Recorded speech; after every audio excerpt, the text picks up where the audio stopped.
穆大小姐居然跟温玉一私通！是啊，被发现后，两人一起投湖殉情，就算救回来了，只怕也要进猪笼了。嘘，摄政王的脸都黑了。能不黑吗？皇上刚赐婚，穆九熙就做出这种事。穆九熙是不是傻呀？不要摄政王，却喜欢一个小御医。耳朵边不时传来各种声音，让他缺氧的脑袋微微动了下，骤然睁开了双眼。女人！手脚被人捆绑住，不远处还有一具男性尸体。他嘴角慢慢地勾起一抹嘲讽的冷笑。他堂堂世界第一雇佣兵团的暗夜女王，还有被人捆绑的时候，那是因为他穿越到了高云国的穆家大小姐穆九熙身上了。摄政王，求你放过大小姐吧！大小姐和温玉一是冤枉的。前方3米处站了一个男人，他就是高云国一人之下万人之上的摄政王莫尊。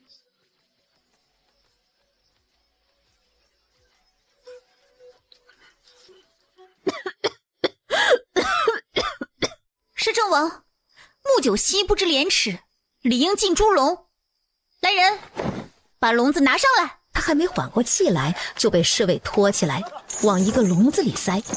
穆九熙，你个贱人，为何要做出这种不知廉耻的事情？你让爹怎么办？你让幕府怎么办？不要，住手！大小姐，你说话呀！你和温玉一没有私情。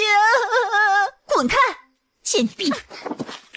摄政王，你是傻子吗？穆九熙，你敢辱骂摄政王？快，还不把这个贱人扔进湖里去！慢着！穆九熙，你还有什么话要说？你的天夫已经死了，你还不一起殉情？就不怕他在地下寂寞吗？四周一片讥笑和谩骂声。你怎么知道他是我奸夫？你亲眼看到我和他上床了。无耻下贱，这种话也说得出来？摄政王，你我有婚约，你是觉得我眼睛瞎了吗？看不上高云国第一美男子的你，却看上一个平平无奇的御医。哼，穆大小姐，你什么时候会说本王好话了？摄政王，虽然你不可一世五行缺德，但比起温御医还是要优秀一点。本小姐就算要偷人，也得偷一个比你好的吧？本王不可一世，五行缺德，不是吗？若不是，就给我一个证明清白的机会。摄政王，穆九熙从小嚣张跋扈、纨绔无礼，还常常进勾栏院找男人，你可别被他胡言乱语骗了。前几天我还看到穆九熙在调戏六王爷，明明是和摄政王有婚约的人，还到处招蜂引蝶，就该进猪笼。对，进猪笼！莫尊，你不会是不想和我成亲，所以也想杀了我吧？我可以证明我是清白的。对，小姐是清白的，是被人陷害的。贱婢，给我打死他！够了，到底提不提？住手！摄政王，穆九熙和温玉一要是没有奸情，又如何会一起投湖殉情呢？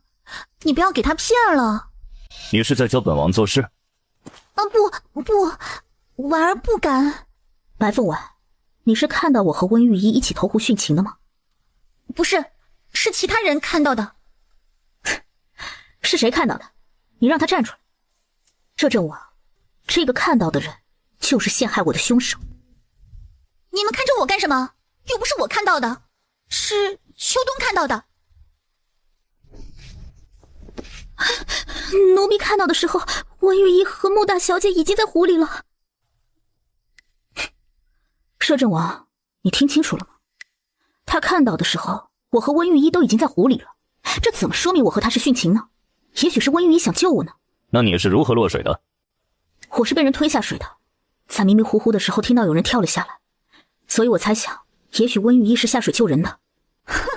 好笑，温玉一根本不会游水，怎么下水救你啊？看来白小姐对温玉一更熟悉呢。你胡说！穆九熙，有人还看到你和温玉一之前在后花园卿卿我我的。你才胡说，小姐是肚子不适，正巧温玉一经过，所以小姐问她要了药方。我看到他们两人靠得很近，笑得很开心，不是私会又是什么？穆珍珠，到底我是你姐姐还是白小姐是你姐姐？当时还有鹿儿和药头，你是没脑子还是眼睛瞎了？穆大小姐，光这个可不能断定你是清白的。就知道你这个男人没这么好洗。放开我，我就证明给你看。给他松绑。哎，这身体虽然还可以，但比起我本身的身体素质就差太远了。看来今日还需要以德服让。哎呀，真不要脸，无耻！哼，再看眼睛都挖了。小姐，不需要，我又没漏点。多谢摄政王。未婚妻被别人看全，吃亏的是你。别说太早。好吧，你可以退婚。你过来看，温玉一不是被淹死的，也不是跳下来救我，他后脑勺有伤口，脸上也不浮肿，是被人打死后推进湖中的。若不相信我，可以叫仵作来验尸。这男人怎么可以这么帅？真是养眼。什么？怎么会是被打死推下去的？我真的是被推下水的。你若还不信，我可以脱下衣服给你看后背，现在还疼着呢。无耻！来人，去叫叶无痕过来。穆大小姐说的有道理，这件事得去好好查证。摄政王，这事还没完呢。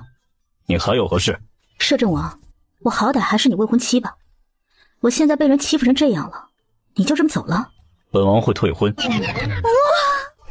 也好，反正每晚要对着你这张棺材脸，我也会做噩梦的。要不是太后可怜你，我还不想嫁给你呢。穆九溪，叫这么大声做什么？我现在没犯法，你不用凶我。再凶我，我就告诉太后。好，很好。你想怎么样？他们污蔑我，还打伤我奴婢，我自然要打回来。你没意见吧？别回头说我无理取闹。随便你。阿叶，你得留下来帮我。你别吓安叶，他是你侍卫，我认识也很正常。今日要不是只有我主仆两人，还能被人这么欺负？等下你们走了，他们又扑上来把我扔进湖里，可怎么办？你也有怕的时候。唉，本来是不怕的，但没想到人心这么可怕。以前是我太天真了。不学无术，玩物丧志。安叶留下。穆九溪，你别以为摄政王帮了你，你就没事了。哼，少得意。谁说我没事了？你要干什么？今天算你运气好，我们走。想走？白风晚，你是不是对我有什么误解啊？你们都想我死了，还想着走？穆九溪，你干什么？你放开我！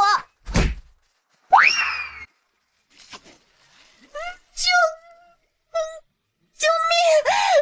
救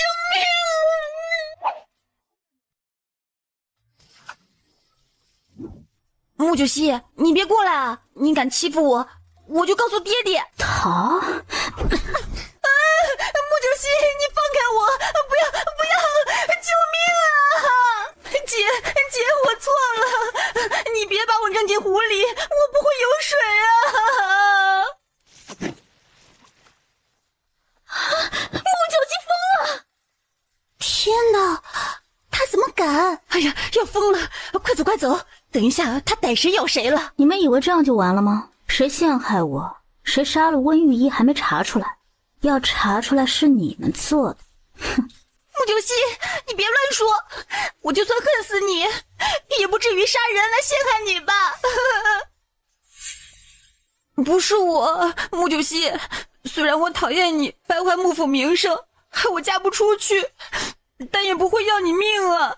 你好歹也是我的大姐。就你们2个人的智商，确实做不了主谋，只是被别人利用的蠢货。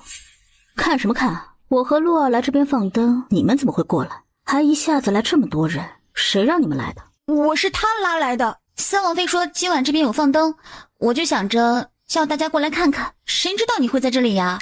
三王妃，安夜，摄政王是怎么会过来这里的？是太后让摄政王过来看看大小姐的。其实这次皇家别院赏灯，也是太后特意安排。太后希望摄政王和大小姐可以培养些感情。洛儿，我落湖的时候你在哪里？小姐，你不是叫奴婢去拿几盏莲花灯吗？等奴婢回来，就看到小姐浮起来了。洛儿没撒谎，草丛里还有2盏莲花灯。所以洛儿没有嫌疑。这事儿大理寺卿一定会查清楚。你们若是不想被人当替罪羊，就说出你们知道的一切，不然我怕下一个死的就是你们了。安夜，你回去告诉摄政王，若这件事他能帮我找到真凶，我就同意退婚，不然他是过不了太后那一关的。大小姐不想做摄政王妃吗？大家都知道我贪恋的是六王爷的美貌，你家摄政王阴阳怪气，还浑身冰冷，有什么好的？想到她在现代是暗夜女王，只希望以后的日子不会太无聊才好。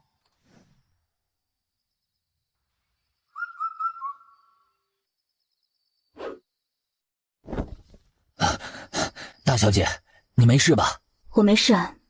叶寒，爹爹知道今日的事情了。老爷刚知道，气得拍碎了桌子。这件事摆明是有人想害死大小姐，目的应该是不想让大小姐和摄政王成亲。爹猜到是谁要害死我吗？老爷说2个人非常可疑，一是三王妃萧凌月，2是白晴大小姐。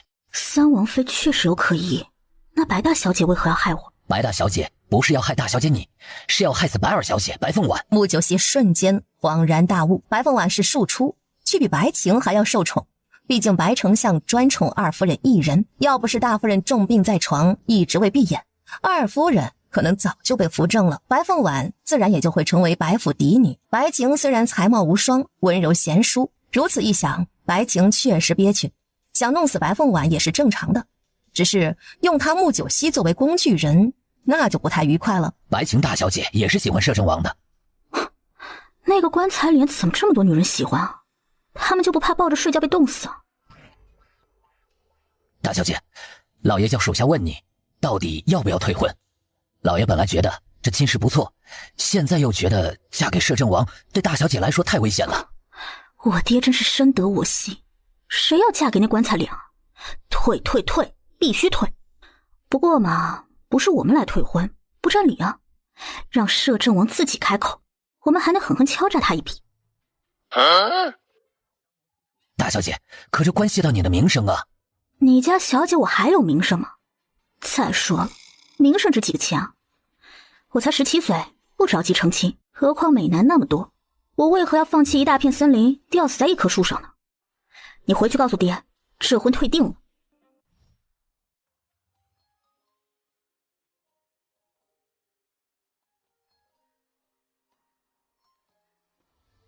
哇，原主肯定是眼瞎吧？这美男子可一点也不比摄政王长得差，他脑海里居然没啥印象。叶无痕见过穆大小姐。叶大人免礼，快坐下来说话。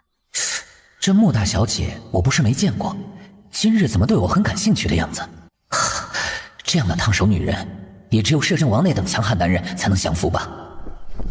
穆大小姐，能否把昨晚发生的事情详细说一遍？当然可以。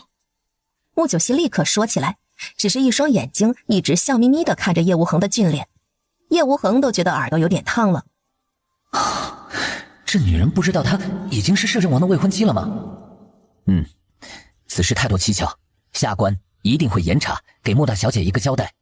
叶无痕感觉自己再不走，怕要被这个女人扑倒了。叶大人，你是相信我被人推下水的吧？温御医确实是被人砸了后脑而死，然后被推入河中，所以和穆大小姐私通这件事可以澄清。我后背有被推的印记，叶大人若不相信我被人推下去的话，最好亲自看一下，免得过几天没印记了，我无法辩驳。小姐，这不太好吧？叶大人，你们这是什么表情？想说本小姐不知廉耻对吧？只是你可想过，这是人命关天的事情，若我不自证清白，以后还不知道被人传成什么样子。说你是摄政王，我倒还有些顾忌，但你是堂堂大理寺卿，老百姓心中的包青天，面对人证的时候，难道还顾忌这些？就好像女人生病不能让男大夫看吗？得活活病死吗？穆九熙鄙视的眼神让叶无痕面上再次一热，这一次确实是被他的话扎到心了。摄政王，门外一个官差突然惊呼一声，穆九熙和叶无痕就看到浑身冰冷、双眸阴沉的莫尊双手负背走了进来。参见摄政王。摄政王早啊，你来的可真是巧了。不是你让安夜带话给本王，若不帮你找到真凶，就退不了婚吗？不错，既然大家都是为了查案，那就得先排除我自己跳湖的嫌疑。你们看清楚了，我后背的印记可不是普通的印记，是一个大人的手掌印，所以推我下水的是个男人，且力气不小。穆九熙说完就转过背去，早准备好的外袍慢慢退下来，露出光滑白皙的背部。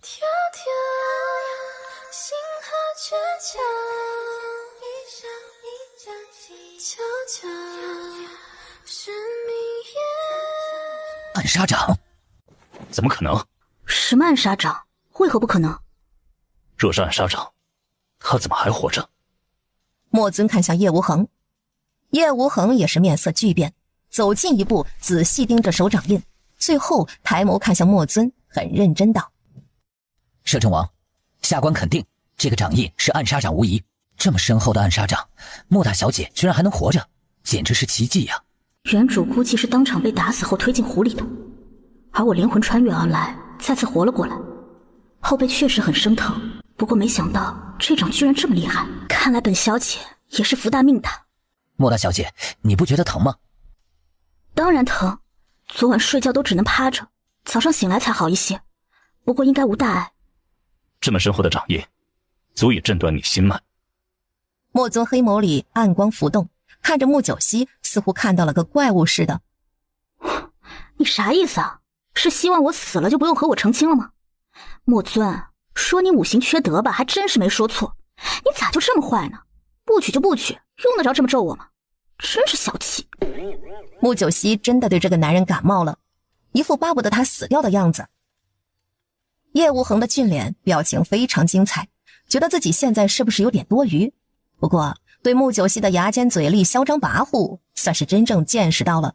连外人眼中凶残冷酷的摄政王，他都敢连名带姓的骂呀！穆九熙，本王只是在做正常分析。事实就是我还活着，所以这个凶手你们必须要找出来。暗杀掌是吧？等找到了，本小姐让他试试如来神掌。如来神掌？大小姐会武功？叶大人，我爹是大将军，我文武双全不是很正常吗？看不起谁呢？文武双全？你哼，你们都老大不小了，一天到晚听信谣言，鼠目寸光，自然不知道本大小姐的优点。算了，我也不跟你们计较，证据你们都看到，应该能肯定我是被人陷害的吧？大小姐，下官为刚才自己的不专业道歉，这个证据确实非常重要，大小姐确实是被害者，那温雨衣应该也是此人所为。叶大人记住了，人命大于一切，切莫太过于迂腐，最后酿成冤案。大小姐教训的是，下官受教了。难道外界对穆九熙的评价真的不实？那这个会暗杀掌的凶手是谁？暗杀掌霸道无比，修炼很难，不是一般人能练的，只怕是江湖人士。应该是有人雇佣了星月阁的杀手。星月阁杀手？原来这里有我的老本行啊！两个男人很惊讶地看着穆九熙那兴奋的小表情。这女人脑子确实不太正常吧？很有可能，不过要抓人不难。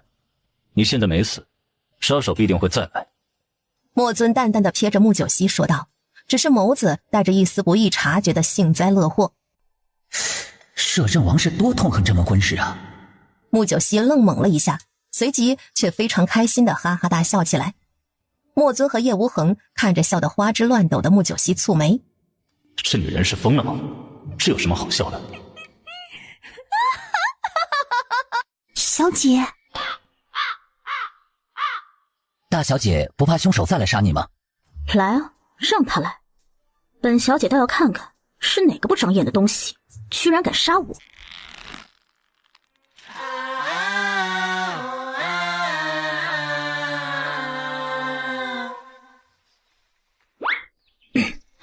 这次是我大意了，若凶手再来，我保证让他有来无回。穆九熙，这不是过家家，凶手和暗杀长实力不弱，你那点三脚猫的功夫，想逃都难。听说摄政王武艺高强，要不我们切磋一下？去年秋猎赛上，大小姐被野兔吓得从马上摔下来，难道是假的？笑话，本小姐喜欢玩不行啊，我要是什么都拿第一，其他人还怎么出头啊？有时候做人要谦逊，懂吗？不要脸！莫尊，我怎么就不要脸了？想要和你切磋就不要脸吗？是你不敢吧？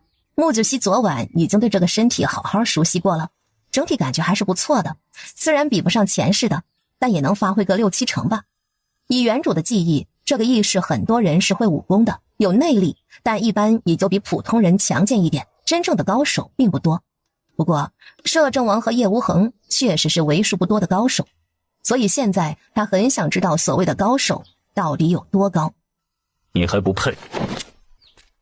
我不配？哼，臭男人，总有一天让你高攀不上。这个女人一而再再而三地挑衅我摄政王的威严，不知道天高地厚，就该让她好好吃点苦头。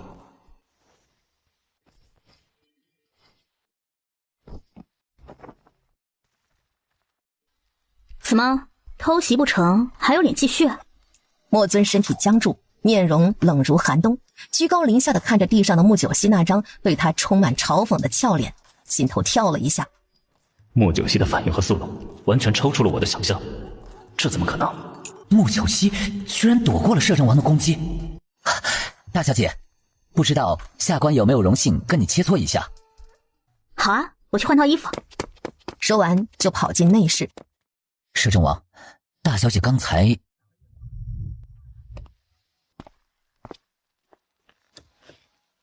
叶无痕一头黑线，都说摄政王阴晴不定，果然没错。今夜就再敬一杯，一杯心酸的滋味。敷衍的幸运了水，独留我摇摇欲坠。就是我也不怕，听说事在人为，看来看心碎，也算敢作敢为。叶大人，我们去院中切磋一下拳脚功夫吧，先不用内力哦。穆九熙全身的细胞都在呐喊，好想健身、训练、对战、出任务，各种折腾啊！他已经直接无视坐着的摄政王了。好，大小姐请。叶无痕他其实是替摄政王解围的，外加也好奇穆九熙到底是深藏不露还是刚才侥幸。当然谁都知道摄政王根本没有出全力，只是想教训一下穆九熙而已。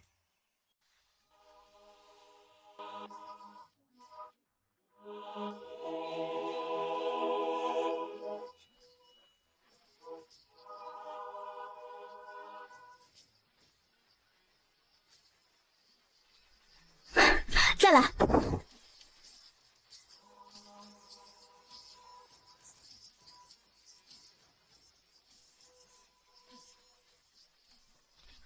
叶大人，你还是用内力吧，不然可不是我的对手。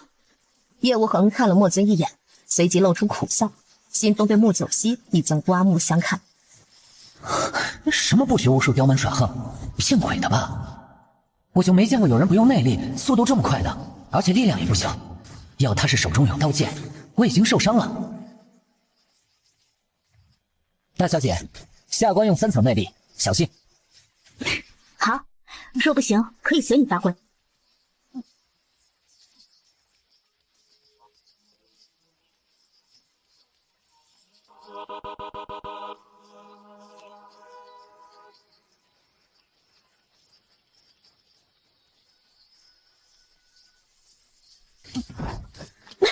停！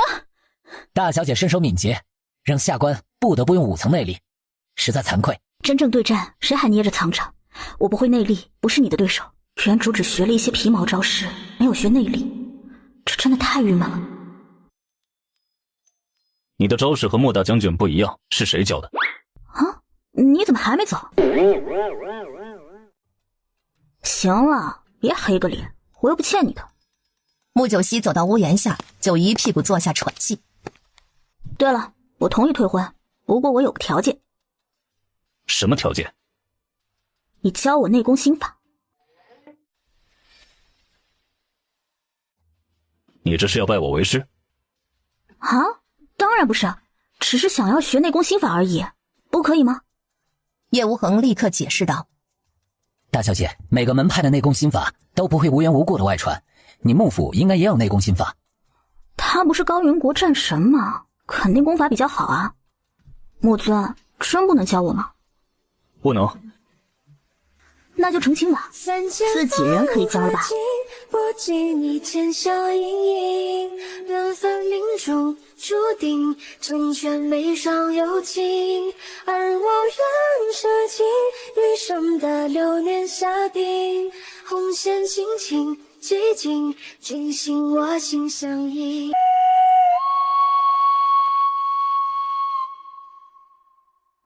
做梦！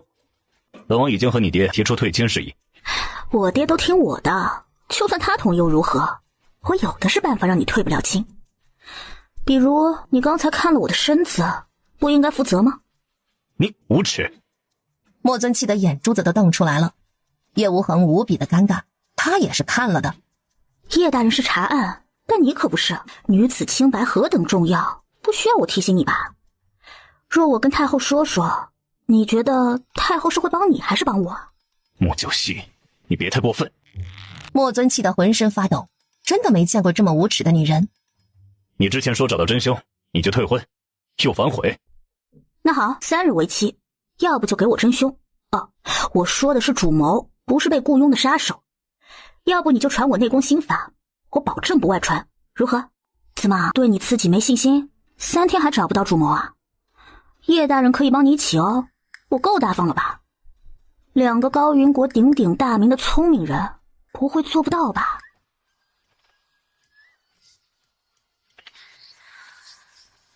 莫九熙，你不需要用激将法，本王答应就是，但你最好说话算话。哼，君子一言，驷马难追。击掌为誓。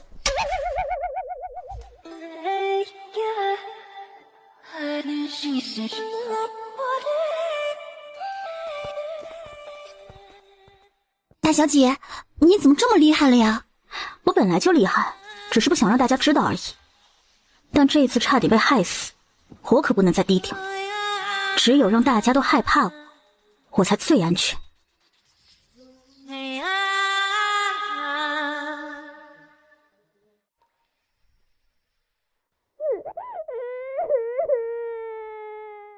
是二小姐。她速度倒是快，回来告状了。好像差点死的是我吧？大小姐，你回来了！哎，大夫人又病了，正喊着要见你啊！什么？我娘亲又病了？穆九熙顿时心里一急，原主和母亲之间那是舔犊情深，他能感同身受。只是他娘亲身体一向很虚，时不时就要躺床喝药。九熙，见过二娘。九熙，听说你在皇家别院受苦了，没事吧？二娘，我没事。穆九熙在原主印象中，知道原主和二夫人相处不错。娘，你每次都护着她，到底我是你女儿，还是她是你女儿？我都被她推下湖了。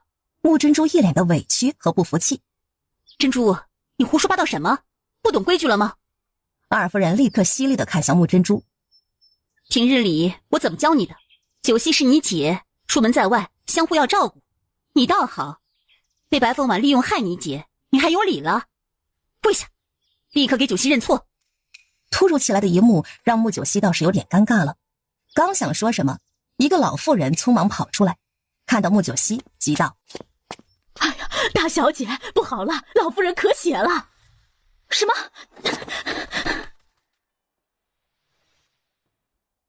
穆九熙跑进娘亲居住的水云间，就闻到一股浓郁的药味，里面的咳嗽声听着让人难受。夫人，夫人，大小姐回来了。就见床上原本躺着的人，立刻在另一位王姑的搀扶下坐起来。娘亲。但一看娘亲的面色，他心里一咯噔，这面色白里透青，病得不轻啊。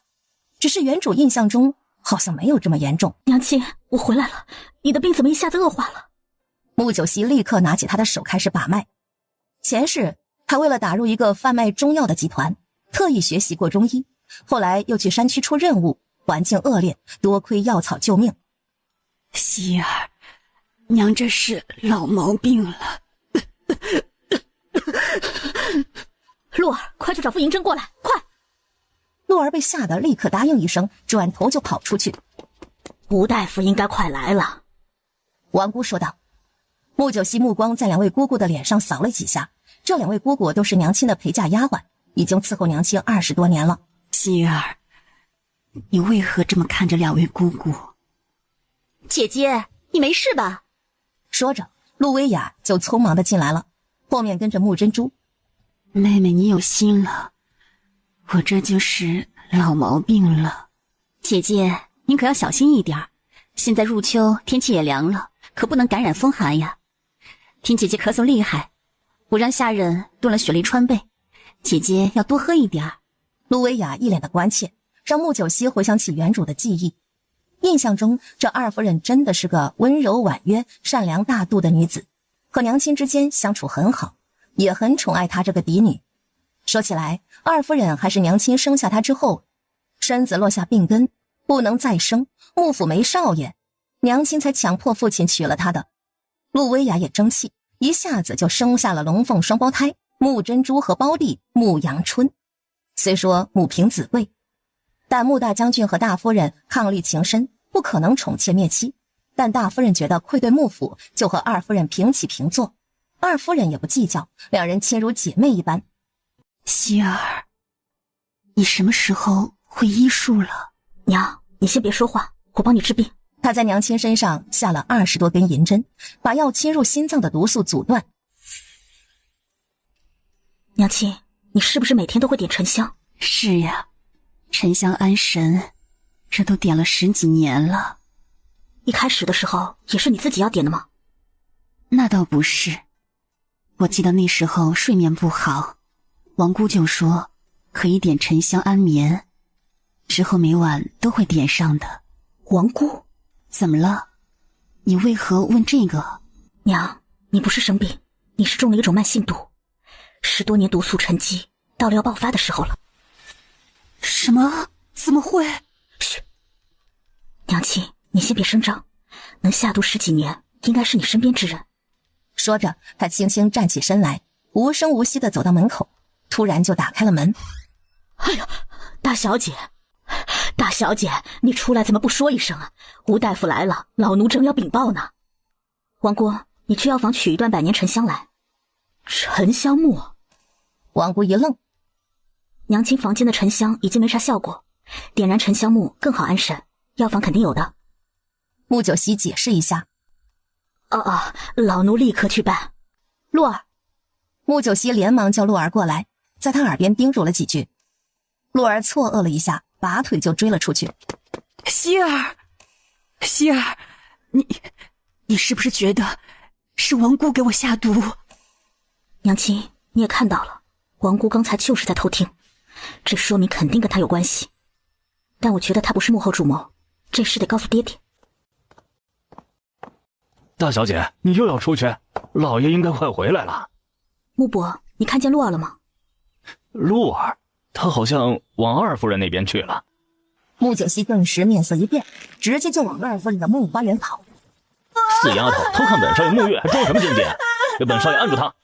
今日本少爷就收你做通房。不要，三少爷，鹿儿不是故意的，我看到王姑进来才跟进来的。王姑，你眼瞎吧？王姑是大娘身边的嬷嬷，跑本少爷屋里干什么？你喜欢本少爷就说，不需要遮遮掩掩。回头我向穆九熙要了你就是，来吧，现在就从了本少爷。不要！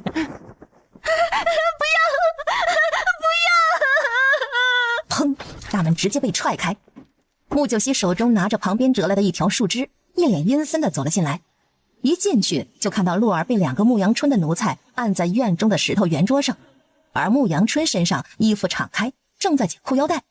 听到声音，所有目光都转了过来。大姐。牧羊春看到穆九熙，顿时面色难看，连忙收拾衣衫。眼中有着一丝害怕和厌恶。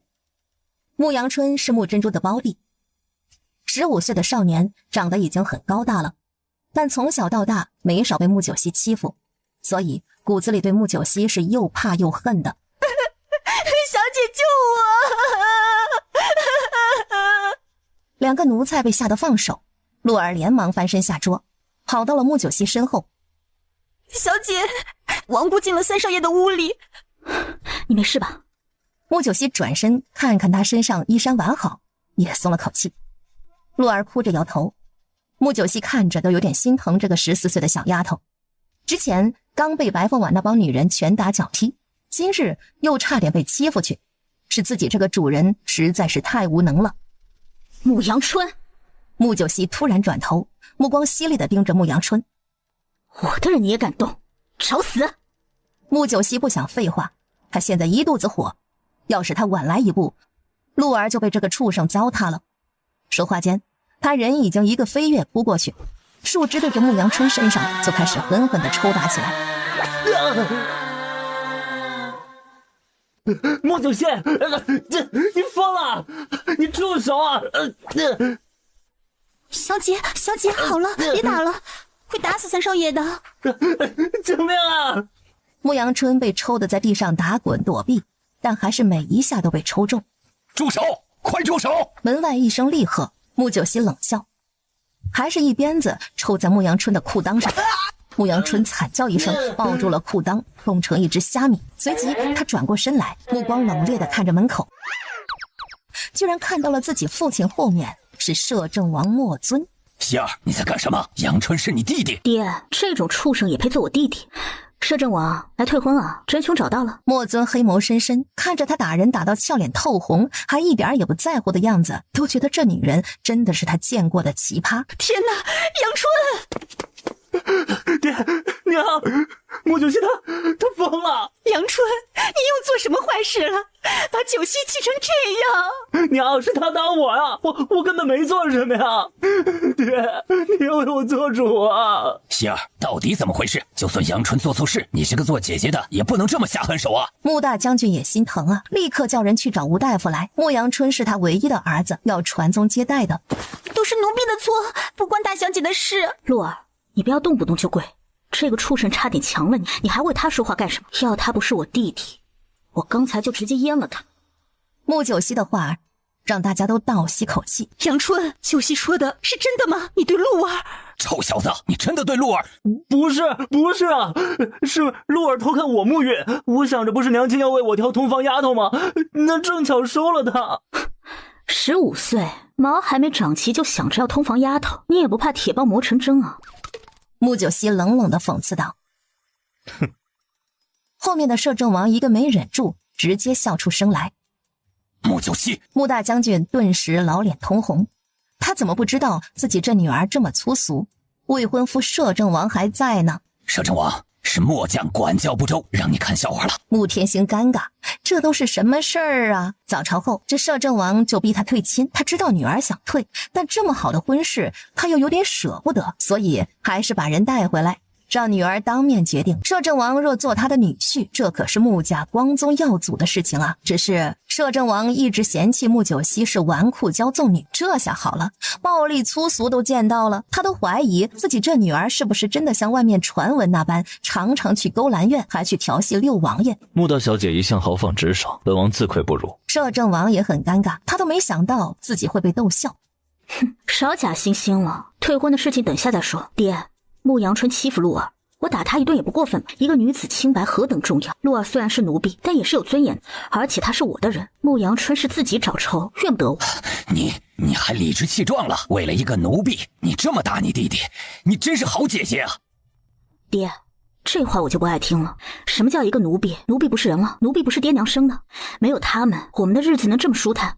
就像将军没有士兵，你还能打赢仗吗？爹，你别让女儿看不起你，你得向陆儿道歉。大家都被吓坏了，特别穆九熙还一脸严肃的样子，这是真的在教训他爹呢，这胆子简直无法无天了。小姐，不用了，我没事。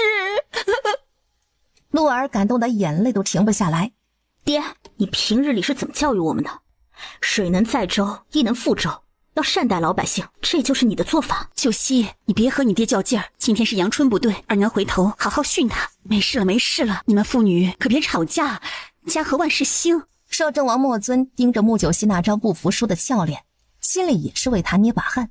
不过他的话倒是让他有种意外的感觉，还以为这种大小姐一定是喜欢欺凌下人，没想到她这么护短。洛儿，这次是老爷不对，老爷向你道歉。希儿说的不错，奴婢也是人，我们能过上舒坦的日子，你们功不可没。这才是我的英雄爹爹嘛！我们穆家人的三观那必须得正啊！你这丫头，这事儿是爹错，但你打弟弟打成这样，就不该内疚啊？爹，子不教父之过，弟弟做出这种事，归根到底还不是你没教育好。穆家儿女是要驰骋战场的，这么小就钻女人裙底下，以后还指望有什么出息啊？穆九熙，你自己还不是常去勾栏院？莫阳春，你胡说八道什么？摄政王还在呢，这话能说吗？好了好了，别给摄政王看笑话了。老爷，你们去前院谈正事吧。穆九熙，当着你父亲的面，我们把退婚的条件再说一次。穆九熙有点不解，但还是点头。行，爹，我和摄政王说好的退婚条件是找出推我下水害死温玉衣的真凶，若是找不到，他就教我内功心法，两者若都不行，他就只能娶我了。穆将军，你听清楚了，本王只要完成一个条件就能退婚，而且退婚这件事必须是你们去说服太后。不对啊，我之前没说是我们要去说服太后啊。莫尊顿时全身气息变冷，一副恨不得弄死他的表情。要我去说服太后也行，再加一个俗气的条件吧。什么条件？很简单，只要黄金1万两。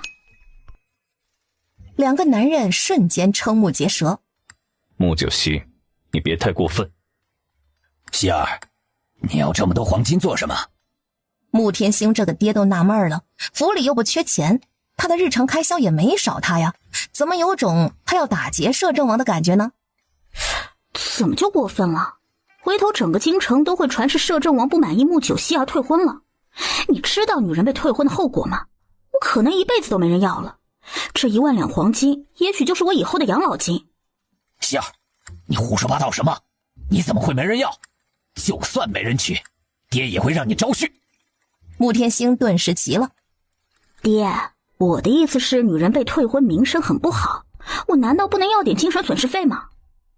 要不就传我穆九熙看不上摄政王退婚，至于原因也得编造一个，大家都知道我是花痴，肯定不会轻易退婚的。那这个原因就要狠一点了，比如说摄政王床上不行。莫子，你看这样可好？那我也可以赔偿你精神损失费的。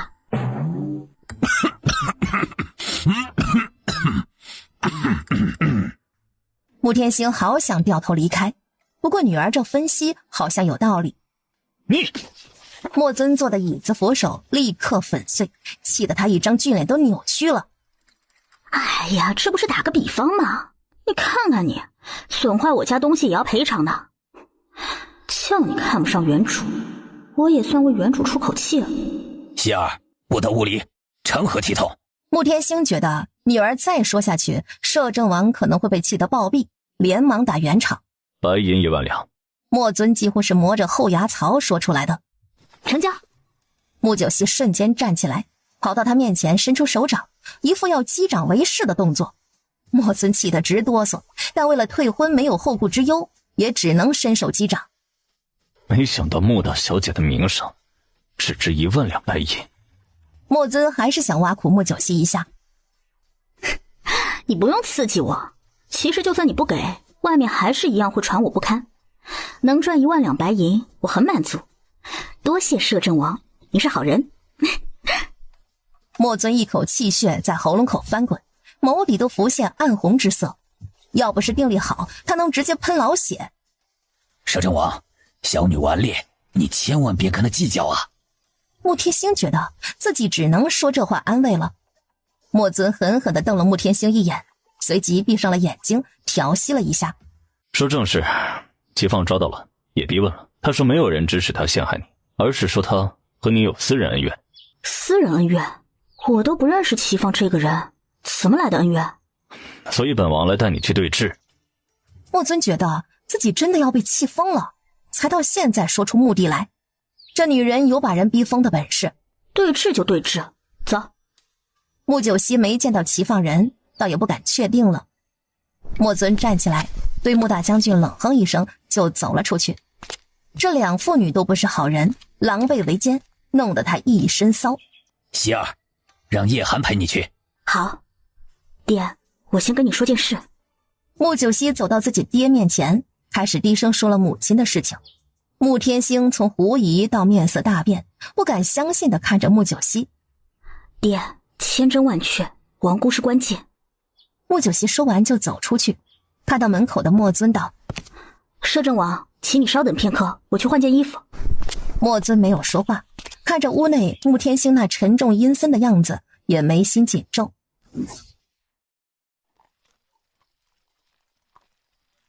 摄政王，我能向你打听点事情吗？穆九熙突然抬眸看向他，莫尊连忙转开视线道：说，你可知道有一种慢性毒，应该是无色无味的，但中毒久了，血液里就会有一种淡淡的沉香味道。莫尊俊脸突然一变道：你怎么知道这是中毒？啥意思啊？穆九熙被他的反应弄懵了。血液里有沉香气味，一定是中了慢性毒。莫尊反而比穆九熙还急了。你不知道吗？那你是知道有人血液里也有这股沉香气味对吗？是谁？穆九熙立刻反应过来。莫尊面色很凝重地看着他。真的是中毒？穆九熙对着他翻了个白眼。千真万确，你知道的人是谁？1万两白银，本王就告诉你。莫尊突然嘴角勾起一抹邪恶的表情。穆九熙错愕，随即好笑道：摄政王，说你傻你还不承认，我知不知道对我关系又不大，我只是好奇而已。说这个人你认识呢？莫尊差点又被气到了。你不说我就当不认识好了，关我屁事。穆九熙心想，要让被你这个棺材脸拿捏，那简直就是痴人做梦。你就不好奇？莫尊嘴角抽搐一下。好奇心会害死猫，我还不想死。你若不知道这种毒，就当我没问好了。穆九熙扁扁嘴，满不在乎的样子。穆九熙，你跟外界传闻的不太一样。莫尊不得不承认这点。之前两人虽然认识，也没多大交集，没真正认识过。他对他的了解全是别人说的，外面传的。唉，嘴巴长在别人身上，他们爱怎么说，我也没办法，不是吗？摄政王，老话都说，耳听为虚，眼见为实。读万卷书，不如行万里路。你这么容易听信外面传闻，到底是怎么打胜仗的？穆九熙一副瞧不起他的样子，还嫌弃的摇摇头。虽然传闻可能夸张，但你确实令人讨厌。莫尊被气得不轻，声音冷冽。挺好的，反正我们退婚后就没关系了。不然你还以为我多喜欢你呢。其实就你每天摆个棺材里，我真的会吃不下饭，睡不着觉的。你这张嘴，早晚会给你带来灾祸。莫尊心里的怒火又被撩起来，他真的觉得在这个女人面前，他堂堂冷酷镇定的摄政王都能被气得完全失控。那就不劳摄政王操心了。穆九熙直接靠在马车上，闭上眼睛。莫尊被气得也不想说话，车内气息冷冰冰的，只听到外面的车轮声。你说的慢性毒，是你母亲中毒了吗？穆九熙睁开眼睛看他道：你居然能听到我和父亲的对话？这点距离并不远，本王也不是故意要听的。我一定要学会内功。内功不是一蹴而就的，本王从5岁就学了，你现在开始只怕晚了。穆九熙也知道这种说法，不过他立刻道：我知道，不过我也听说晚学没关系，主要是能打通任督二脉，内功就会突飞猛长，对吗？不错，本王10岁的时候打通了任督二脉，而有人是永远不可能打通的，年纪越大越没机会，除非有天才地宝或者内功高强者帮助。穆九熙立刻露出微笑道：“谢谢解惑，我一定会打通任督二脉的。不过我得先有一部好功法，若你这里拿不到，我也只能用穆家的了。”穆家内功心法很不错的，你看你爹就知道了。莫尊说的是实话。我知道，只是你的实力比我爹高。对了，叶无痕实力比你高吗？对了，叶无痕实力比你高吗？你觉得呢？懂了，你是第一战神，自然实力最强。莫尊不说话，算是默认，心里还有点窃喜。总有让这个女人敬佩的时候吧。若你真的想要最好的，本王还可以告诉你一件事。哦，还有最好的，比你的好？不相伯仲吧，星月阁阁主。星月阁阁主，传说中神龙尽手不见尾的紫狐狸。6国都有星月阁，阁主实力肯定不容小觑。你说了等于没说，这么一只狡猾的狐狸，我哪里能找到它？很巧，他最近就来了本国的星月阁。莫尊，说实话，星月阁这么厉害，你作为高云国的摄政王，难道不觉得危险吗？莫尊深沉地看着他那双灵动中带着狡黠的大眼睛，没有说话。不说就不说，但我怀疑你告诉我的动机。星月阁阁主最近好像在招徒弟，不过也可能只是幌子。你的意思是，我若成了星月阁阁主的徒弟，就有机会得到他的内功心法？有这个可能。莫尊说完，转头看向帘子外。穆九熙见他动作，心里已经转了无数圈了。以他和莫尊之间的恩怨，他绝对不会有这么好心。不错，我考虑考虑。若真和星月阁拉上关系，我以后看谁不顺眼，都能叫杀手去暗杀。莫尊转过头来看他，俊脸露出一种被穆九熙的想法打败的神情。这女人的脑回路果然与众不同。爷，大理寺到了。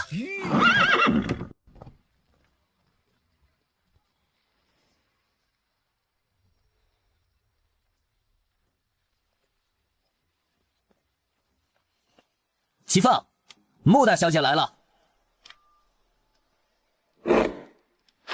齐放慢慢的醒过来，嘴里还有血水流出来，一双小眼睛看向了穆九熙。我肯定我没见过这个齐放。他原主的记忆里并没有这个人。穆大小姐。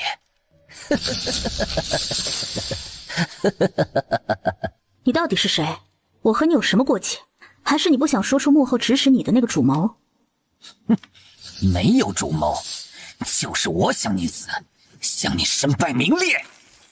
齐放突然怒吼起来。好，那你说说我怎么你了，让你对本小姐有这么大的仇恨？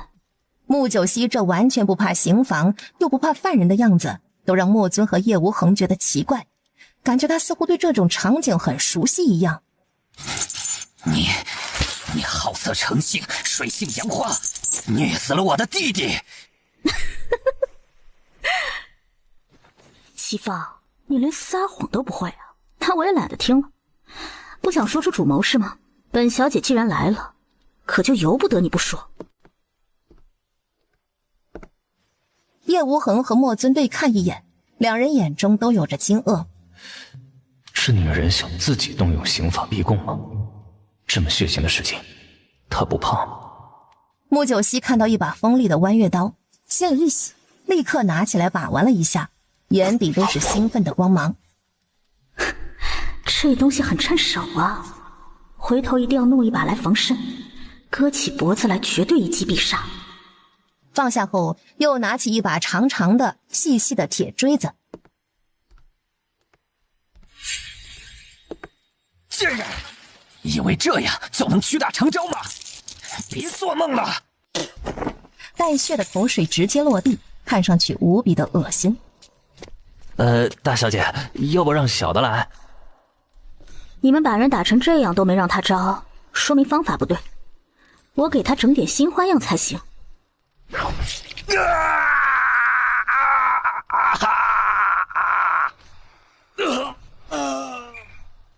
暗杀掌是吧？以后可就没有了。开胃菜如何？穆九熙抽出铁锥，然后对着他的大腿道：腿上钻一次会更过瘾哦。说吗？不说，我可有无数种刑罚对付你，让你求生不得，求死不能。做梦！很好，那我继续。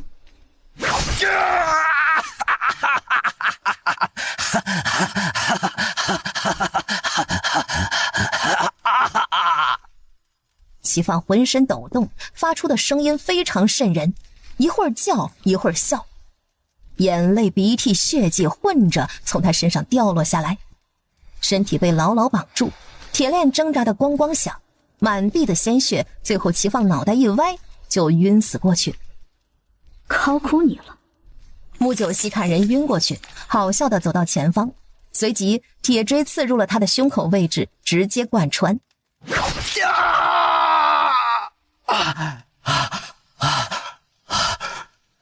齐放直接被痛醒，看到穆九熙手中的铁锥刺在胸口，他目光里都是惊惧，但很快他似乎神情有了解脱。你以为你会死吗？穆九熙好笑道。不会啊，我没有刺你心脏，只是想刮刮你的肋骨而已。说着，他开始把铁锥进进出出的拉锯起来，那里面正好是肋骨，发出的声音简直犹如地狱之音。莫尊和叶无痕的面色都已经变得苍白，甚至胃里都有点翻滚起来。如此手段残忍的穆九熙，简直让他们完全不敢相信，这是比刽子手都狠吧？怎么可能呢？两个男人再次深深怀疑外面对穆九熙的传闻，真的只是纨绔骄纵吗？这种狠辣到眼睛都不眨一下的事情，就算男人都很难做出来。啊，别晕啊，晕了又得醒，何必呢？这声音好听吗？你个妖女！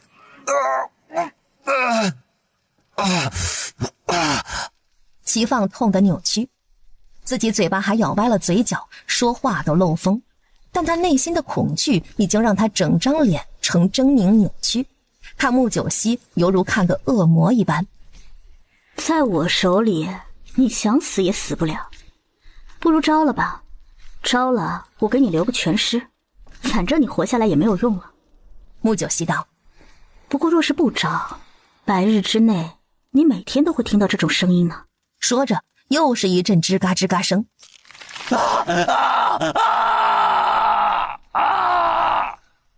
齐放恐惧到了极点。我说莫尊和叶无痕面面相觑，真没想到齐凤这块硬骨头居然真的会招。叶无痕心想，大理寺的刑法以后可以多改进了。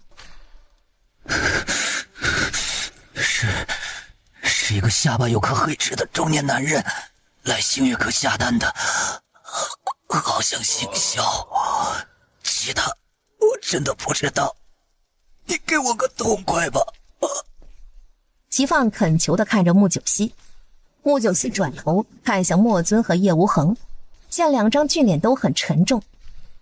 姓萧的，下巴有黑痣的中年男人，不难找了吧？穆九熙问道。本王知道是谁。莫尊双眸里一下子蓄满了冰渣渣，拳头都握紧了。好，留他全尸。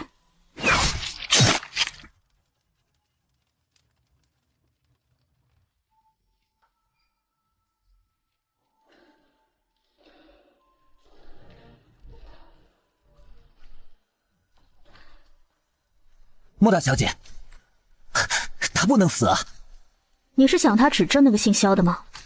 不错，要不然就算抓到人，死不承认怎么办？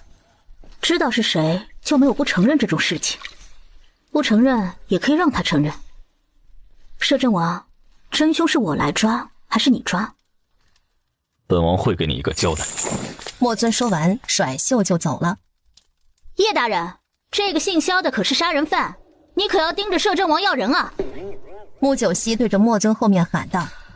叶无痕嘴角抽搐，看着穆九熙眼中那抹狡黠的光芒。大小姐，你知道真凶是谁吗？你知道吗？穆九熙反问。叶无痕面色有点沉重，盯着他的大眼睛，不知道说不说。行了，摄政王会给我们交代不是吗？叶大人放心，摄政王也不会让你为难的。我走了，还得去太后那边退婚呢。大小姐，退婚你好像很高兴啊。当然高兴，还得去喝个小酒，庆祝本小姐重获自由。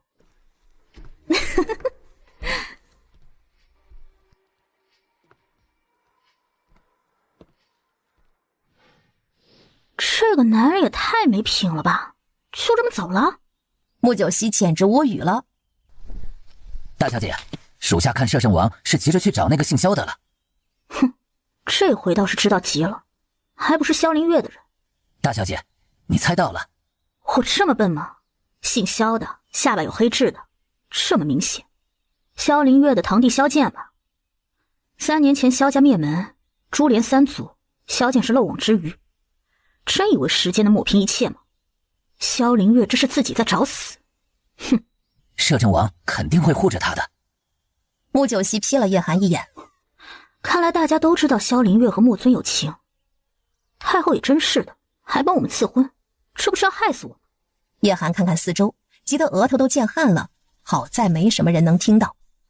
去找叶无痕借车，我们去新月阁。去新月阁？大小姐，你为何要去新月阁？自然想见见新月阁的阁主啦。走吧，机会难得。叶寒想说什么，但最后还是憋住，回去大理寺里面借了辆简陋的马车来。只是没想到叶无痕却追了出来。大小姐，你要去新月阁？不能去吗？穆九熙惊讶地看着他。齐放死了。叶无痕想说是被你虐死了。那又如何？杀人偿命，他自己被抓到的，就只能怪他无能。新月阁是杀手组织，开门做生意的，能做这门生意，自然也会衡量利弊。只要抓不到杀手，他们就是一本万利；若抓到了，那也只能怪他们的人本事太差，怨不得别人。叶无痕惊讶地看着穆九熙。大小姐似乎很了解新月阁的规矩。穆九熙哑然失笑。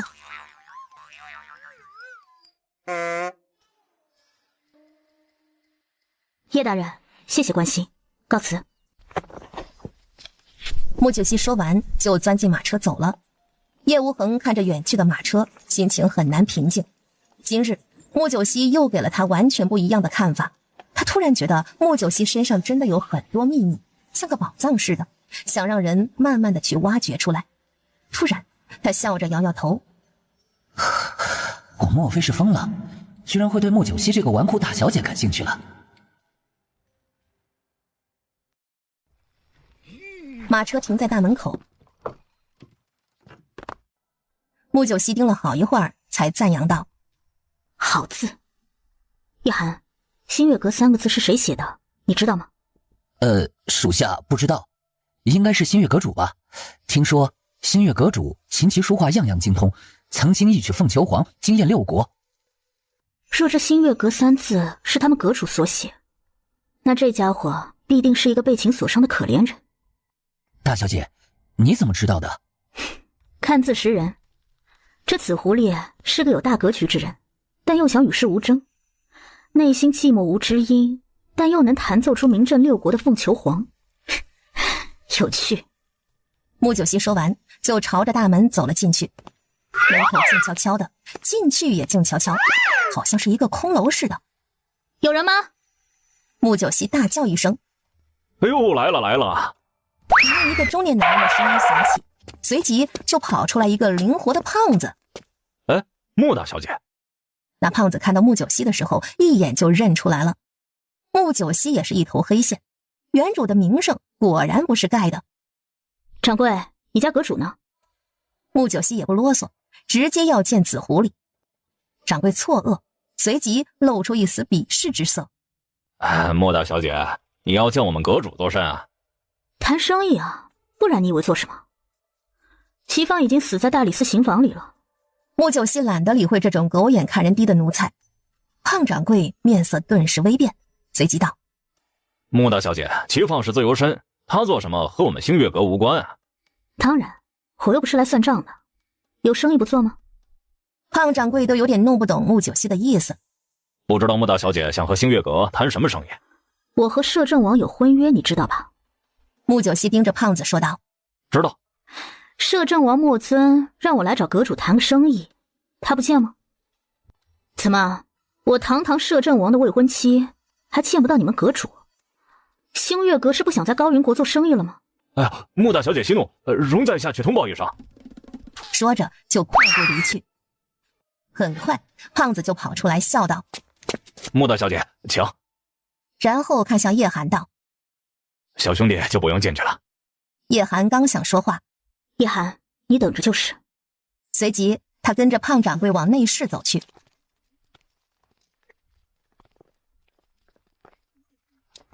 穆大小姐，那就是我们阁主，你过去吧。胖子说完就回去了。那紫衫男子则缓缓地转过头来，穆九熙瞬间被他的容貌惊艳到了。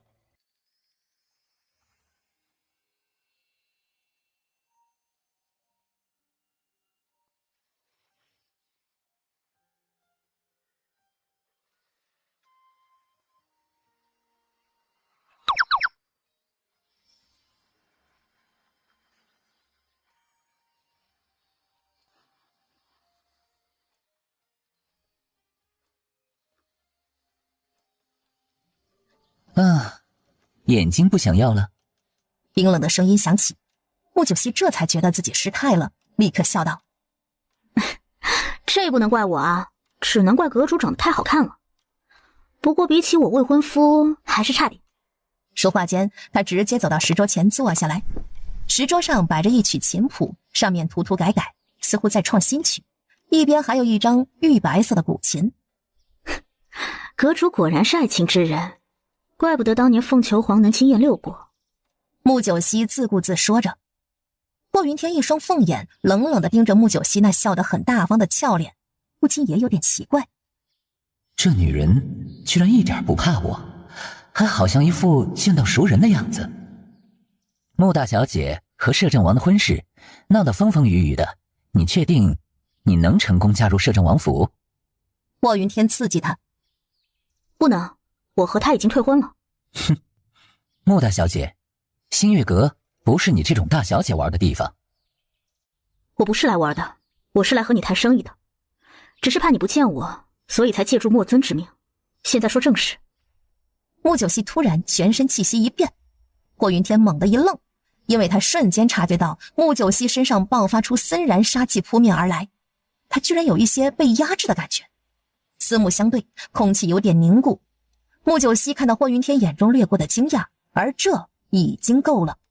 气息一收，空气都温暖起来了。穆大小姐和传闻似乎不太相符啊。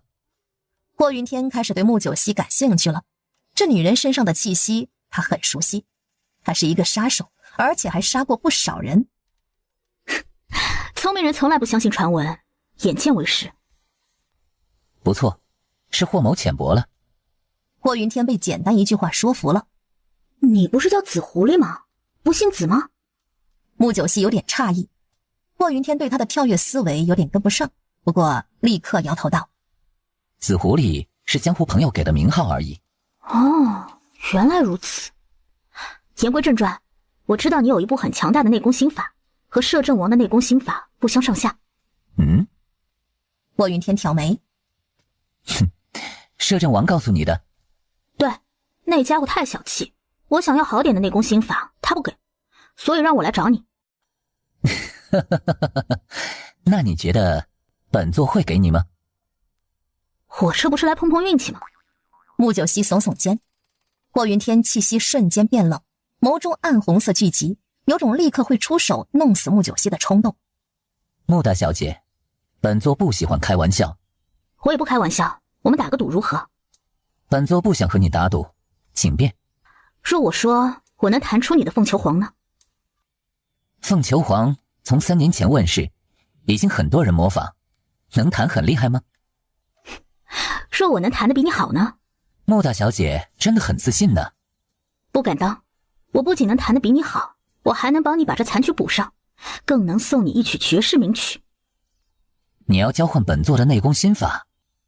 不错，不过我知道这点本事打动不了你，这只是我的一点诚意。穆大小姐有拿琴来？没有，我已经很久没有碰琴了。穆九熙看向他的琴道：“可以用你的吗？霍云天瞬间觉得穆九熙脑子有点不正常。好久没碰琴，还大言不惭，他应该还是在开玩笑吧。纨绔大小姐大概不知道死字怎么写吧。不过这个女人的行为举止语言真的很奇怪，不像正常人。穆九熙早看到是五弦琴，这种琴后续比较少用，他最擅长的是七弦琴。不过就算少2根也难不了他。凤求凰这名曲他可是滚瓜烂熟，从小的必修课。霍云天看着穆九熙的手放在琴弦上挑拨了2下，让他蹙眉。这手势真的是会弹琴的人吗？这女人要是真的是玩我霍云天一定把她沉塘入湖，哪怕莫尊来也救不了她。突然穆九熙猛吸口气，对着霍云天露齿一笑。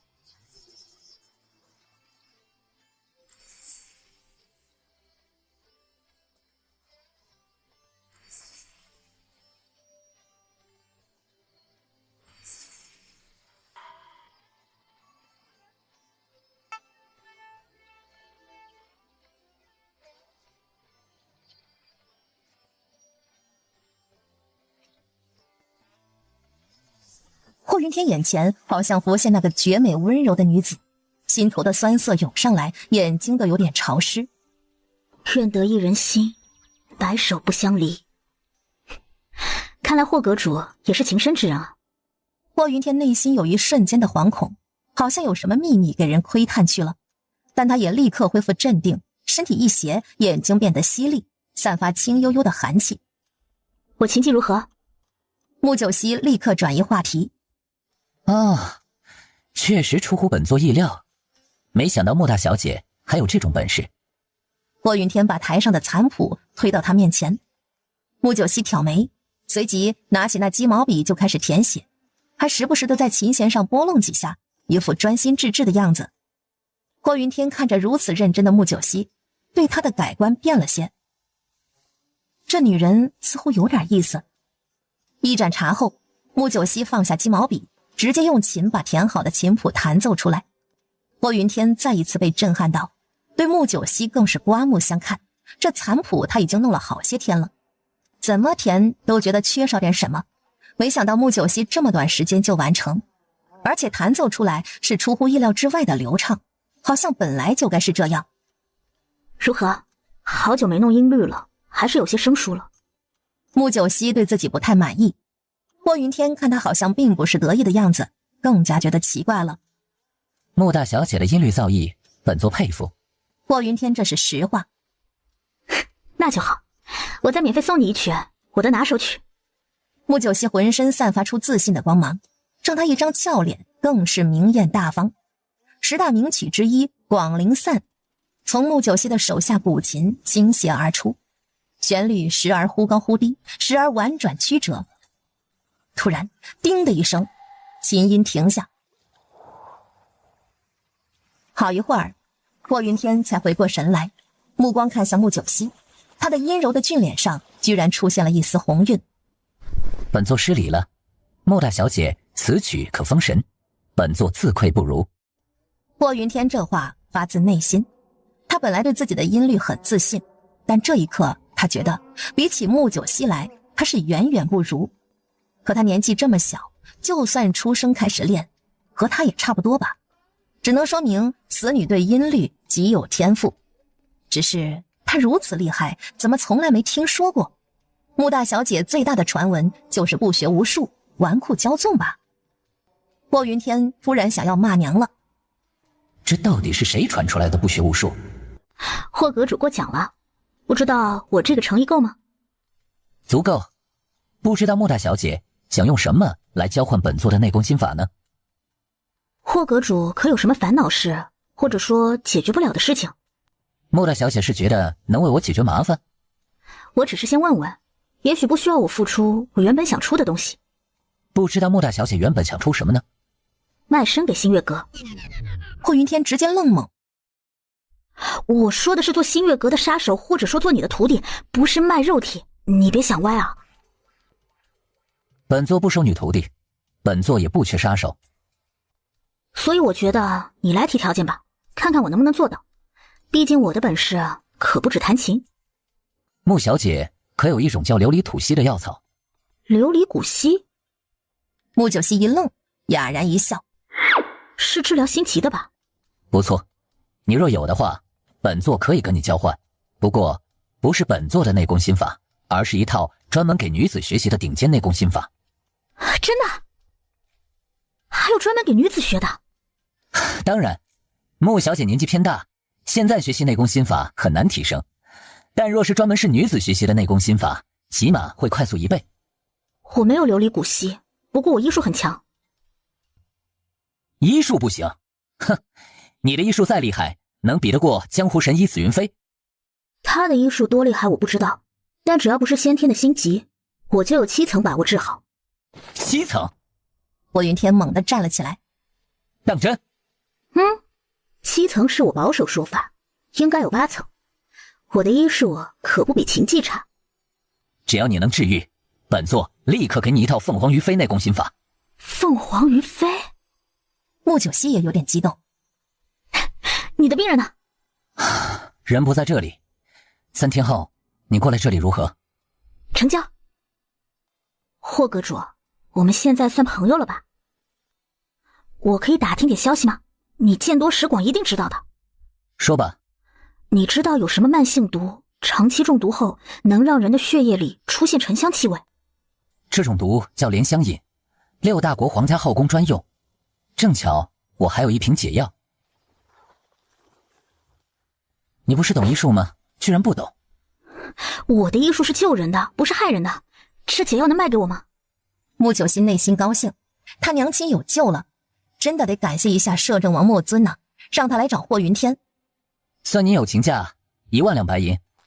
霍云天嘴角勾起一抹淡笑，只是看着有点邪恶。穆九溪差点也要骂娘了。行，我买了。对了，你和摄政王某些方面还挺像的。哦，哪里像了？霍云天有点好奇。5行缺德。穆九溪拿出刚到手不久的银票，气得腮帮子都鼓成青蛙了。可怜我累死累活的，结果却是5行缺钱。霍云天看着穆九溪那气呼呼的俏皮样子，大笑起来。穆大小姐说话真是风趣。你信不信你卖的再贵些，我说话还会更风趣呢？告辞。穆九溪翻个白眼，懒得理这只狡猾的狐狸，拿着解药就走。霍云天看着他倩丽的背影，嘴角勾起一抹高深莫测的笑意。这个高云国的穆大小姐真的有点意思，希望她的医术和她的琴技一样高超。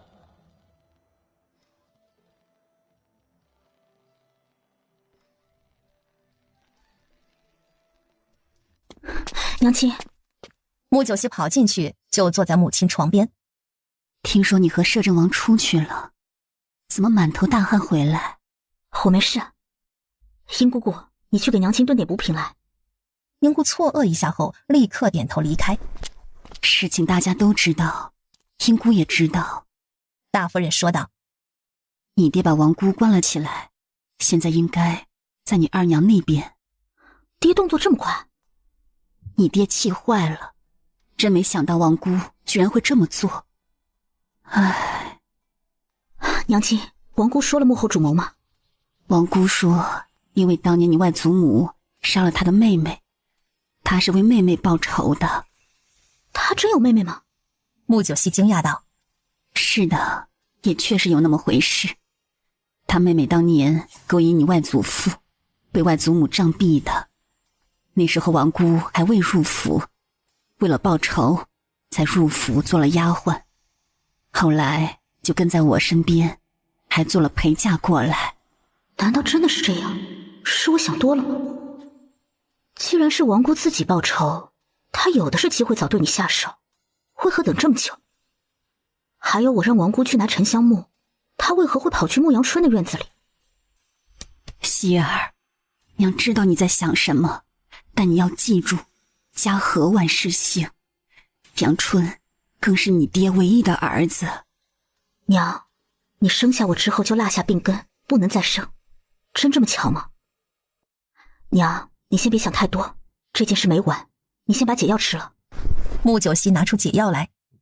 你有解药了？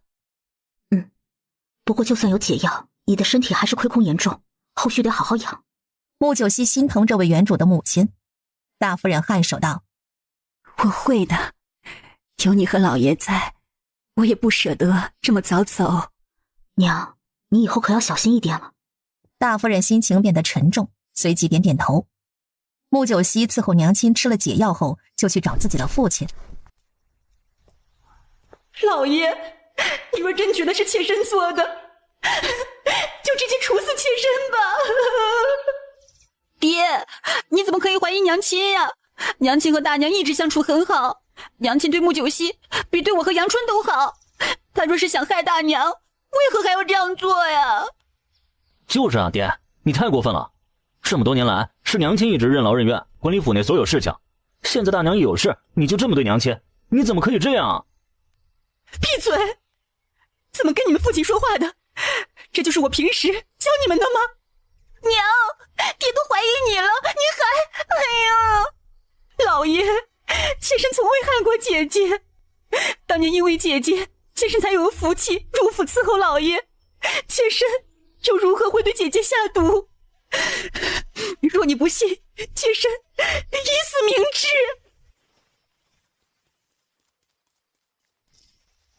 咚的一声，脑袋撞击在柱子上。薇娅！穆天星吓得大叫一声，连忙抱住倒下来的陆薇娅。娘亲！顿时屋内乱成一团。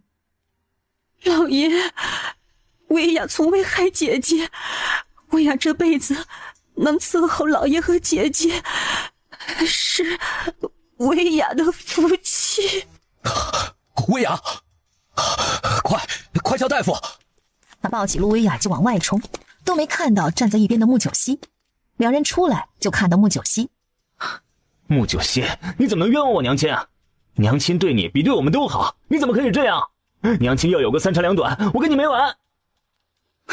怎么，下午还没打疼？穆九熙，你还有没有良心？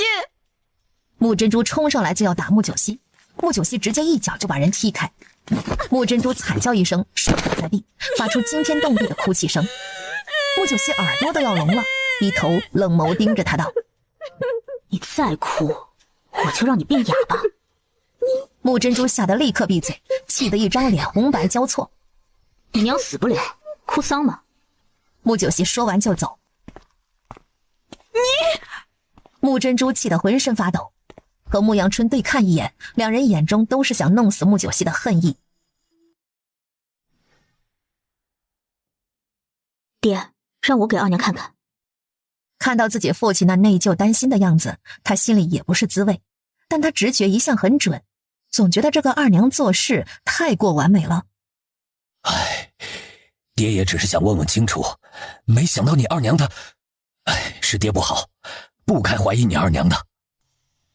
夫人啊，你怎么就这么命苦啊？这么多年来为这个家尽心尽力，居然还被怀疑，老爷，夫人这得多心寒呐！穆九熙看了眼赵姑，又翻了一下二夫人的眼皮子，检查了一下后道：二娘没事，多休息就好。都撞成这样了，还没事？赵姑愣了一下，发现这个大小姐的眼神怎么和之前不一样了。爹，你别太担心，二娘很快就会醒来的。穆九熙说完就站起来。我有事跟你说，我们先出去吧。穆天星看看床上，随即对赵姑道：让大夫好好看看，照顾好夫人。赵姑答应一声，面色很是不爽地看着两妇女出去。父亲，你相信王姑说的，是她要害娘亲。你觉得呢？说实话，我不相信。王姑要报仇，不需要等10几年吧？那你觉得是有人指使他？你怀疑你二娘对吧？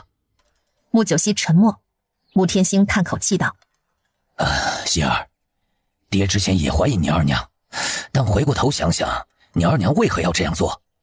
她和你娘平起平坐，这么多年也都是她在管府中一切，除了正位夫人这个名分以外，她什么都不缺呀。是吗？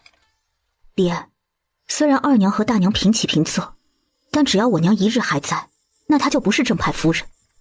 穆珍珠和穆阳春也只能是庶出。穆天星顿时愣住了。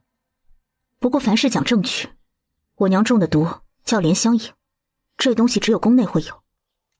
我用1万两白银从新月阁买了解药。穆天星震惊，随即惊喜道：那你娘没事了？毒能解，但10多年的亏空还得好好养。希儿，真亏有你呀，太好了。对了，1万两白银是摄政王给你的那笔。爹准备还我吗？这可是我退婚赚来的。穆天星差点被自己口水呛到。那个，你一个女孩子家要这么多银子干什么？钱不会少你的啊，先放爹这边，回头啊还是给你做嫁妆。爹，二娘管钱吧。穆九熙鄙视自己爹爹。等娘亲好了，是不是娘亲来管钱呢？穆天星微微蹙眉，尴尬笑笑道：那是自然啊，不过你娘亲要养一段时间身子，可别累坏了她。穆九熙翻个白眼。也对，不过爹，这1万两白银你可记得跟二娘说。好，你这孩子什么时候这么在乎银子了？穆天星拍拍他的脑袋瓜子，两父女一边说一边走去水云间。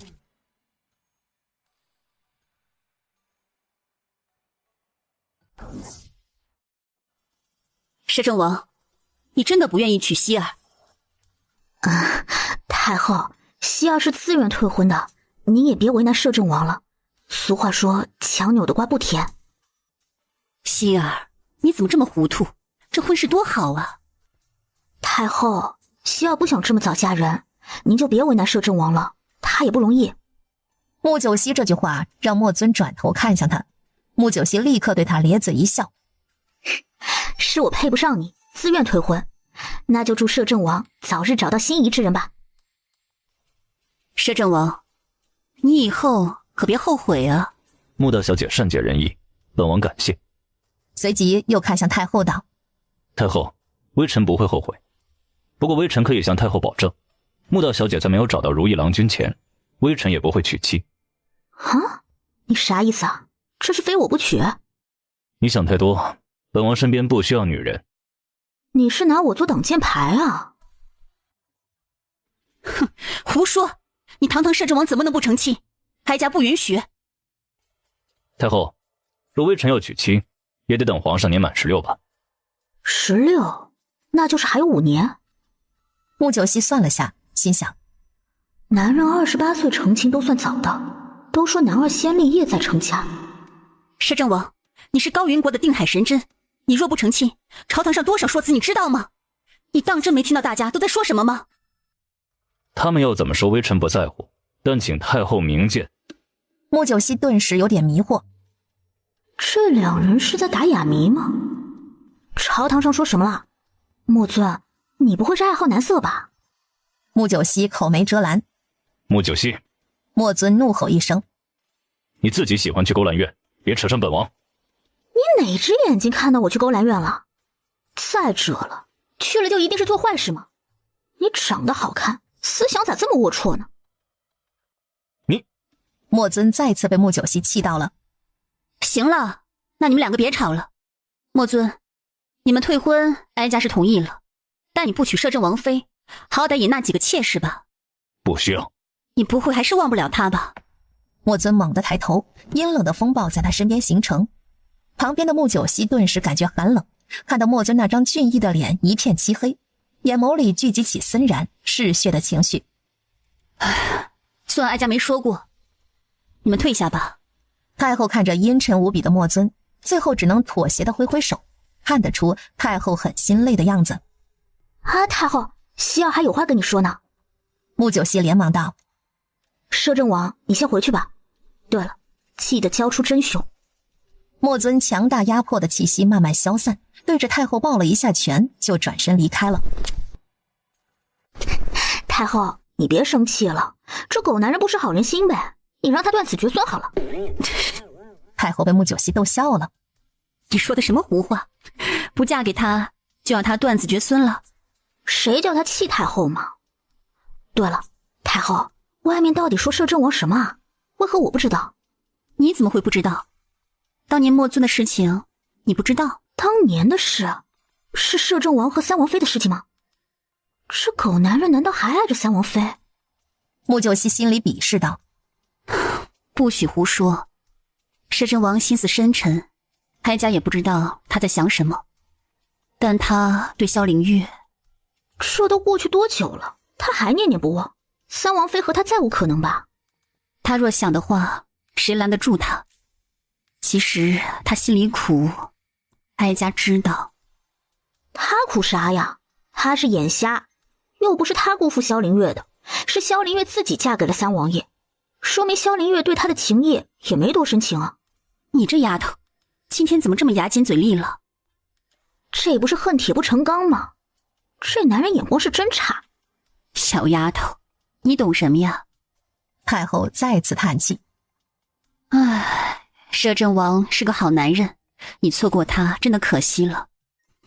说到底，还是哀家对不起他。太后，你说什么呢？你放心吧，他早晚也会遇上真爱的。希望吧。你呢？你17岁了，得嫁人了。我不要，嫁人也要嫁自己喜欢的人才行。太后，你别操心了，反正我现在名声这么差，也没人敢娶我的。你呀，女宫礼仪都学得如何了？学着呢。啊，对了，太后，我想问你一件事。你有什么是不能对哀家说的？穆九熙笑得得意，心想原主抱大腿还真有本事。太后，你知道一种慢性毒叫莲香饮吗？莲香饮？太后瞬间声音都大了，面色很是难看。你怎么问这个？穆九熙顿时把母亲的事情说了。太后听后冷笑一声：哼，看来你二娘还真是个深藏不露的高手。太后，你也觉得是二娘吗？可她怎么能弄到莲香饮呢？你可以叫叶无痕暗中查一下。莲香饮这东西不多见，是北晋国独有的。当年宫中出现后，太上皇大为震怒，大理寺里应该还有。对了，等你娘亲身体好些，让她进宫来。穆九熙心里一跳，立刻点头答应，随即告辞离开。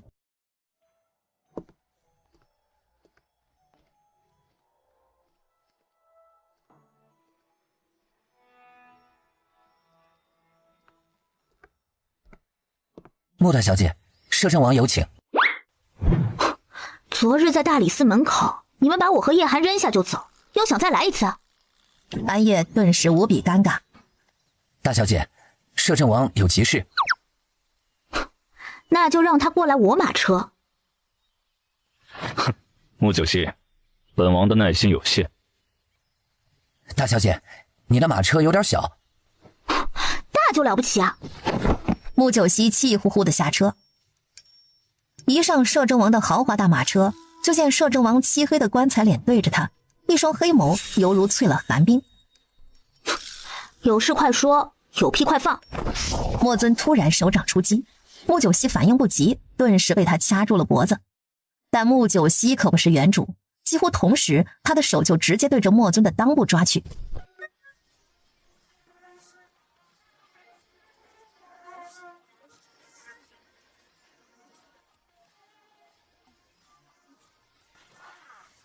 小姐，莫尊立刻放开了手，只是他愤怒的脸上浮现了一丝暗红。卑鄙！莫尊，我警告你，下次再掐我脖子，我会让你断子绝孙！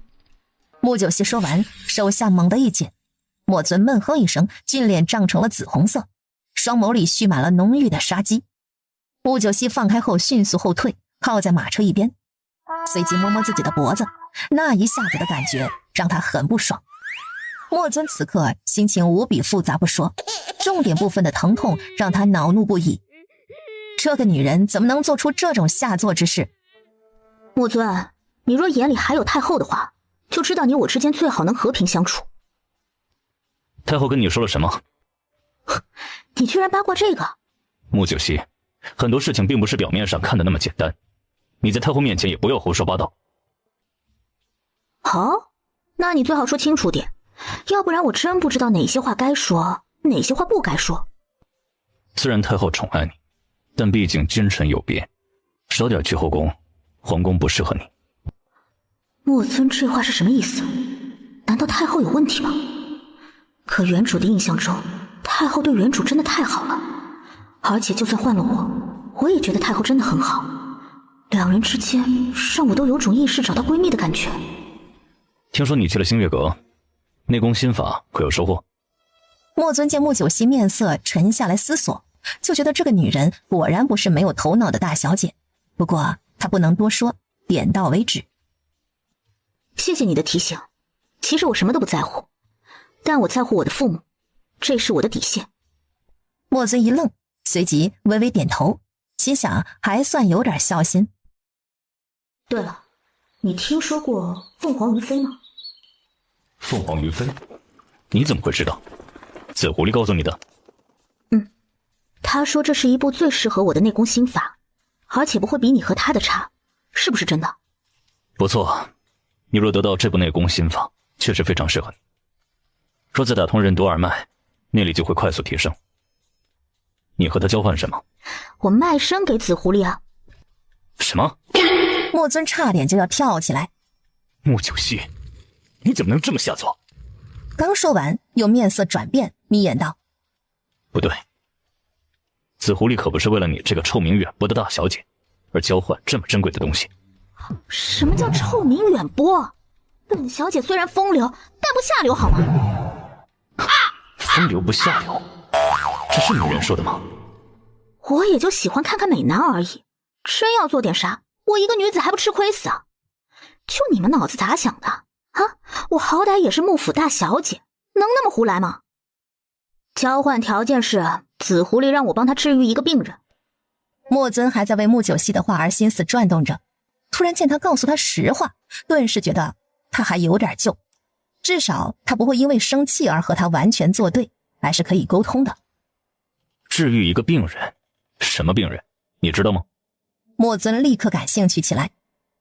不知道，3天后我会再去星月阁，应该是一位新级患者。对了，你有琉璃骨息吗？琉璃骨息是稀有药材，连星月阁都没有，本王怎么可能有？你会医术？看不起谁呢？我会的多了，就你没眼光。没别的事，我走了。对了，能否再交换一个条件？啥意思啊？穆九熙一愣。你抓不到萧剑？莫尊面色微变。你知道是萧剑？你当我傻啊？3年前那么大件事，萧家的漏网之鱼谁不知道？怎么，你抓不到他，还是不想抓他？莫尊，我喜欢有话直说，免得误会越来越多。你和三王妃萧凌月的关系我也知道，萧剑是谁的人，我不用多说了。我想说的是，当年他要真的爱你，就不会嫁给三王爷，哪怕是被逼迫的。现在他更是身为人妻，还是母亲，是你的三皇嫂，你更不应该和他再有瓜葛，这是三观立场的问题。我不想我们高云国堂堂英明神武的摄政王，最后弄成个大笑话。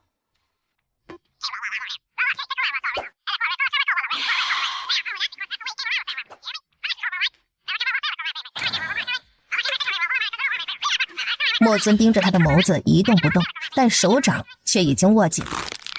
穆九熙，不知道真相不要胡说，本王对萧凌月从未有情。是吗？那就最好了。你要交换什么条件？确实是关于萧剑的，但不是你想的那样。那是哪样？你要是能说得通，我可以换一个条件，但若是因为萧凌月相求的话，不好意思，我不会交换。当然婚已经退了，你可以赖皮，但我穆九熙永远看不起你。萧剑对本王还有用，暂时不能杀他。有什么用？你不会以为你这么说，我就必须要相信你吧？换你信吗？有些事情不是你一个大小姐能参与的，对你一点好处都没有，还会有危险。希望你相信本王，萧剑早晚会交给你，但不是现在。人抓到没有？并没有抓，但已经在本王的监视之中。萧剑背后除了萧凌月，还有别人？行，我可以交换条件，但若这个人落在我手里，你可别怪我不客气。交换条件嘛，那就再给我1万两白银吧。莫尊顿时怒瞪他道：“你要那么多白银干什么？”之前1万两向紫狐狸买了莲香饮的解药，我又很穷了。莲香饮的解药，你娘亲的毒。买解药哪里需要1万两白银？你分明被紫狐狸骗了。我知道，但我舅母心切。再说了，1万两白银本来就是你输给我的，花了就花了呗。穆九熙一副无所谓的样子，莫尊又有种想掐死他的冲动了。花的是他的银子，他自然不心疼了。3日后，本王陪你一起去星月阁，1万两白银，会让安野送去你府上。谢谢摄政王，那我走了。你对我呢喃的情话很动听，关心的。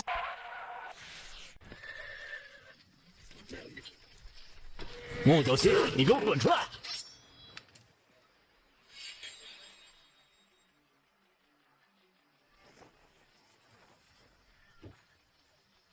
大小姐呀，是丞相府的人。白启峰，你是来找死吗？穆九熙，你太过分了，把我姐姐推下湖中，你要向我姐姐道歉。是你姐让你来的？不是，但我气不过，你必须道歉。好，我要是不肯呢？不道歉，你就吃我一剑。白启峰，你一个庶出少爷，敢用剑对着我穆大将军府嫡出大小姐，你这是以下犯上，分卑不分。你欺负我姐姐就不行。好啊，来刺我。哎，小姐，他要真有刺我的胆子，我还真要佩服他了。穆九熙，你别过来，我真的会动手的。你不动手，我还要动手呢。怎么，吓得我马车失控，我和陆儿差点摔出马车，你以为能这么算吗？你别欺人太甚，是你先推我姐姐下湖的。是吗？你姐污蔑我和温玉一私通，还想让我进猪笼，我替她下湖醒醒脑子，那是为她好。你是她弟弟，应该感激我没有再追究，要不然你以为就只是这一点惩罚？穆大小姐请息怒。白大小姐，穆大小姐，真不好意思，是三弟鲁莽了，你千万别往心里去。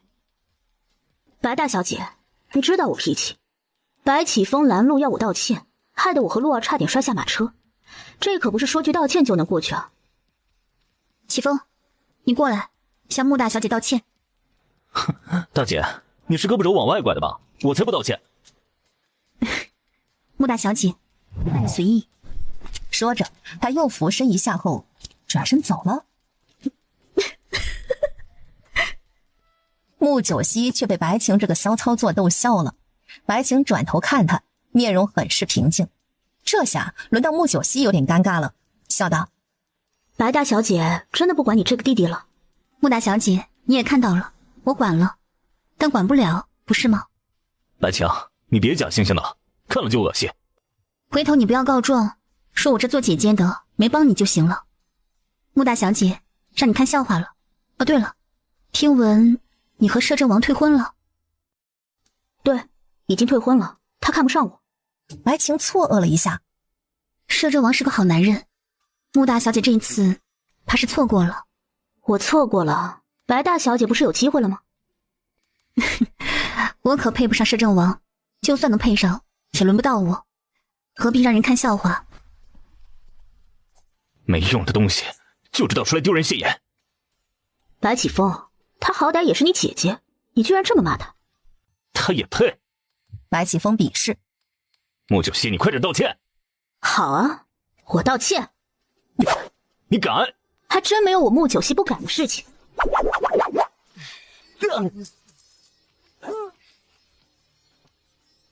穆大小姐又在欺负人了。那是白家三少爷，这臭小子该打。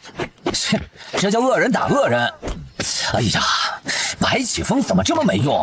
好歹也打穆九溪几下啊！哎，这下好了，穆大将军和白丞相明日早朝一定会打起来。哎，走，我们当没看见。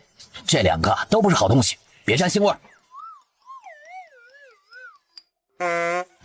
穆九溪，你给我等着，我跟你没完。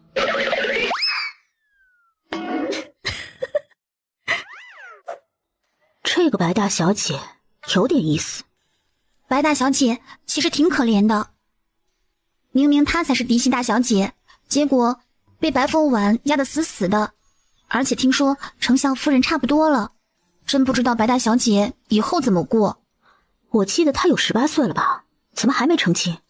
听说她自己不愿意，要陪着她娘亲，而且丞相大人给她挑选的婚事都一般。她不是喜欢摄政王吗？这奴婢可不知道，不过京城里谁家小姐不喜欢摄政王？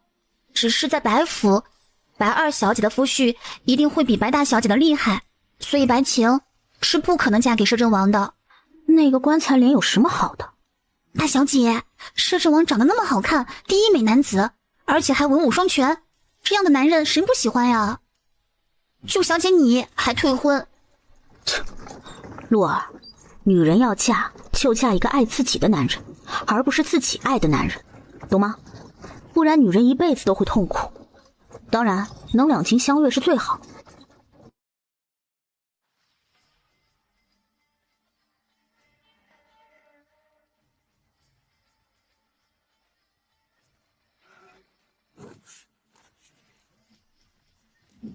穆九溪，你给老子出来！爹，你这么气干什么呀？穆九溪立刻笑嘻嘻道：“是被白丞相告状了？你知道那老匹夫不是好惹的，还去打他宝贝儿子。”爹，整件事很多人看到的，我是替白丞相管教他儿子呢，敢叫我道歉，你觉得可能吗？那日我差点就被进猪笼了。那你也不能在正阳大街上抽白启峰啊，这成何体统？爹，多大的事儿啊，你别把自己气坏了。我反正名声差，无所谓了。希儿啊，爹也要面子的。你刚被摄政王退了婚，现在又当众殴打丞相府三少爷，爹都快不敢出门了。爹是嫌弃女儿丢幕府的脸吗？爹还有脸吗？爹想要脸，那女儿帮你挣回来就是。嗨，怎么挣啊？穆天星一愣，爹是不是觉得一个女孩子需要琴棋书画样样精通才算不丢脸？那也不是啊，礼义廉耻、琴棋书画都要懂。不过我将军府儿女上午也正常，但你要教训人，能不能偷偷来呀？别这么明目张胆。愿你的眼角带着笑，带在我最美好的还笑。愿你的亲热永年少，永在我最美好的祈祷。摄政王给了爹一个任务，爹头疼着呢，你可别再给爹添麻烦了。墨尊给你任务？什么任务？抓捕北晋国奸细。什么？那爹可有眉目？皇城司昨晚巡逻的时候，抓到一个想暗杀顾大人的奸细。顾大人？工部的顾大人？对，当场被抓，但也立刻咬毒自尽。当时还有另外一人接应逃走了。这件事不是应该皇城司管吗？怎么给你管？人手不够啊！你爹我战场回来之后清闲半年了，这不是很多人都看不顺眼了吗？所以墨尊就把此事交给你了。穆九溪心里咒骂墨尊那狗男人。摄政王也是没有办法，7天为限。啊，对了，爹想去星月阁一趟。爹，你觉得是杀手？不，暗杀朝廷命官，星月阁一般不会接的。不过星月阁消息灵通，也许会有线索。爹，这件事太危险了，你别管了，让我来查吧。胡说！穆天星吓了一跳。就是危险，所以你可千万别自作主张。爹，我不是小孩子，你让叶寒和清风跟着我，我只负责查线索，到时候抓捕行动让爹来就是。我前天才去过新月阁，和紫狐狸也算熟，我去打听更方便。何况我明日和摄政王会一起过去。不行，爹可不放心。爹，你去的话，怕是连紫狐狸的面都见不到，到时候你面子更没了。穆九熙只能刺激他。穆天星顿时老脸扭曲，感觉心都被扎烂了。但想到新月阁的传闻，倒真的没有把握。虽然他一开始也不是准备去问紫狐狸，而是去买消息的。不过若是可以见到阁主紫狐狸的话，那自然更好。你放心吧，莫尊一起去，他那么厉害，有什么危险啊？说定了，我去沐浴。说完，穆九熙就跑了。穆天星有点懵。摄政王莫尊刚退婚，怎么还和希儿一起？他到底什么意思？哎，穆大小姐！胖掌柜从屋内跑出来，对穆九熙立刻笑着抱拳打招呼。哎，这位是？掌柜，这是我们高云国鼎鼎大名的摄政王，你居然不认识啊？哎呦，贱民刘文涛参见摄政王，免礼。掌柜，阁主在的吧？在，当然在。阁主等穆大小姐很久了，两位里面请。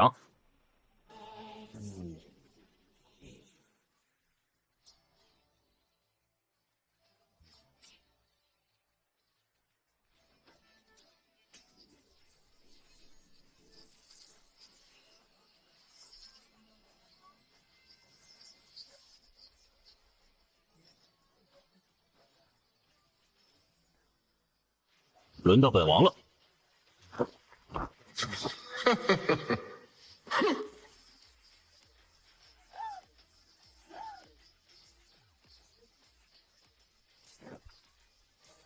我日你妹的！你们两个有病吧？会不会尊重我一下？莫大小姐，对不起，本座一时手痒，和摄政王切磋一下，没想到波及了您。没想到，霍云天，你骗鬼呢！我这么大人站在一旁，你没想到？穆九熙气得笑脸涨红，头发还没弄开，他都不想弄了。明明是美美的出门，没想到变成了个疯子。本座还以为莫大小姐可以躲开的。你以为我要是能躲开，我还来交换什么内功心法？要不是我聪明，我现在都已经遍体鳞伤了。莫尊见穆九熙那瞪眼怒吼的样子，有点想笑，特别想到他胆子这么大，连紫狐狸都敢骂，心情居然有点好。似乎之前他对他的冷嘲热讽也不过如此，这女人就是直来直去的。不过他还是连忙走过去，伸手就把她乱七八糟犹如挂着面条的长发扒拉下来。了不起现在只剩花，温酒煮茶花桑麻，白云苍狗仗剑天涯，离凡尘只手芳华。对不起，本座的错，本座愿意赔偿1000两白银，还请莫大小姐消消气。1000两太少了，我裙子都破了，发簪都摔坏了，起码要赔2000两。成交。哼，你就这么缺钱啊？难道我还能打他一顿？识时务者为俊杰。穆九熙接过他手中的长发，退开一步道：谢谢。莫尊本来手中拨弄着光滑的黑发，有种岁月静好的感觉，突然发丝滑落他的手掌，让他内心似乎有一下子的失落。他面色阴翳，立刻转头，目光如刀刮向霍云天道：这就是你星月阁的待客之道。本座早闻高云摄政王是第一战神，武艺高强，技艺高超，本座实在有些手痒啊，见笑见笑。这是本座从北境带来的雪莲茶，两位尝尝。不错，清雅甘醇，回味良久，值不少钱吧？莫大小姐，雪莲茶1两千金。这么贵啊？那得多喝几杯。莫尊觉得自己胸口闷了，这女人实在太丢脸了。本王府上有，你爱喝，我都让安叶给你送去。莫尊实在受不住了，穆九熙转头看他那张冷酷的俊脸道：“莫尊，你怎么突然变大方了？不过说话算话啊，先谢谢了。”不知道摄政王光临新月阁是？啊，他是陪我来的。穆九熙用脚微微踢了莫尊一下，莫尊只能憋住不说话，微微点头。两位不是刚退婚吗？退婚就不能做朋友吗？何况我的身份和摄政王也不可能当不认识吧。新月阁在高云国的生意倒是蒸蒸日上。摄政王，新月阁可没有作奸犯科，而且按时交商税的。齐放是新月阁的人吧？齐放在高云国没有出任务，他的个人行动和新月阁无关，摄政王可以明察。啊，行了，能不能先办我的事啊？阁主，你的病人呢？霍云天看看他，又看看莫尊，随即叫来胖掌柜道：“你带穆大小姐去看阿芷小姐。”穆九熙看了莫尊一眼，随即笑道：“你们两个可以好好聊，千万别打架。”说着就拿着他的药箱子走了。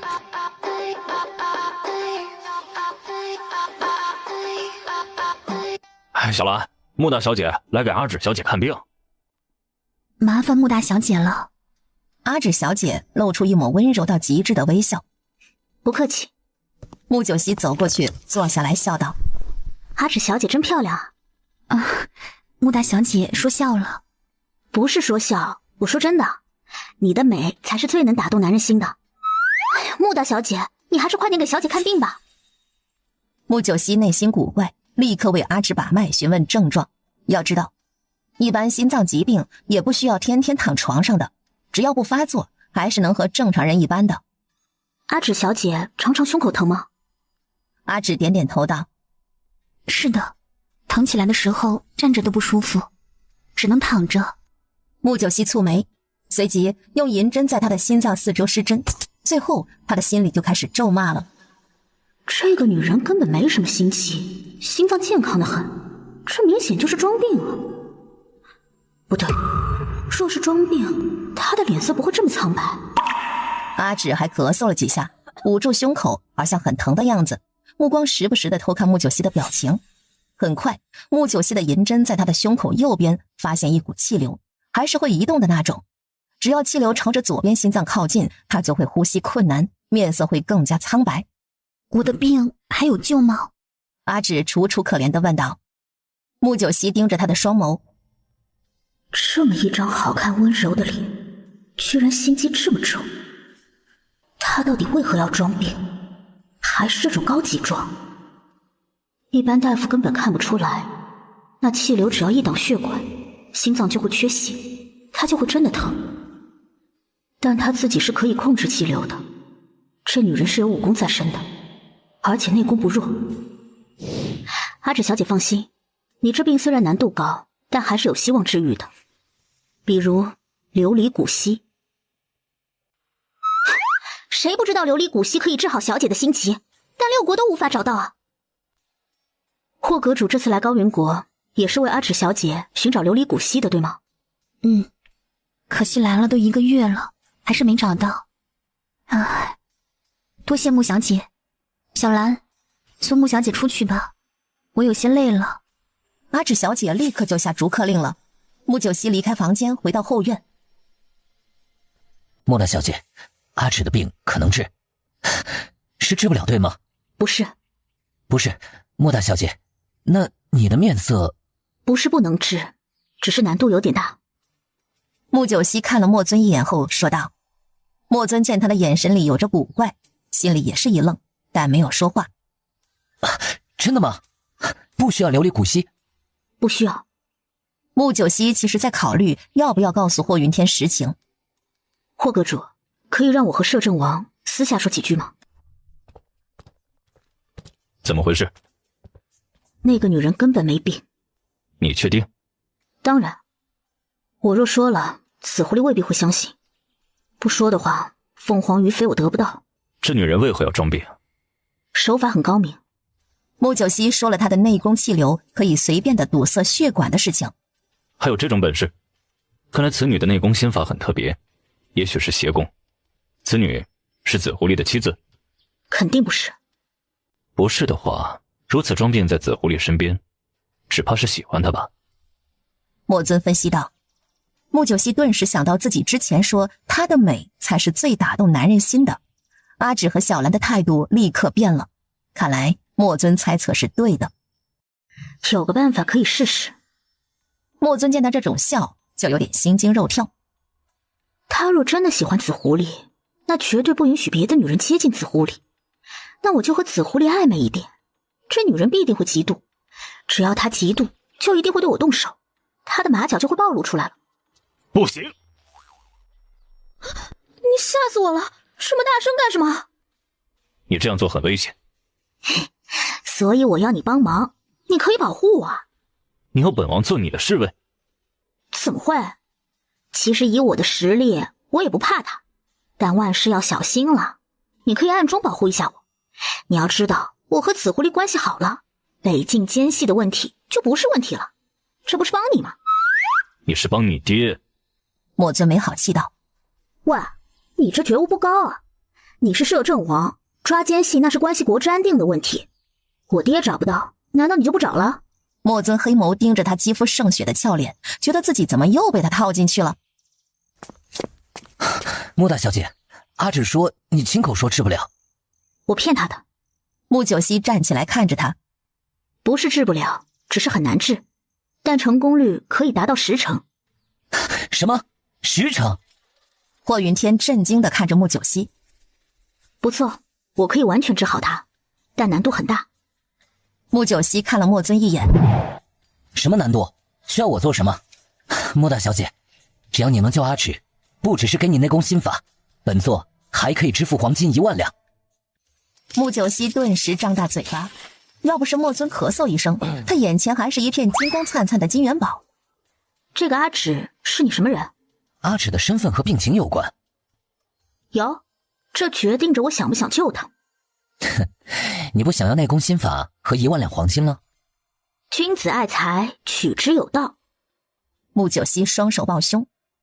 老实说，这个阿芷我不太喜欢，虽然长得很漂亮。你为何不喜欢阿芷？因为她的心急没表面上看的那么严重，她装过头了。穆九熙的话让莫尊心里对他点头，这女人这是实者虚之，虚者实之，能让霍云天更加相信她。霍云天面色一变，随即道：你这话是什么意思？字面上的意思。心急这种病不发作的时候和正常人是一样的，只有发作才会疼痛难忍。也就是说，阿芷小姐不发作的时候，她完全可以正常行动。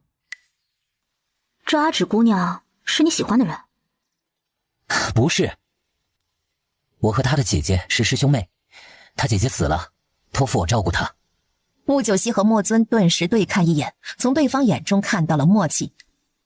冒昧问一句，他姐姐是死于心急吗？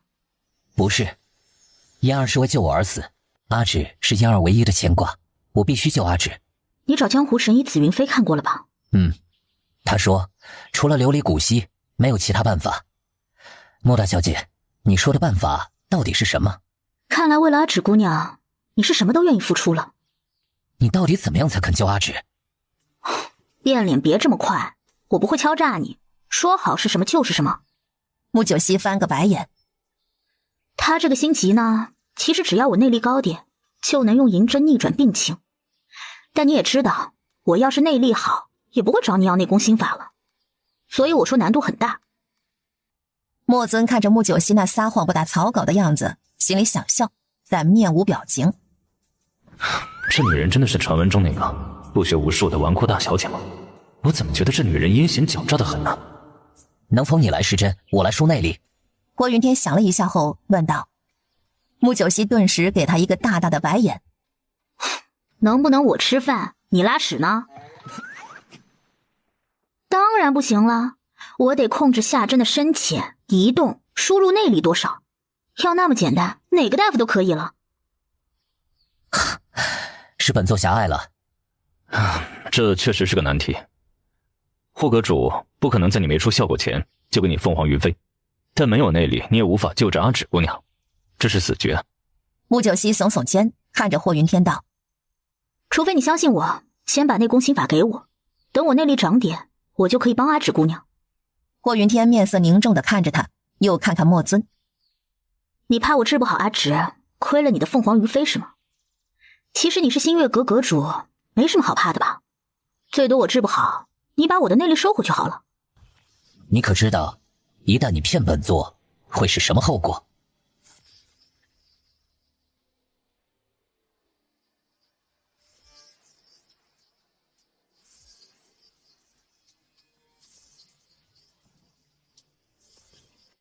霍阁主，你别忘了穆九熙是高云国穆大将军府的大小姐，星月阁要有人敢动她，等于与整个高云国为敌。这是被国家保护了吗？哼，你以为本座想杀人还能让你抓住不成？霍阁主。好了好了，两位老大，我知道你们都本事大，但也别让我这个小女子做夹心饼啊。霍阁主，你自己决定吧，我又不逼你。阿芷这疾病很多年了，最近1年越来越严重，常常发病，所以我去哪里都得带着她。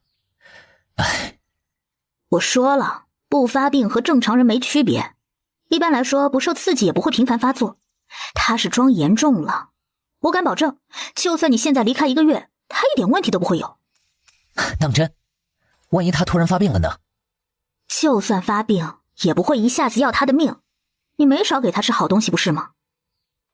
那女人喜欢霍云天，怎么舍得去死？穆大小姐，本座相信你，可以先给你凤凰于飞的第一部分功法。内功心法一般是分3部分的，很多人终其一生都不需要学第3部分，你刚开始第1部分足够。行，那就第1部分吧。那你是否也给本座一个答复？要学到什么程度才能帮阿芷看病？穆九熙露出苦瓜脸，又看向莫尊。莫尊蹙眉道：“现在还不知道你能修炼多快，不过一般来说，第1部分都比较简单。本王觉得3个月时间你应该都学会了，后续也就是加强问题。”那就3个月如何？当然，也许会快，我现在自己不知道而已。穆九熙立刻笑眯眯地看向霍云天：“3个月，本座还有事要去北京。”那就把阿芷姑娘留下来就好了。她应该不愿意，她现在很依赖我。霍云天，你报恩报傻了吧？穆九熙没好气道：“他故意装病，就是不想离开你，明显他是喜欢你啊。”不可能。霍云天好像被踩中了狐狸尾巴似的，满脸惊慌。自欺欺人，我也不多说了，说多了也没意思。你先把内功心法给我吧，我回去就开始练。对了，我还有其他交易跟你谈。穆九熙就知道说了他也不会相信，不过也可以看出他对死去的嫣儿是多重情了。霍云天这次倒是没多考虑，拿出一本精美的本子，只是他先自己打开，扯掉了一半。穆九熙一头黑线，果然只给他第1部分呢。至于1万两黄金，等你治好阿芷的心疾再给你，没问题吧？没问题，你也可以不给，不过你得告诉我一个消息，就当我买消息的钱。穆九熙咧嘴一笑，莫尊也跟着笑了，感觉霍云天也是被他装进套里去了。霍云天果然面色如菜，估计像吃了一只苍蝇。什么消息？霍阁主知道北境奸细一个被抓，一个逃走的事情吧？抓的那个已经自杀身亡，逃走的那个正在追捕之中。我就想问问霍阁主，可知道这帮人的藏身之处？哼，本座怎么会知道？你不会以为这事儿和新月阁有关系吧？怎么会？霍阁主性格孤傲，做事有原则，肯定不会做这种事情的。不过星月阁遍布6国，情报消息肯定最灵通，所以就当我来买消息如何？1万两黄金呢？正在喝茶的莫尊，这一次直接喷了雪莲茶。霍云天被穆九熙这话炸得心都要滴血了，怪自己嘴贱，为何要多给他1万两黄金？不过你肯定心里不舒服，那我再跟你打个赌如何？你怎么就肯定本座一定知道奸细的事情？霍云天都有点哭笑不得了。你不知道就没人知道了，我相信你的本事。穆九熙这4个字让霍云天真的一点反驳机会都没有。行，你跟我赌什么？琴技？霍云天放松下来。琴技你已经输给我了，我再赢你也不服输啊。换一个，我们写字如何？你琴技赢了霍阁主。莫尊突然震惊地看向穆九熙，他可是知道星月阁主一曲凤求凰惊艳6国的。你又看不起谁呢？我骗你有糖吃啊？穆九熙横他一眼。他说的真的？反正莫尊是打死都不敢相信这件事的。真的，穆大小姐琴技高超，本座是愿赌服输的。霍云天看向穆九熙，笑了笑，笑容里居然带上了一点宠溺。毕竟她这个小丫头居然能赢他这只老狐狸，真的是让他刮目相看的。赌写字怎么赌？霍云天看到莫尊一张俊脸上都是不敢相信，他也不多说，转头问穆九熙：写字啊，就是书法。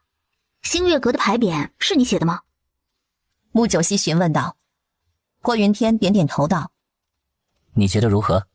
好，龙飞凤舞，铁画银钩，看得出你孤独重情，高处不胜寒的感觉。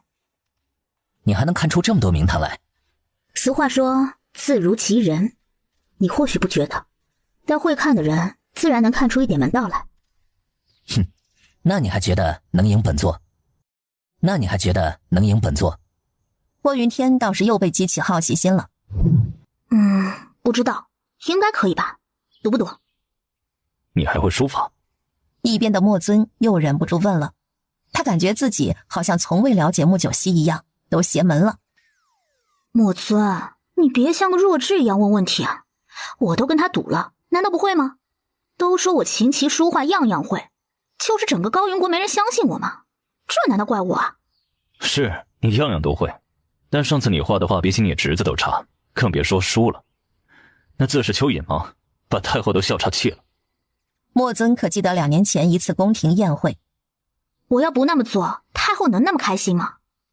我的目的就是让当时所有的人都开心，懂吗？莫尊黑眸深深，里面都是星光点点，不可思议地看着穆九熙的神情，好像他真的一点儿也不在乎自己的名声。好，我赌了。霍云天本来就是才华出众的高手，心里面早认为很少有人能超越他，所以才会有高处不胜寒的感觉。穆九熙顿时笑着伸出一只白皙纤细的手掌出来，霍云天看着他的手也笑了，伸出手来和他对击一下。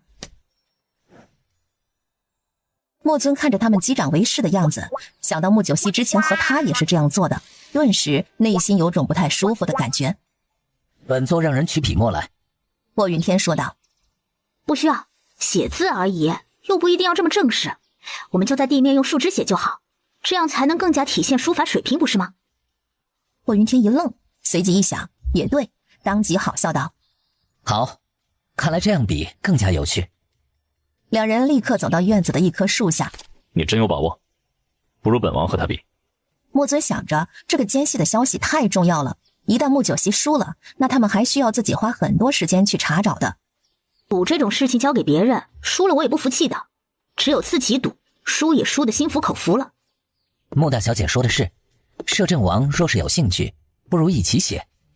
听闻摄政王文采斐然，本座其实也想见识见识。本王最擅长的是棋，也许以后有机会也可以和霍阁主赌一把。莫尊才不会浪费自己的底牌。那本座有机会一定要和摄政王切磋一下棋技了。霍阁主，你想写什么？你说。霍云天很有信心道。这样啊，那我们就写4个字：天道酬勤，如何？穆九熙正中下怀，好在霍云天还算是个谦谦君子。天道酬勤，好，可以。霍云天顿时兴奋起来，一张俊脸都有点红，似乎激起了他多年平静的心跳。一起吧。穆九熙说着就开始书写起来。穆九熙下手很快，4字根本不是分开的，而是一气呵成，树枝犹如在地上跳舞似的。莫尊看得眼珠子差点跳出了眼眶，因为这种写法他从未见过，4字连笔不说，写的时候丝滑的如行云流水，落笔如云。霍云天还没有写完第3个字，穆九熙就已经一声好了，4字完成。霍云天立刻扭头看过去，这一看他直接就傻眼了。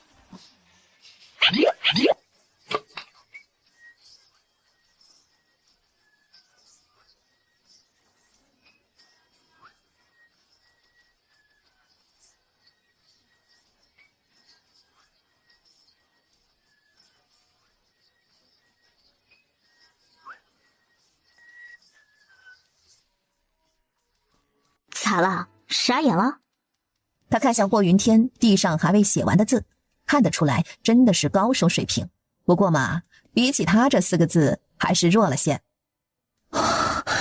你到底是怎么做到的？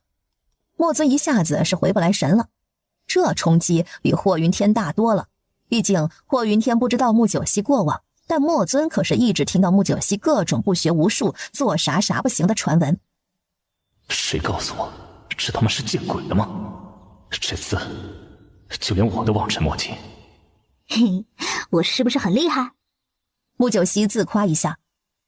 其实这不算好的，我已经有点手生了，要练习几次啊，一定比这个写得好。你霍云天都要哭了。你真的是让本座自叹不如啊！哼，宗主眼下第一才子站在了顶端，没想到被一个小我10岁的小丫头打的是落花流水。之前琴技，现在书法，他还会其他吗？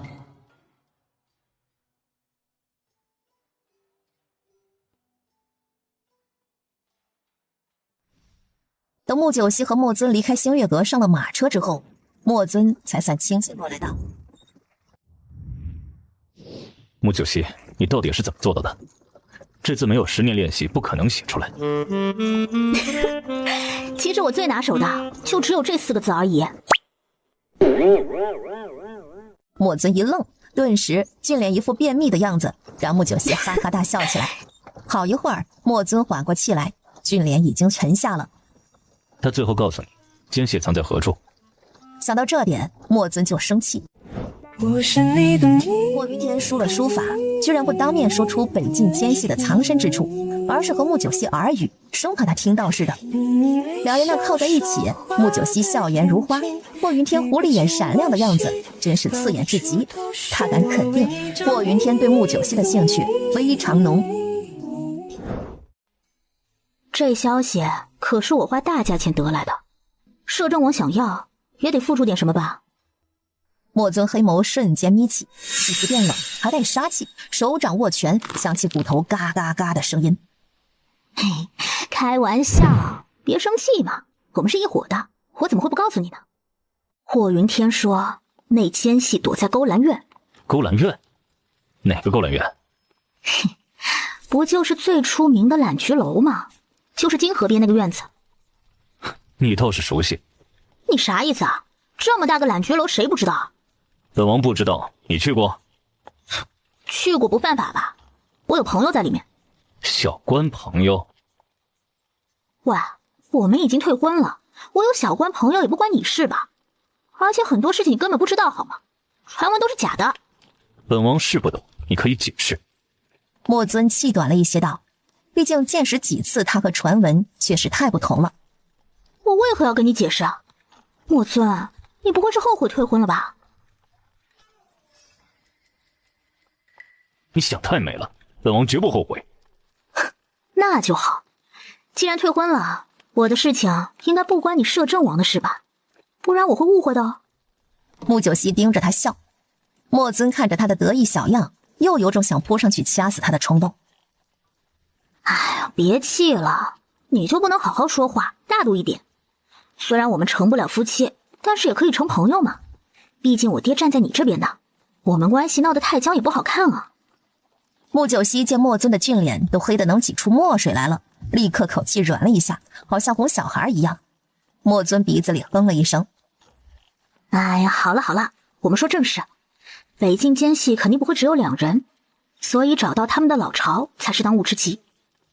霍云天告诉我的是那个逃逸的家伙在揽菊楼，但并不是说老巢在那里。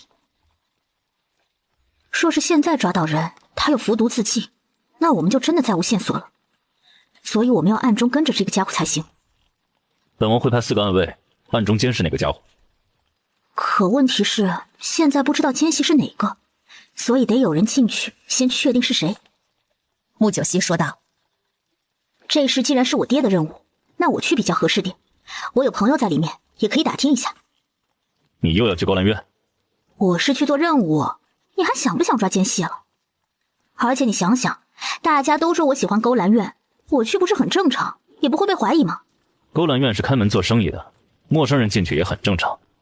难道你去啊？哼，那家伙肯定很小心，不是熟人又岂会被人看到？穆九熙心里其实很兴奋的，暗夜女王的做任务的时候是最刺激的，她就喜欢挑战这种高难度，找出人，排除万难，最后解决掉。当然这次不能杀，但过程很刺激，她得看看自己的敏锐性是不是降低了。行了，就这么决定了。没有人比我这个爱玩的大小姐更合适了。穆大将军的书房内，希儿，这次不是去玩的，很危险的。爹，我知道，不危险我还不去呢。这样，你派人暗中监视整个蓝居楼，包括后面的金河。我觉得奸细会选择这个地方，是因为后面就能坐船离开。现在全城禁严，他还不敢明目张胆逃走，但一定会找机会的，所以必须全方位监控。这是肯定的。但进去找人的事儿，你一个女孩子不方便。勾兰院男人去的多。谁说的？女人也不少的。我之前还看到文心公主呢。什么？你别胡说！穆天星顿时想包住自己女儿的嘴巴了。文心公主是小皇帝的姑姑，死去皇帝的胞妹，府中男宠无数，还喜欢去勾兰院玩。我没胡说，上次我还和她吵起来了。爹，你没去过不知道。其实勾兰院很多贵妇去的。穆九熙贼笑起来。你也说是贵妇了，你还是黄花大闺女，能一样吗？爹，我就算不去，大家都以为我常去，反正名声够臭的，在乎这些做什么？现在最重要的是抓奸细，你想想有谁比我更熟悉揽居楼的？哎呀，爹，你让叶寒和清风跟着我进去就好了。放心吧，我今晚就过去，不把人找出来，我就不姓穆。说着，他就直接跑了。自己小院里，洛儿一见穆九熙回来，就神秘兮兮的过来道：“大小姐，二夫人去看过大夫人了。”哦，她脑袋不疼了？穆九熙挑眉，都说了些什么？也没什么，就是一直跪着哭，说她没有害大夫人，请大夫人彻查。还有就是主动要交出府中的钥匙，说以后大夫人来管，她要自证清白。穆九熙嘴角勾起冷笑，这女人这是以退为进了。不过大夫人没答应，大夫人说自己身体还很差，也不熟悉府中事务，还是让她管，说不怀疑二夫人。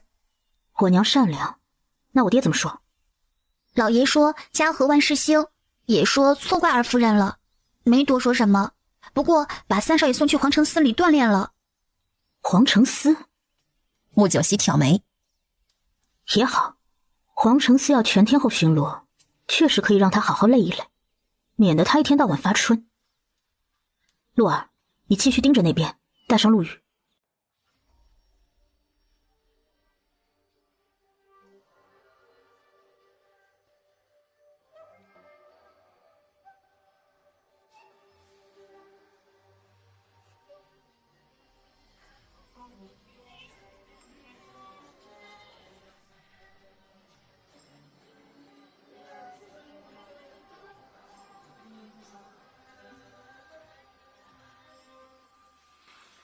细数着飘落的斑驳光影，手中的刻刀描绘命运。哇塞，原来有内力是这么爽的。尘封的伤痕无迹，刹那的芳华便是曾经。更鸟飞不出那铺开明暗色。大小姐，是叶无恒大人来了。叶大人，你怎么来了？穆九熙笑着上前，看到如此儒雅温润的美男子，穆九熙心情更好了。穆大小姐，你要出门？叶无痕看他打扮比平日里隆重一些，心里倒是好奇，谁家府上有夜宴吗？是啊，要出去办点事。叶大人有事，不如坐我的马车，路上说。好。叶无痕确实有事，答应一声，两人上车。莫大小姐，这是去哪里啊？说了你一定会鄙视我。我今晚要去揽菊楼。揽菊楼？叶无痕一愣。勾栏院。不过我是去为我爹和摄政王办事的，可不是去玩的。穆九熙还是解释一下，毕竟被这么一个大美男误会还是很残忍的。你爹和摄政王？是你爹那个任务？叶大人果然聪慧过人。我从新月阁得到消息，人藏在揽菊楼。那就好。白丞相突然对你爹发难，摄政王也是很难做。7日为限，在下还担心没线索。说来我们大理寺也是需要辅助穆大将军的，还有皇城司。莫尊告诉我了，为了不打草惊蛇，就没通知你们。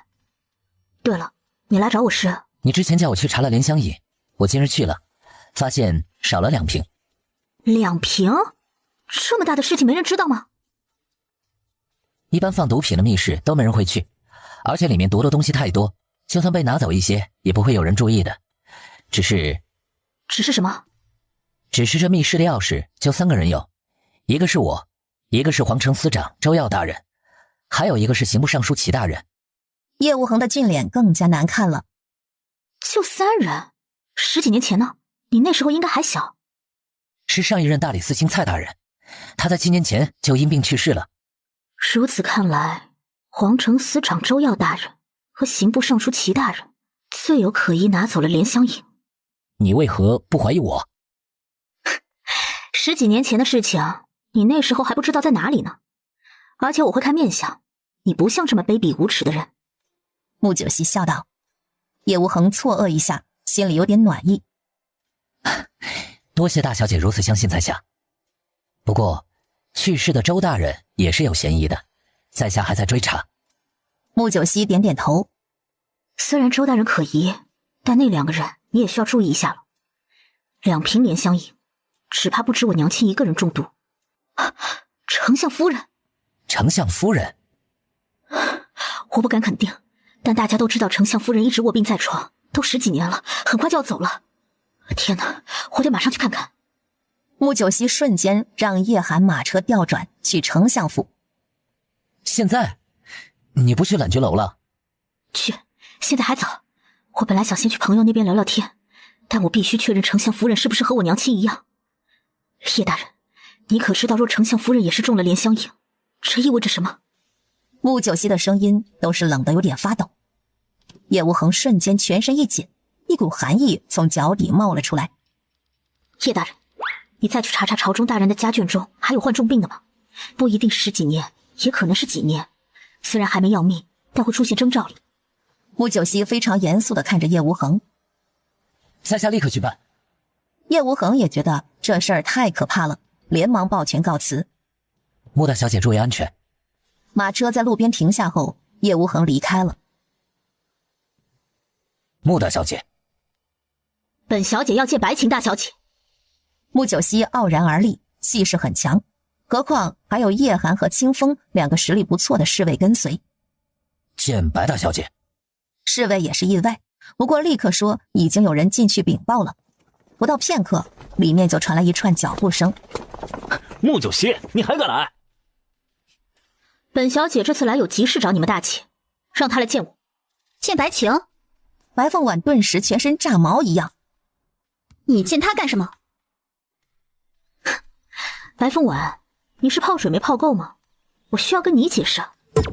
你穆九熙，我们丞相府不欢迎你，你快滚！不滚就别怪我赶人。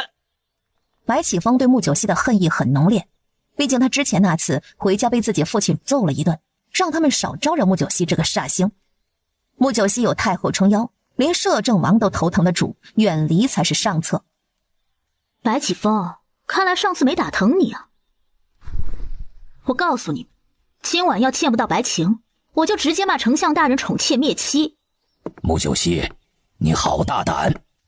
丞相大人白钦点一声怒喝，一双虎目狠狠地瞪着穆九熙。只是奇怪，穆九熙来见白晴，穿这么漂亮，这是要干什么？穆九熙见过丞相大人。哼，穆九熙，你这么晚找晴儿来干什么？白丞相年约40，老谋深算，根本不吃穆九熙这一套。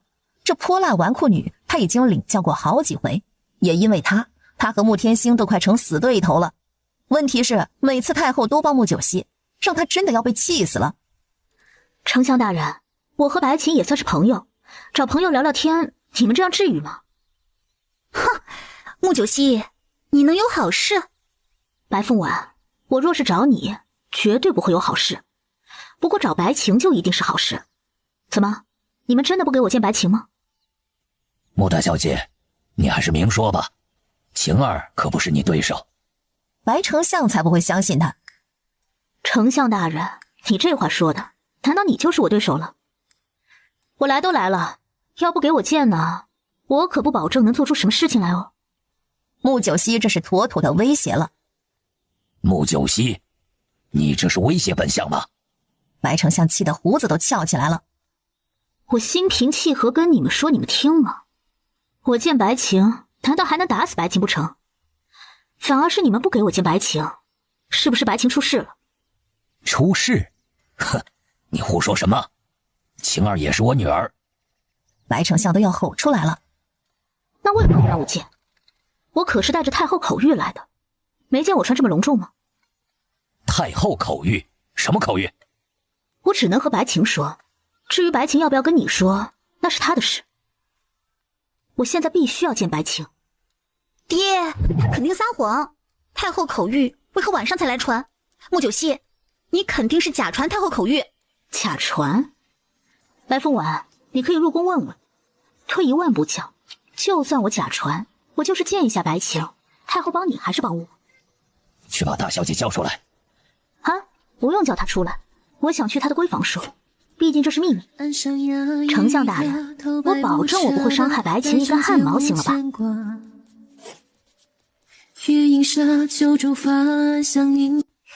白大小姐，我们进去聊聊。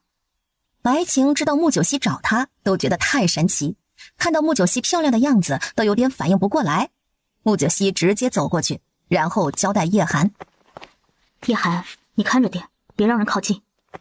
叶寒答应一声，站在了门口。穆九熙和白晴走到闺房内，关上了门。穆九熙还不确定，四周看了看，到窗户前也检查一下。穆大小姐，你找我是什么事？白晴被穆九熙搞得很紧张。穆九熙直接走到她洗漱间。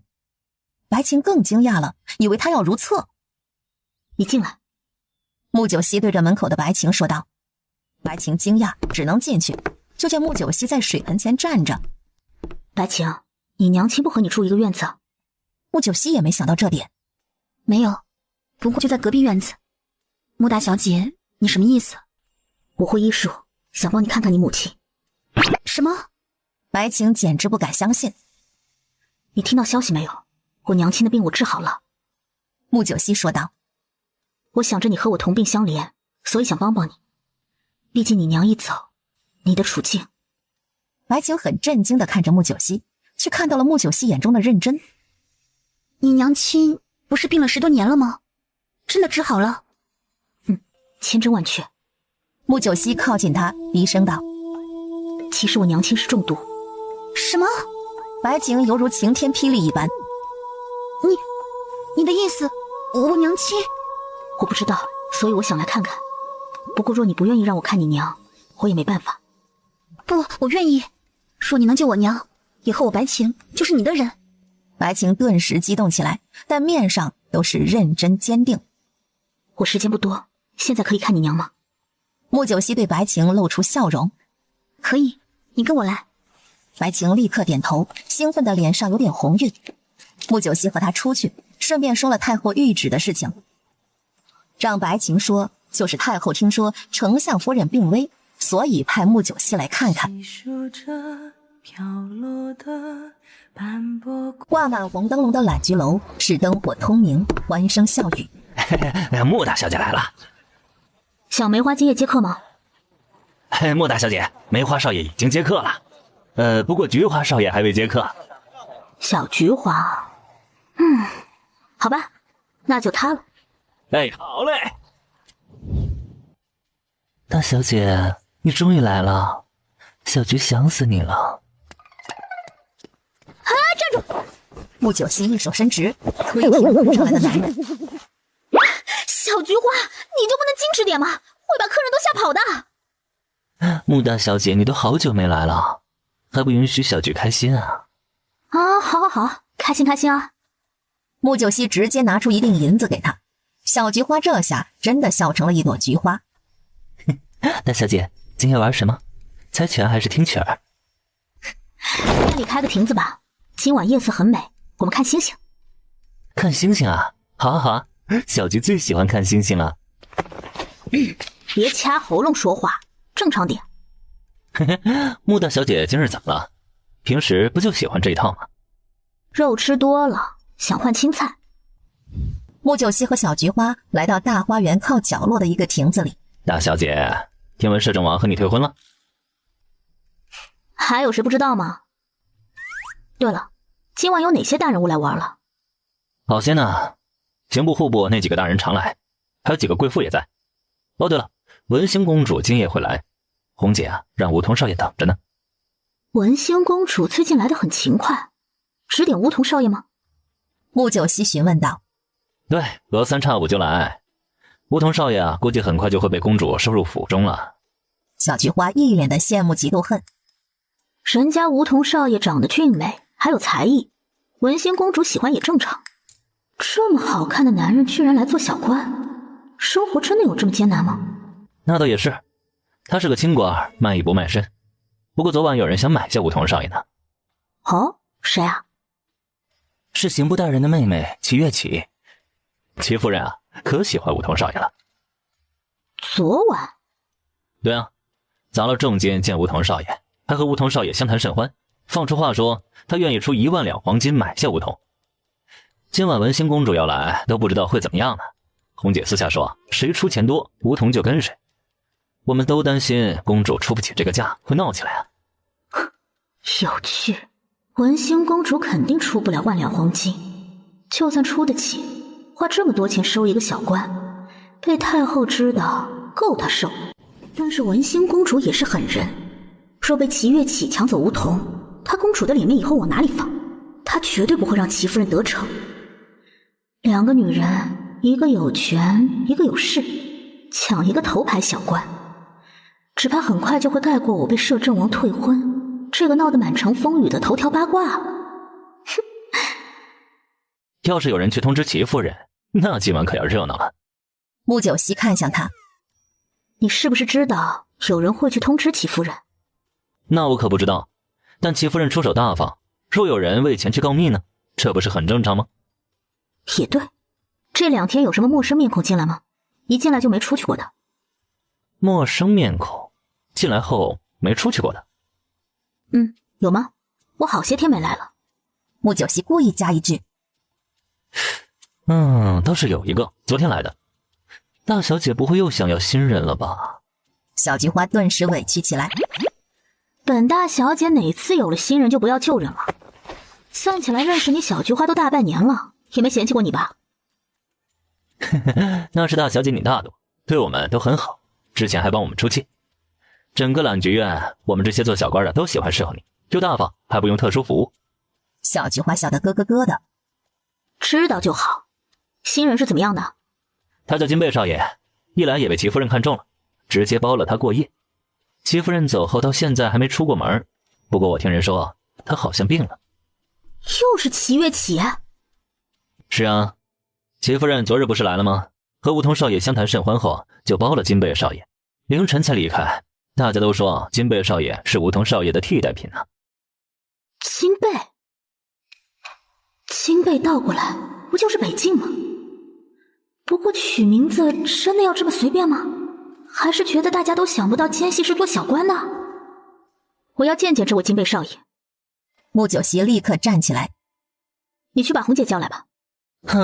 大小姐你不要我了。哎，打住！谁不要你了？你又不是不知道，我喜欢看个新鲜，又不干嘛，见一见而已。什么样的模样能让齐夫人包夜啊？赶紧的！说着，又扔了一锭银子给他。这下小菊花顿时答应一声，就高兴地跑去找红姐。穆大小姐，霍阁主，你怎么来了？霍云天见穆九熙打扮得明艳动人，娇美无匹，不禁嘴角微微抖动一下。这样来找小官真的好吗？这些小官估计得偷笑死吧。把每种感情都看淡，是不是才圆满？本座想了想去，怕穆大小姐今晚会有危险。你是特意过来保护我安全的？可以这么说。毕竟万一你出事，阿芷的病就没希望了。这家伙怕是觉得我拿了他的凤凰于飞，怕我死了亏本吧？果然紫狐狸还是老狐狸啊！本座能进来坐吗？霍云天询问道。这下轮到穆九熙嘴角抽搐了一下，随即道：哼，你不怕被人当成我叫的小官的话，就进来吧，我无所谓。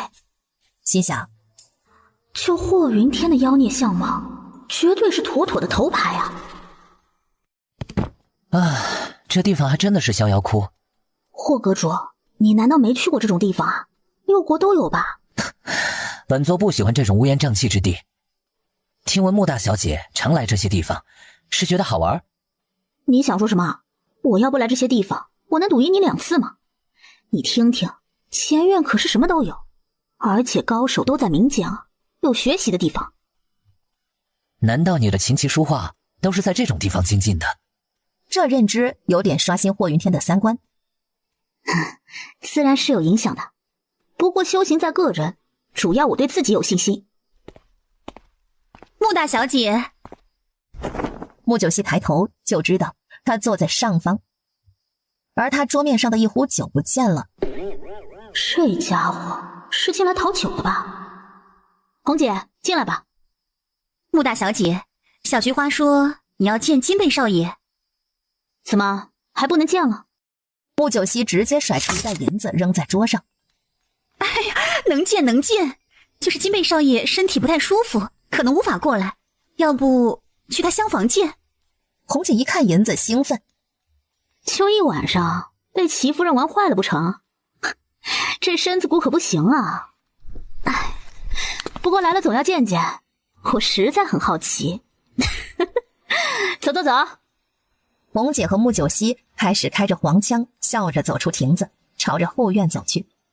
亭子顶上的霍云天听得俊脸都红了，这穆大小姐实在是生猛。蠢蠢欲动的纸伞，紧握着在崩穿，把每种感情都看淡，是不是才圆满？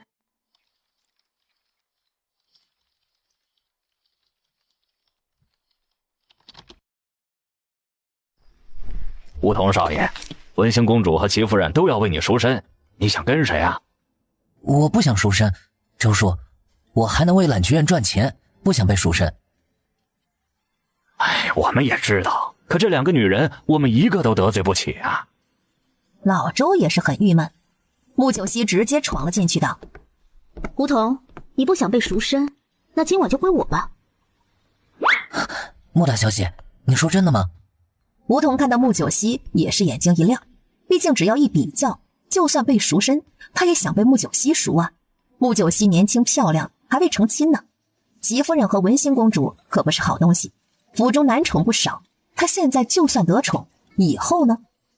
当然，老周，快准备上好的酒菜，今晚我们就吟诗作对。穆大小姐，外面2位怎么办啊？你去告诉红姐，顺便告诉那2位，梧桐从现在起就是我穆九熙的人了。好嘞，老奴马上去备酒菜。梧桐啊，你可要好好侍候穆大小姐啊。是，梧桐明白，多谢穆大小姐解围。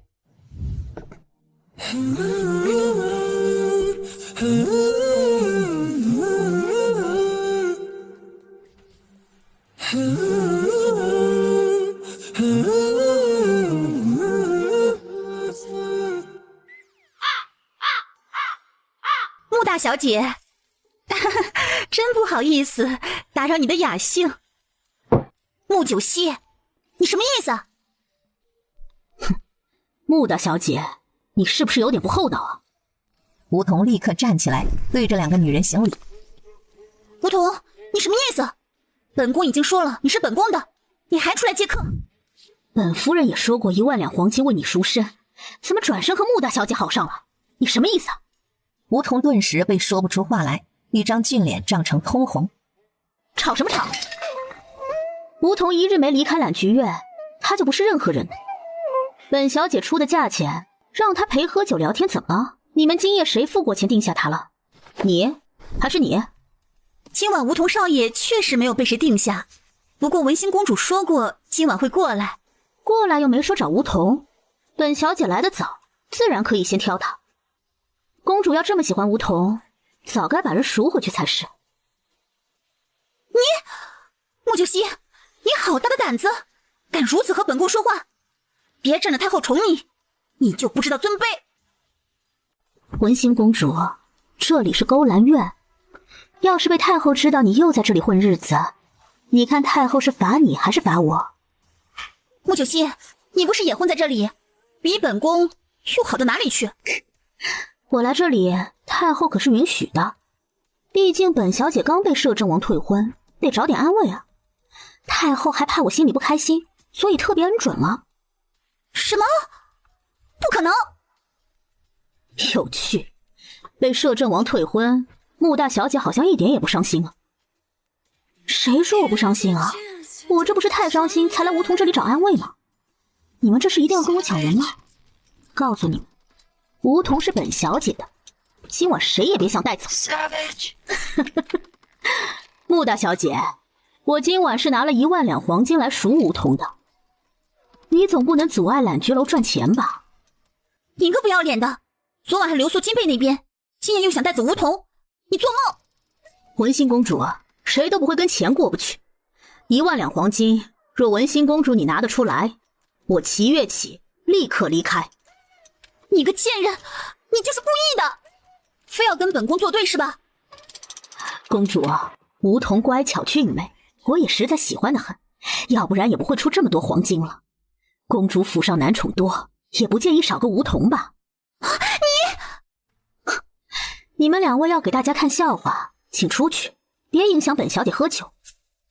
红姐，我1万两黄金拿来了，现在就要买走梧桐。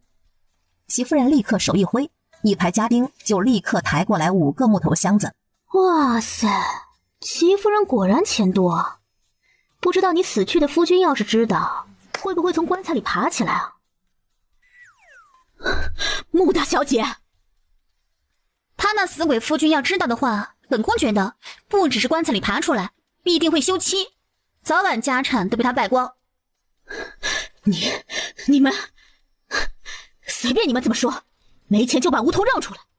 红姐，揽菊楼的规矩不要了吗？齐夫人，你怎么就不问问梧桐的意思呢？穆九溪好笑，你难道觉得他会同意跟你走？小官赎身也需要本人同意吧？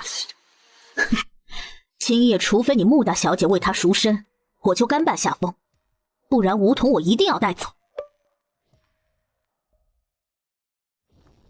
齐月起，你跟我叫板啊？谁给你的胆子？你刑部尚书的兄长吗？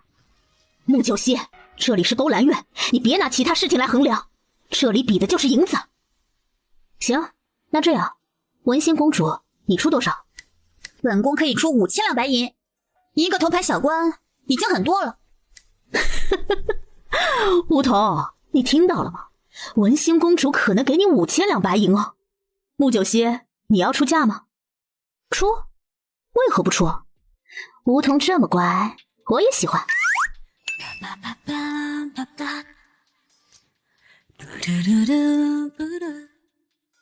莫大小姐若是愿意为梧桐赎身，无论多少，梧桐都愿意。莫大小姐，你别做梦了，你爹要知道你为小官赎身，只怕会打断你的腿啊！摄政王只怕也会被气死吧？刚退婚，他就为头牌赎身，怎么都觉得摄政王头顶一片绿啊！别胡说，不要命了！穆大小姐，你要不出嫁，我可要带人走了。梧桐，你还不过来？真以为穆大小姐会看上你？梧桐，你自己有钱吗？穆九熙突然转头问梧桐道。梧桐一愣，随即靠近穆九熙的耳边说了一句话。穆九熙一听，眼睛更亮了，立刻对他也耳语了几句，最后嘴角还邪恶地勾了起来。穆九熙，你不要脸！两个女人见他们动作这么亲密，顿时都怒骂起来。梧桐听完穆九熙说的之后，微微错愕，随即羞涩地笑了笑，点点头。我比较穷，所以只能出100两白银。什么？大家都震惊地叫起来。100两银子怎么可能输头牌啊？穆大小姐，你这是看不起梧桐吗？穆九熙，你在开玩笑吗？红姐，你说梧桐价格到底多少啊？头牌最少也需要3000两白银，穆九熙出不起就让开。梧桐，你还不过来！梧桐顿时上前一步，抱拳道：多谢两位对梧桐的关爱，梧桐愿意自己出2900两，赎身给穆大小姐。什么？梧桐这叫眼光好，投资本小姐呢，有前途。穆九熙走过来，拍拍梧桐的肩膀：从现在起，你梧桐就是我穆九熙的人了。说着，还挑衅地看看文心公主和齐夫人。是，大小姐，以后梧桐就是您的人了。梧桐立刻高兴地行主仆礼。穆大小姐，今晚这场戏真的精彩，哼，你好算计啊！你就当笑话看好了，明日只怕要满城风雨。哦，穆大小姐是怕今夜的传闻吗？不，我怕我爹娘知道我为头牌赎身，估计想打死我。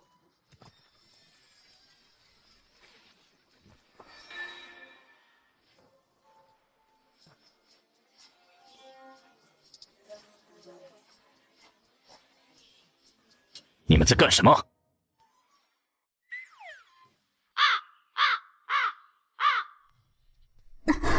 摄政王，你有病啊！半夜3更有你这么拦马车的吗？你给我下来！摄政王，你这是干什么？霍阁主，你是不是管太多了？这里没你的事，立刻离开！我刚和他退婚，他就去勾栏院，这是打我脸吗？摄政王，你好歹也是有身份的人，如此不分青红皂白，是真以为本座怕你不成？哼，我什么时候被人这么对待过？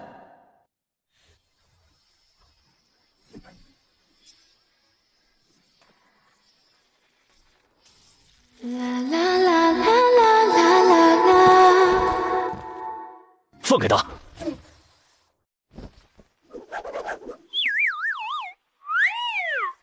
大小姐，走这边。住手！我遵你住手！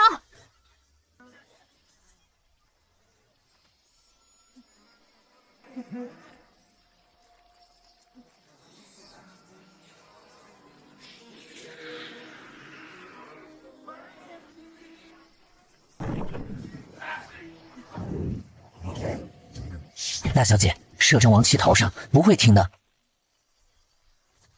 这男人真的有病啊！到底出什么事了？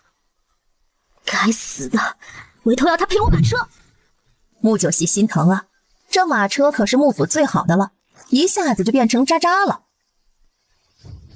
霍云天，下次再让本王看到你和穆九熙在一起，别怪本王对星月阁不客气。哼，摄政王果然名不虚传，本座还有。哼，霍阁主，你不是本王对手。是吗？那就再试试。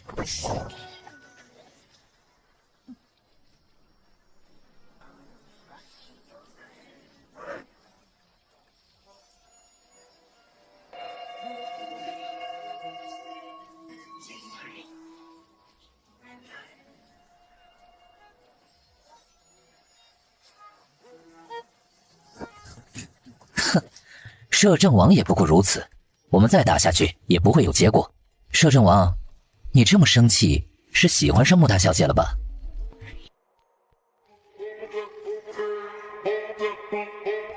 霍阁主，你是在说笑话吗？本王要是喜欢她，会退婚吗？那是因为你后悔了。这男人如此不对劲，完全是冲着穆九熙今夜的行为而来，他绝对是嫉妒了。只是高高在上的摄政王又如何会意识到这一点？本王从不后悔。霍阁主，本王警告，穆九熙身份特殊，你星月阁的身份最好离他远点。莫尊说完，甩袖转身就走。死鸭子嘴硬，本座倒要看看你嘴硬到什么时候。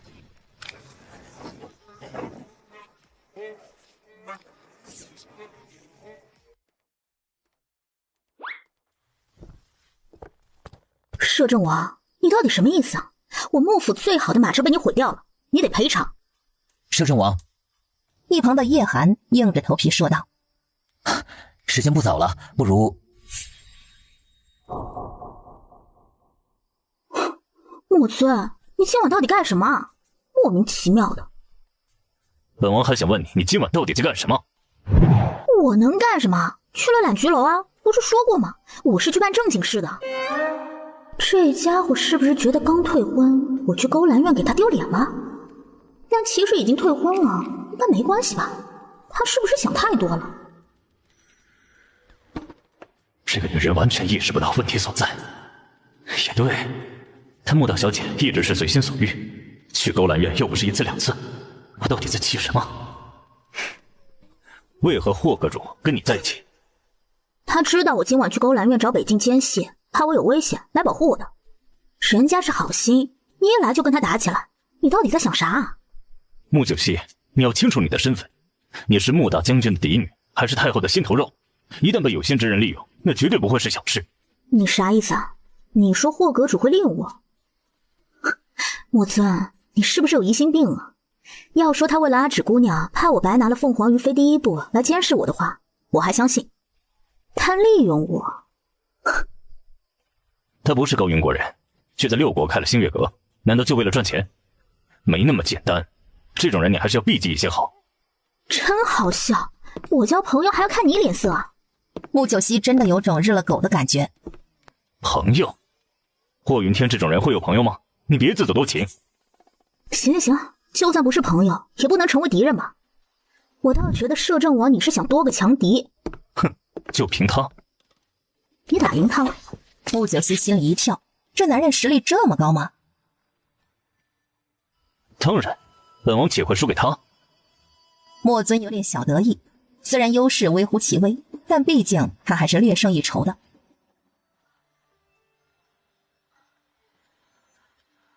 蠢蠢欲动的纸伞，紧握着在崩转，把每种感情都看淡，是不是才圆满？行，你厉害，但你也要赔偿我的马车吧？你去勾栏院找到奸细没有？本王怎么听说你是为一个小官赎身了？莫尊，你这样子，我会觉得你是在吃醋的。20岁会的贪婪，情爱里忘记不可闻。哼，本王会吃醋？你是酒还没清醒吧？本王是好意提醒你，要被你爹和太后知道你为小官赎身，你知道后果是什么吗？莫尊，你能不能不要每次不分青红皂白就帮人定罪啊？你知道整个过程吗？知道我的目的吗？你什么都不知道就知道自以为是，还管不住脾气。你……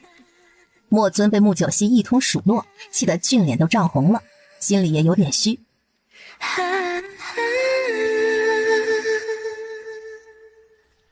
难道我听到的不对？你要是赔偿我马车的话，我可以慢慢说给你听。本王的马车可以给你。可以，那我们边走边说。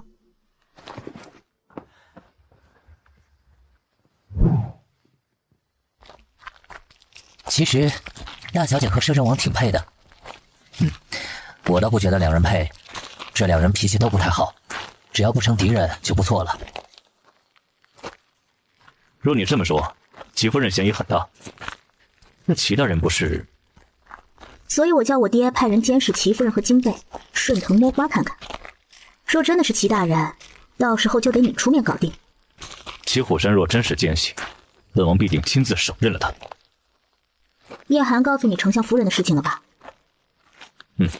本王也是没想到，叶无恒竟然开始入手查这些，本王就给他建功立业的机会。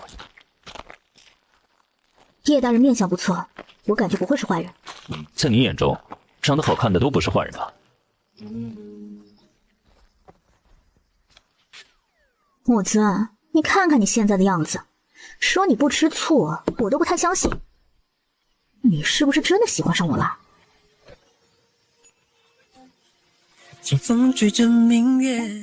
你少自作多情，本王又不香，会喜欢你这种女人。我这种女人是什么女人？是我长得难看，不学无术，还是不够听话？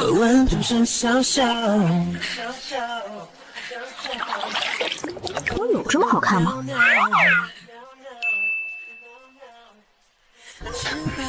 没认识你的。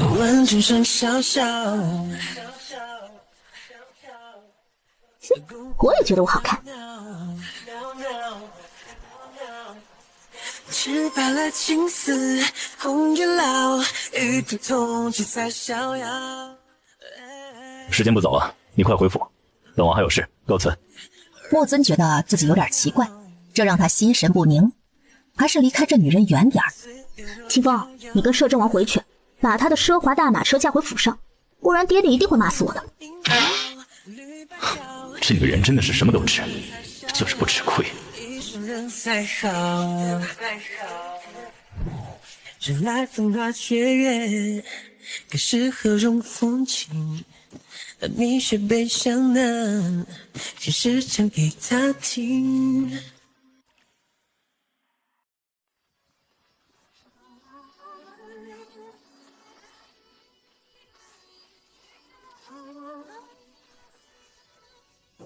穆九熙心情非常好，唱起了歌。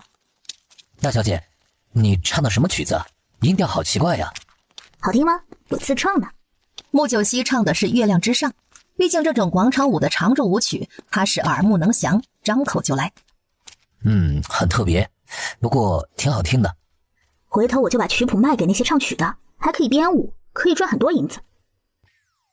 以前不觉得大小姐这么爱钱啊，最近是很缺钱吗？怎么掉钱罐子里一样？我是不是应该和老爷说说？突然，穆九熙猛地拉住了叶寒的胳膊，快速躲在了转弯处路边的一棵大树的阴影之下。有人跟踪我们。我怎么没感觉到？难道我的功夫还不如大小姐不成？这他可不认，毕竟大小姐的三脚猫功夫他之前见多了，还为他收拾过不少烂摊子。穆九熙拉着叶寒蹲下来，一个人跟了有一会儿了，越来越近，现在离府还有2条街路程，估计是冲着我来的。大小姐，属下没察觉，你怎么能？女人齿检敏锐，我们抓活的。叶寒点头。什么人？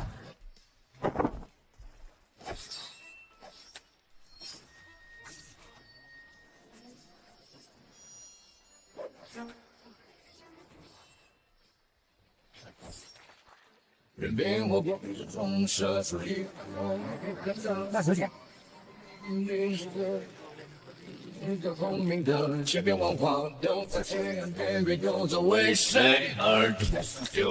你是谁？为何要杀本小姐？李寒，公开下台！别追了。大小姐，你没事吧？我没事，你的手要马上包扎，不然就废了。刚才那是个杀手，而且还是女人。是女人还是杀手？对，我不会看错。既然是杀手，估计和新月阁有关，但霍云天不可能会杀我，那会是谁？小姐，会不会是之前皇家别院的事情？萧家。穆九熙想到萧剑，点点头。也有可能吧，我敌人多，估计很多人都想弄死我。算了，别想了，快点回府，你的伤势还要重新包扎过。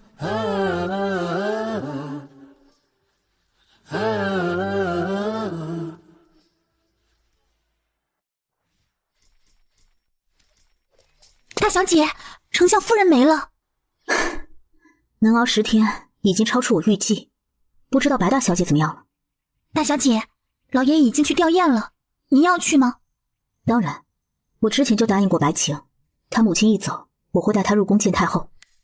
穆九熙想到白丞相、白凤婉和白启峰的三人都是一脸算计白晴的嘴脸，嘴角勾起邪恶的笑容。叶大人，你每次都是我出门的时候能拦到我。穆大小姐，这是去丞相府吊唁吧？对，你也去吗？哦，下官就不去了，只是来告诉大小姐一件事。叶无痕做了一个手势，让穆九熙跟着他走到一边，随即他在穆九熙耳边说了一些话。穆九熙一张俏脸从笑眯眯到冷冰冰，眼神越来越犀利。此事你可告诉过别人？下官等下就去找摄政王，不过觉得也应该让你知道。多谢叶大人对我的信任，我知道了。穆九熙对他抱拳，然后就带着叶寒、陆儿去丞相府。陆儿在马车上看大小姐脸色不太好，他也不敢问。他看向叶寒，叶寒的手臂已经没有大碍，又开始保护穆九熙的工作。大小姐，你没事吧？叶寒询问道。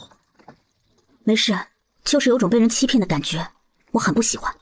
叶寒，你不用跟着我了，去帮我办件事。大小姐，属下不能离开你，万一再出现刺杀事件。这是大白天，而且我这10天也都在习武，身手好多了，你不用担心。穆九熙的内力从无到有，若以第一阶段共分9层的话，他也已经练会3、4层的强度。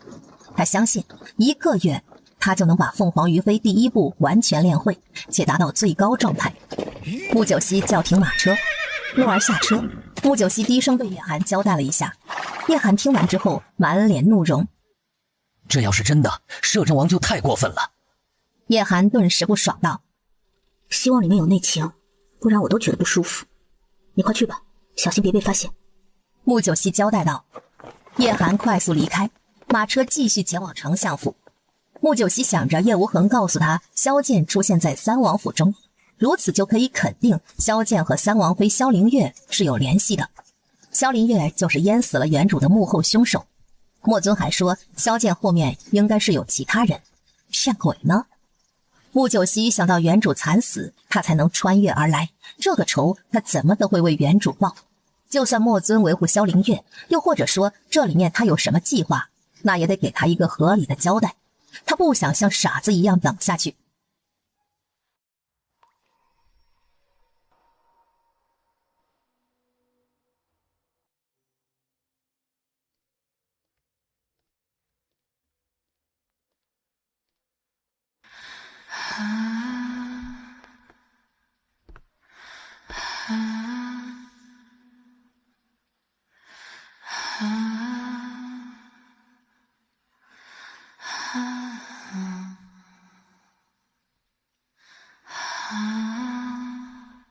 穆九熙，你鬼鬼祟祟说什么呢？谁鬼鬼祟祟啊？难道本小姐安慰一下你大姐，还要高声喊不成？白凤婉，你是吃苦不细苦是吧？小心我把你变成乌鸡白凤丸。你什么意思？什么是乌鸡白凤丸？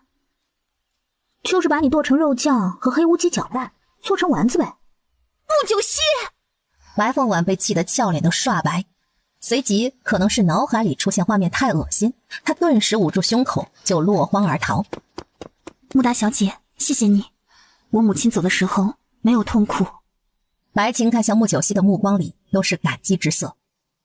你节哀顺变，你母亲虽然走了，但她一定不希望你被欺负，所以你要做好准备了。你放心，我已经准备好了。白晴目光里迸射出深深的恨意和坚定之色。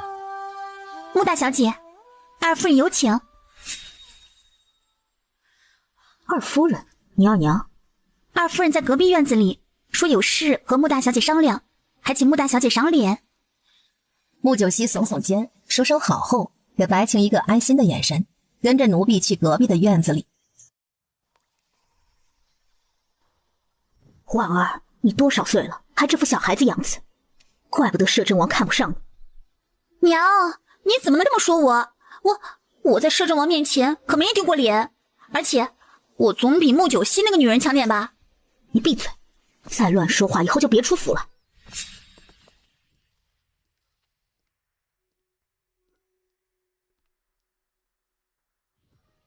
穆大小姐，里面请。穆九熙见过二夫人。快请坐，上茶。大小姐真的是越来越漂亮了。二夫人谬赞了，谁都知道二夫人才是第一美人呢。穆九熙这句话让庄庆妹有点尴尬，毕竟她被称作第一美人的时候是清雅楼的头牌。老了，岁月不饶人啊，现在是你们年轻人的天下了。不知道二夫人叫九熙来有什么事呢？庄庆妹立刻使了一个眼色给一边的嬷嬷，然后嬷嬷就捧着一个木箱子出来了。穆大小姐，听说之前婉儿和你之间有点误会，是婉儿这孩子不懂事，这是我代婉儿向穆大小姐赔礼道歉，还请穆大小姐不要放在心上。说完，那嬷嬷就打开了木箱子，里面是一个金光灿灿的头面，一看就精美华丽，上等货色，价格不菲。哇塞，真漂亮啊！不过我可不能收啊，婉儿小姐和我之间其实也没什么事，她被人当枪使而已，而且她也下水了，算打平吧。二夫人不需要如此破费。那是穆大小姐通情达理，但我们岂能如此不识抬举呢？这金头面，穆大小姐一定要收下，以后还需要请穆大小姐多多照顾一下婉儿。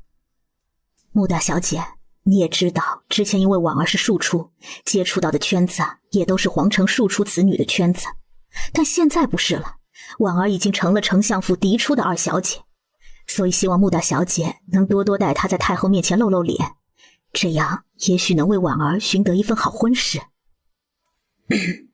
二夫人，丞相夫人才刚走。穆九熙也算是服气，这耐心似乎有点差了吧，这么迫不及待。二夫人略微尴尬道：穆大小姐见笑了，主要是我要见穆大小姐一面实在太难了，今天也是趁机会。你也知道老爷那人不喜欢这一套，所以我这个做娘的总得为婉儿考虑好。二夫人，你是肯定你能转正丞相夫人？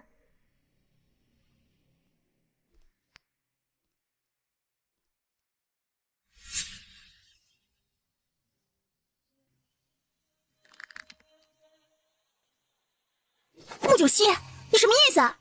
白凤婉顿时气得跳出来。大娘死了，我娘肯定能扶正，这也是爹之前早答应娘亲的。你爹答应就成了吗？你是不是忘记了你爹的身份？他是高云国的丞相大人，丞相夫人的身份那是需要太后同意的。穆大小姐，你的意思是我不能成为大夫人？事情不是还没确定吗？二夫人是不是太迫不及待了？二夫人，你人确实长得好看，但这吃相也太难看了。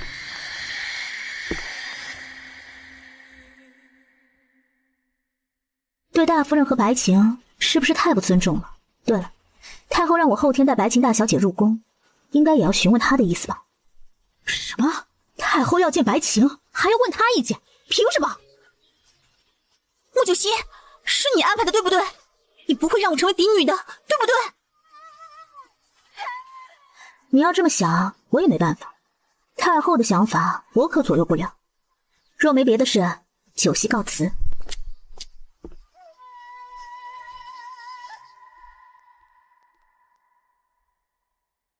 穆大小姐，庄青妹突然站起来，走到了穆九熙的身边。穆九熙内心一紧，全身戒备地看向他。庄青妹突然靠近他，低声道：“你真的要做的这么绝？二夫人什么意思啊？我可什么都没做。”穆九熙冷笑道：“若我能成为丞相夫人，好处少不了你的。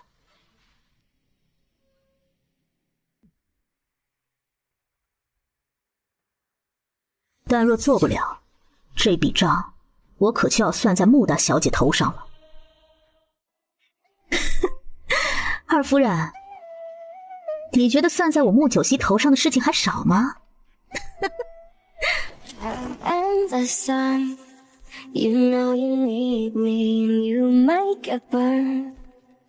If you take too much, don't get addicted, cause I'm gonna fade you like that rush. Is that blood on me or blush? So what?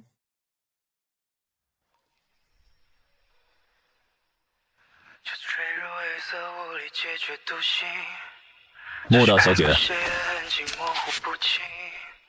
摄政王有何事吗？叶大人不是去找你了吗？你们没碰上？本王就是来说这事的。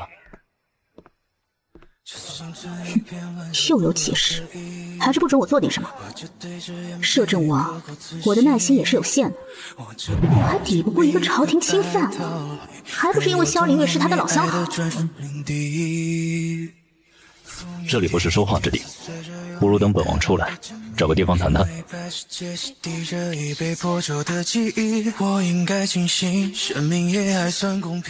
隔壁街有一家望月楼，点心还不错。穆大小姐赏个脸如何？这么殷勤，非奸即盗吧？行，我倒要看看你怎么解释。叶寒，我们走。蓝叶，你先去望月楼招呼好穆大小姐。穆大小姐果然是厉害呀，连摄政王都敢给脸色。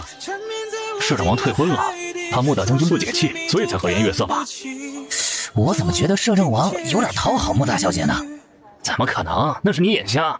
摄政王会讨好她，就不会退婚了。你想什么呢？真是猪脑袋！嘘，快走，别惹祸上身。这两个都不是好惹的主儿。叶寒说10天前你我分开后遇刺了，是个女杀手，不是星月阁的杀手吗？莫尊，你一下子问这么多，我答哪个啊？这个女人现在是直呼我名讳，一点也不怕我了。霍阁主没给你一个交代？他给我什么交代啊？那杀手不是他们星月阁的，他说可能是我弄错了，有可能是专门做刺杀任务的暗卫。有可能，六国中豢养暗卫的家族不少，就像死尸一样。暂时没线索。不过我没死，那人估计还会来。我现在躲着也不敢出门。你的凤凰于飞练得如何了？4成吧。这么快？那是我努力好吗？我10天几乎没出门就修炼这个了，我可不想把自己的命勒在裤腰带上。行了，说说萧剑吧，不是你监视着吗？怎么去找萧凌月了？你还说和萧凌月没关系？莫尊，我可告诉你，萧凌月是要弄死我。好在我命大，要不然我已经身败名裂不说，还已经进猪笼了。我是不会放过他的。你若想帮他，就别怪我对你不客气。莫尊阴沉地盯着他一张一合的艳丽小嘴，想着这个女人怎么这么能说，之前真的太不了解她了。你说吧，到底准备怎么处理？穆九熙说完之后，自己喝了一整杯茶，双目不爽地看向莫尊。莫尊清了清喉咙。你先别着急，本王从来没说过不杀萧剑。他本就是逃犯，没杀他是因为他背后的人。背后的人不就是萧凌月吗？你觉得萧凌月一个女人能做什么？你这话我就不爱听了。什么叫一个女人能做什么？你是看不起女人了？萧凌月跟你不一样，她是三王妃，且有个女儿，一直在三王府之中，还要照顾坐轮椅的三王爷，鲜少出门。莫尊也鄙视一下穆九熙。你的意思是她是大家闺秀，不出门就不会做坏事了，而我是只野猴子，到处撒野吗？你确实像只猴子，而且是越看越像。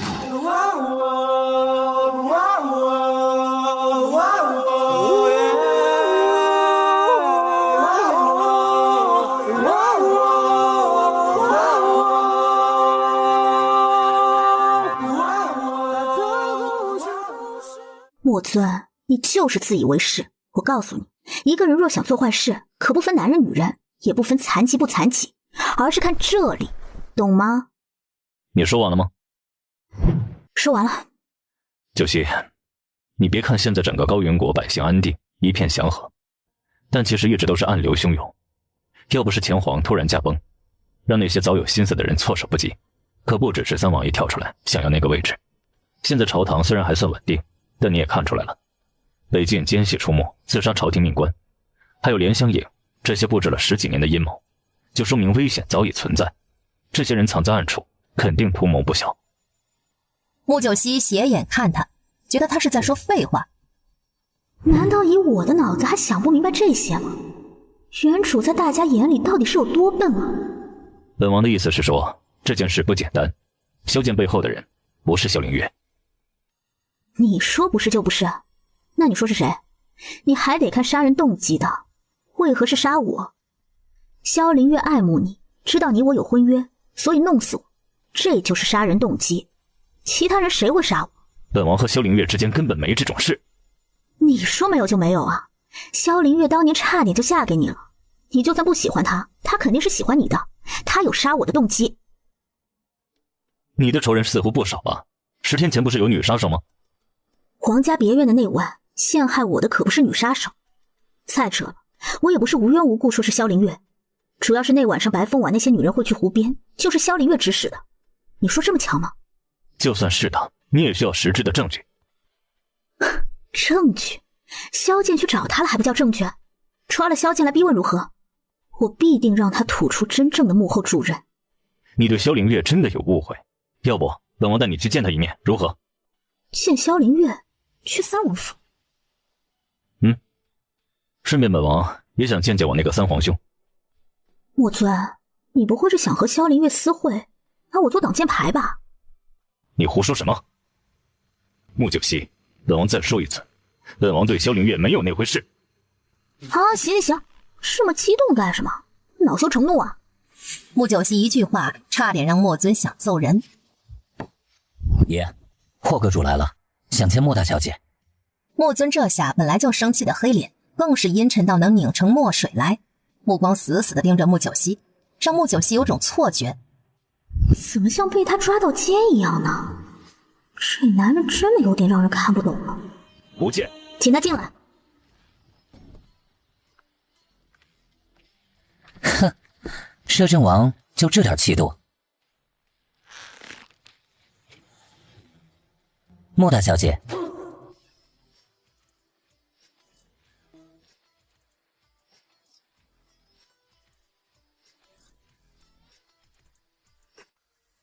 霍阁主有消息了。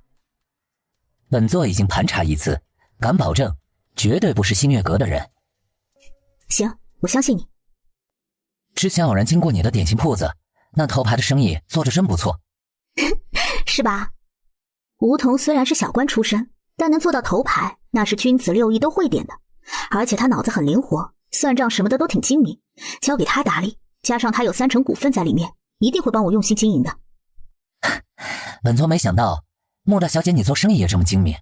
那杯奶茶本座也买了试喝，我本人不太喜甜，但阿芷和几个小丫头喜欢的不得了，这次出来还让本座再带几杯回去。真的？太棒了，看来这奶茶的名气也慢慢打出来了。对了，阿芷姑娘如何了？这10天可有发心急？穆九熙眸底掠过一丝暗光。啊，最近还好，就前天本座出门的时候，她说有点难受。那你可观察她是不是装的？对了，阿芷姑娘会舞，你知道吧？莫云天看了坐下来一声不出，浑身散发冷气的莫尊，他又转头看向穆九熙。阿芷是会武功的，不过3脚猫功夫而已，比她姐姐差远了。好，我现在练会了凤凰于飞大约4成左右，那阿芷姑娘实力按照这个来对照，我能打赢她吗？你修炼这么快，太好了。阿芷内力很弱，就算莫大小姐你没有内力，光招式就应该能赢她。她身体一直不好，也没见她多修炼，也就这样吧。穆九熙实在没憋住，鼻子里哼了一声。莫云天有点奇怪，你为何这个表情？我就是觉得呢，你们男人真的好骗啊。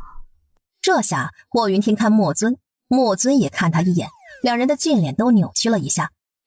怎么感觉在莫九熙面前好像在被长辈教育呢？霍阁主，其实你多出一点阿芷姑娘，你会有很大的收获的。你是说他骗我的事情吗？其实这次来我还想说我要离开一阵子，能不能麻烦你隔3差5去看看他？可以是可以，但你要保证我安全。安全？你是说女杀手还会出现？那是肯定。去你新月阁距离不近，我现在可不太敢出门，拼命修炼你的凤凰于飞呢。霍云天突然想到了墨尊，转头看他。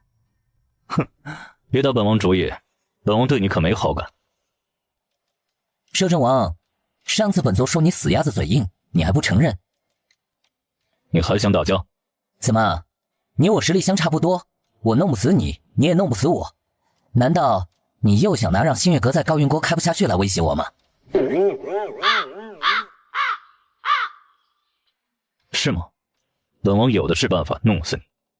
墨尊咬牙切齿，他堂堂摄政王岂会被威胁？那架势又是要开战了。穆九熙连忙举手喊道：啊，停！你们两个男人幼不幼稚啊？打打杀杀有意思吗？做人不能光靠蛮力，要靠这里。哼，本座只是没想到堂堂高云国摄政王第一战神居然如此幼稚。你一个6国星月阁主才是喜欢八卦，像个女人似的。墨尊这话伤害性不大，侮辱性极强。你们两个要是再打架，就给老娘都滚出去！这么大人了，就不能好好说话吗？都给我坐下，我还有事情说，没空陪你们两个幼稚鬼玩。穆九熙一张美丽的俏脸，此刻也是色厉内荏，浑身气息也是阴森狠厉，三股气息撞击在一起，居然谁都不逊色。两个男人面色难看，但还是对看一眼后坐了下来。穆尊，你安排时间，我会跟你去一趟三王府。这件事情不弄清楚，我心里不舒服。霍阁主，你安心出去，我保证阿芷姑娘不会有事。不过你回来之后，得给我凤凰于飞第2部。好，成交。我能问一声，你是去北境吗？是的，那边星月阁出了点事情，我去处理一下。墨尊突然哼了一声，霍云天和穆九熙都转头看他，墨尊却不说话。好，一路小心。穆九熙这句话是送客了。霍云天道谢一声后，很自觉地离开，离开前也对墨尊哼了一声。穆九熙看着两个幼稚的男人，只能摇头。穆九熙，你不会帮他不帮本王吧？什么意思啊？你摄政王对我很好吗？退婚还不让我抓凶手？你给一个我一定要帮你的理由。墨尊气得喝口茶。我们都是高云国人，他不是。朋友不分贵贱，不分国籍，不分性别。摄政王，别太让人瞧不起你。我一直以为摄政王是一个沉默寡言、聪明睿智的人，真是万万没想到。没想到什么？哼，墨尊，我发现你有受虐倾向，不让人骂你几句是全身不舒坦吗？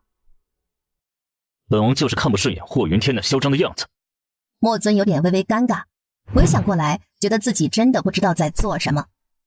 我怎么就这么幼稚，还被穆九熙带着节奏走？我什么时候这么不冷静、不理智了？都怪穆九熙这个女人，招了这种看不顺眼的妖孽男人。行了，大度一点，有霍云天这个朋友，总比多一个这样的敌人好吧？穆九熙给他斟茶，口气放柔和起来。墨尊看他一眼，你是不是喜欢他？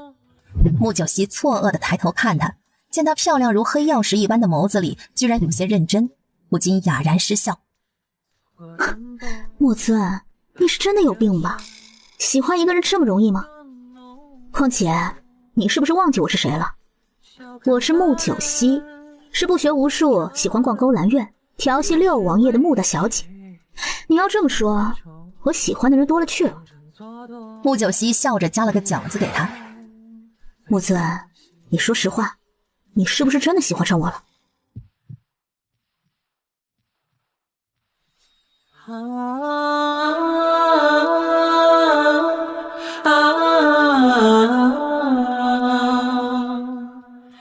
你又胡说什么？本王怎么会喜欢你？你别做梦。行，我说错了，但你的表现真的让人很怀疑啊。所以你要是不想让我误会呢，以后少吃霍云天的醋，行吗？谁吃他的醋？本王就是看他不顺眼而已，你别自作多情。墨尊一张俊脸都热了。始终是吹不散，几丝浮云与谁说？墨尊内心居然有点心虚，连忙夹起饺子塞嘴里，狠狠地咀嚼起来。只是脑子里一想，不对啊，我心虚什么？我怎么可能喜欢穆九熙这种女人？虽然和外界传闻有出入，也不是一无是处，但她那张嘴就能毒死人，我怎么会喜欢这聒噪毒舌的女人？绝不可能。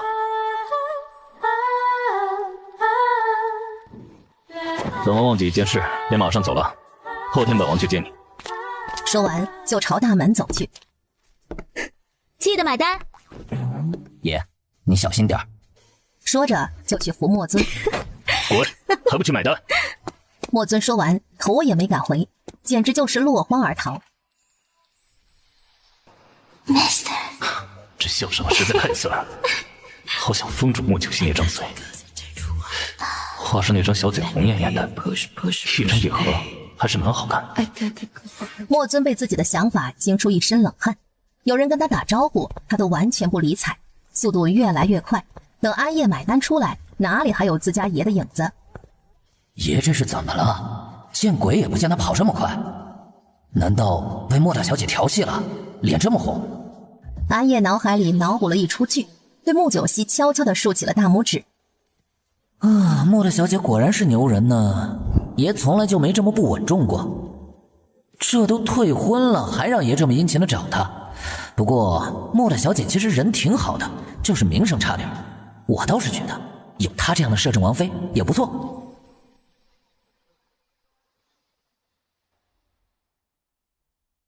什么事儿这么好笑？小姐，鹿儿叫唤道：“这是怎么了？”穆九熙笑得眼泪都出来了。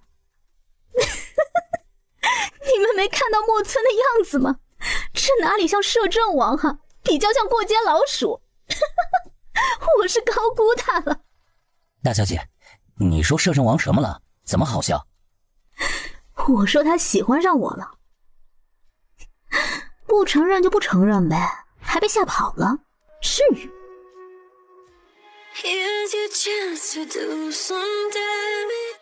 眼瞎的男人。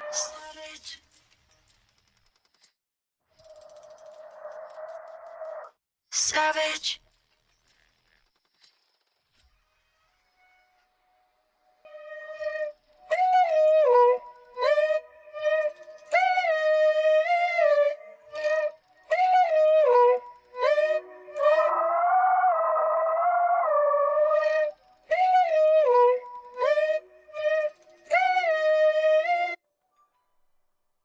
你一个小官还真当自己是穆大小姐的正夫了？给脸不要脸是吧？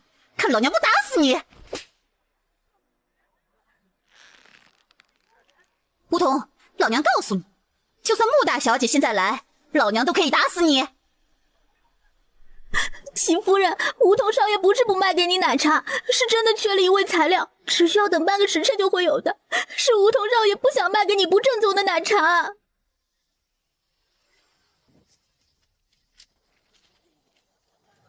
大小姐，那位是齐大人的夫人，出了名的母老虎啊。看来是帮齐月起出气来了。大小姐，殴打朝廷命官的夫人，这可……叶寒想着平日里大小姐打同辈或者下人，但这次可是刑部尚书的夫人，性质是不一样的。齐家就没一个好东西，蛇鼠一窝。既然想找死，我就成全他们。齐夫人，本小姐来了，倒要看看你有没有胆子打死梧桐。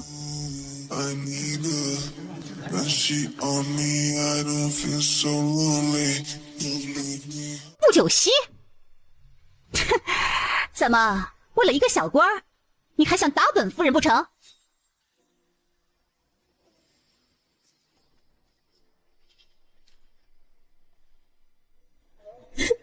小姐，奶茶的牛奶刚用完，我们想让齐夫人稍微等等，可她别人买的时候就有，轮到本夫人你就说奶没有了，这是存心恶心我是吧？小贱人，找死！齐夫人，不是到你才没有的，你前面几位也都没了，但他们说可以等的。你还敢顶嘴？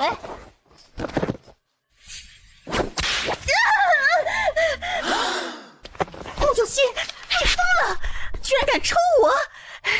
回连你爹也休想保住你！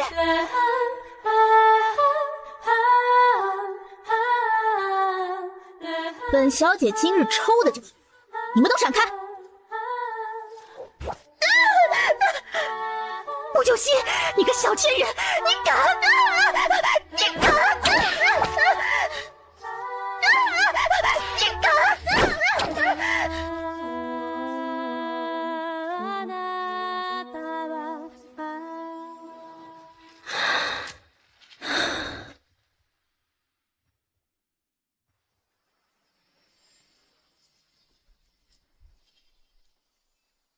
我穆九熙再说一次，胆敢欺负我穆九熙的人，下场就如齐夫人一般。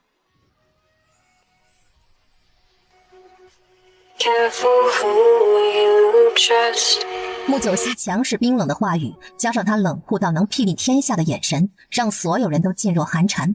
但同时，他们都为吴桐等作为穆九熙的人而羡慕。这个主子实在是太护短了。一般下人被打，主子说几句就不错了，哪里有如此帮着出气？这简直就要搭上自己的性命。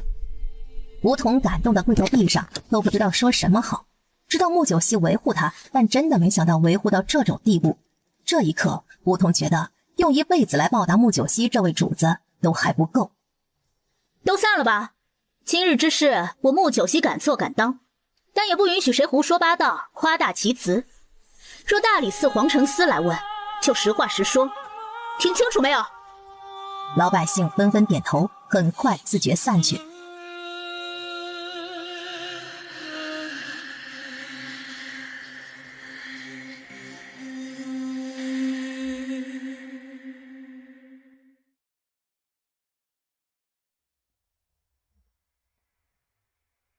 大小姐，在下还是回去跟老爷说一声吧。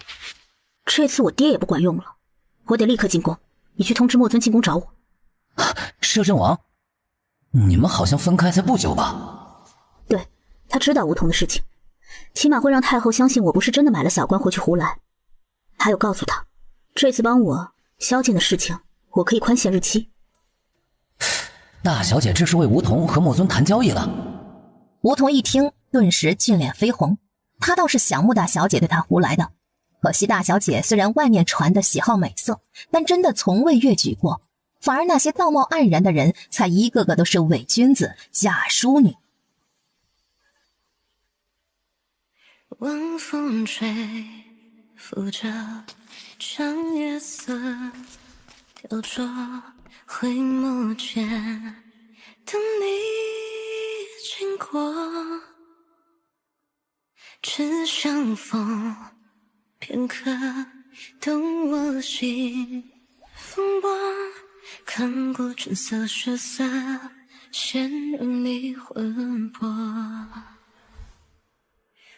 洛儿，你也立刻回府一趟，跟我爹说一下，派几个侍卫过来这边。我不想这里再出事，叫爹娘不用担心我。也为我诉说，隐隐流光照你眉眼更淡漠，只有爱已孤火，与尔平似墨，与苦涩。时至三千过客，心声为何都难免斑驳，而我是魂落魄，救而不得，不舍。梦里三生月色，掌心一刻，却难以捉摸。冷冷夜色，月一天萤火。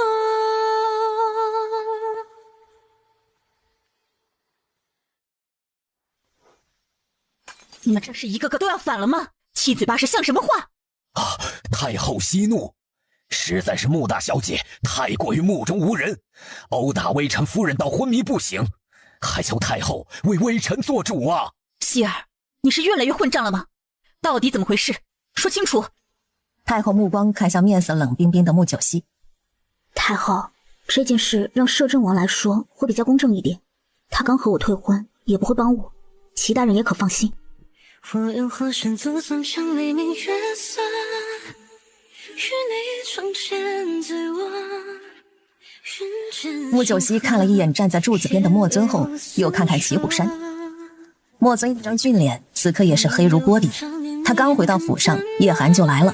一听才想到穆九熙又闯祸了，只能立刻进攻。他气穆九熙为了一个赎回来的梧桐，居然会那么冲动，是不是喜欢上梧桐了？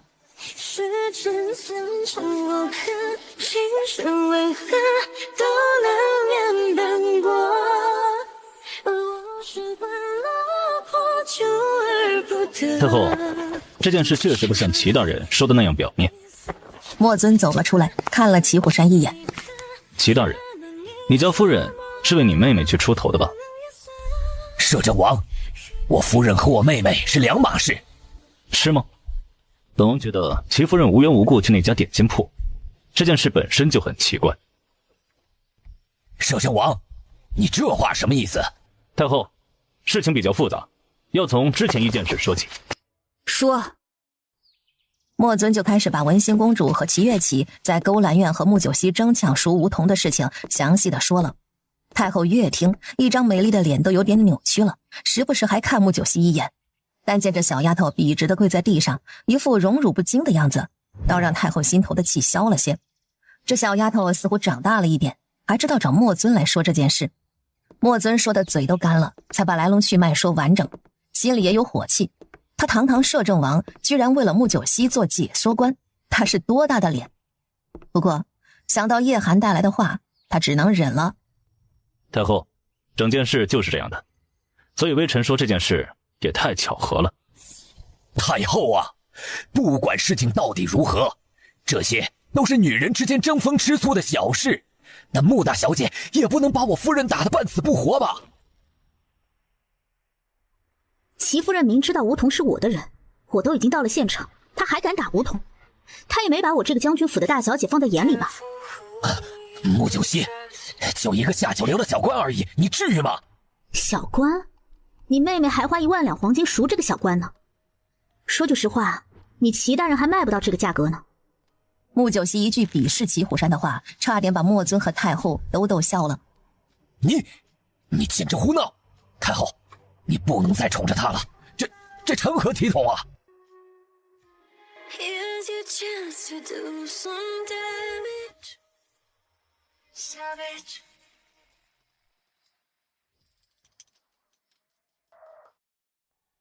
希儿，这件事虽然齐家确实有错，但你也不能对齐夫人下如此重手。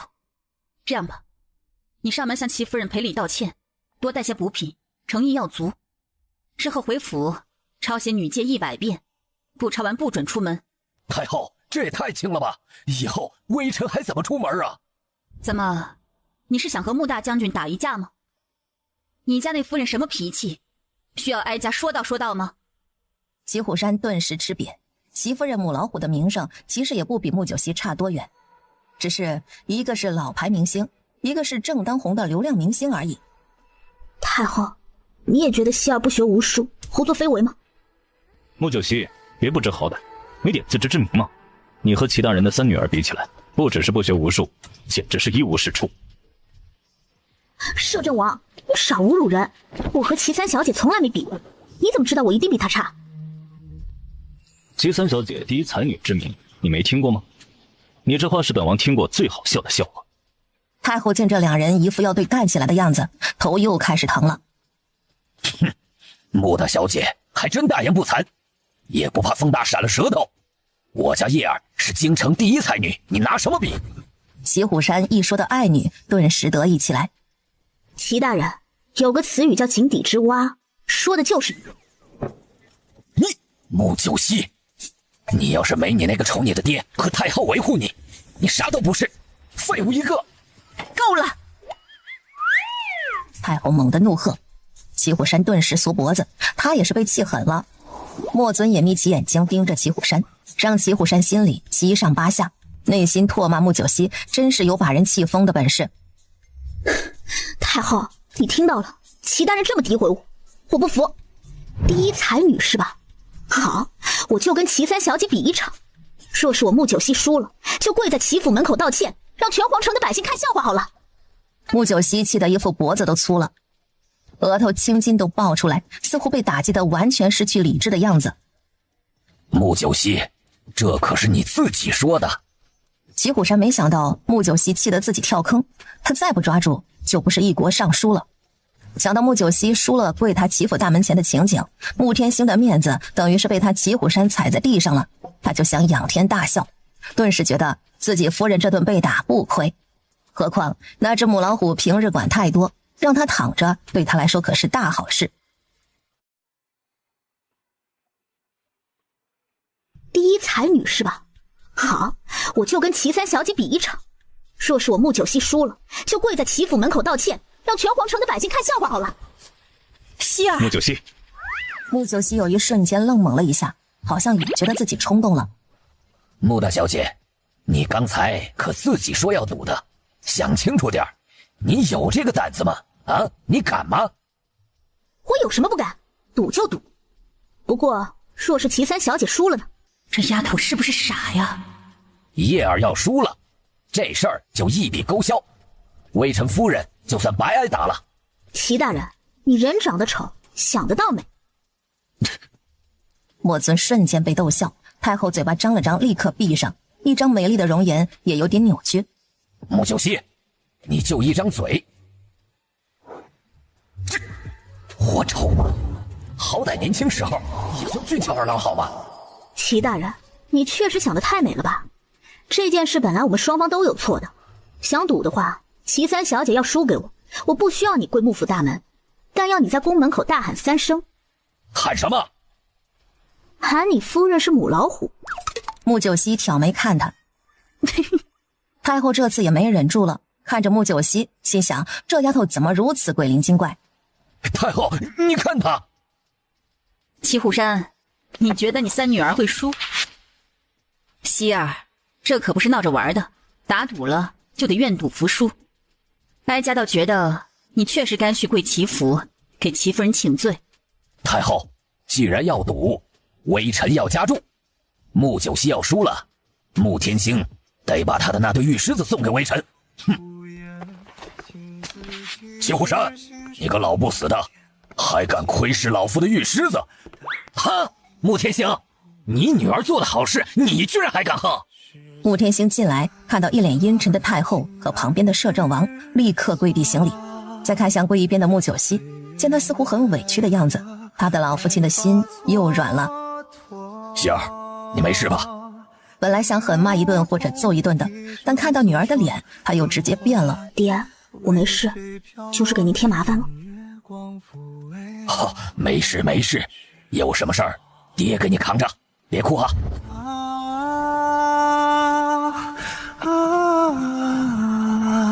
老匹夫，你有什么事儿冲我来，要是敢伤害我希儿，老夫大不了跟你一起躺棺材。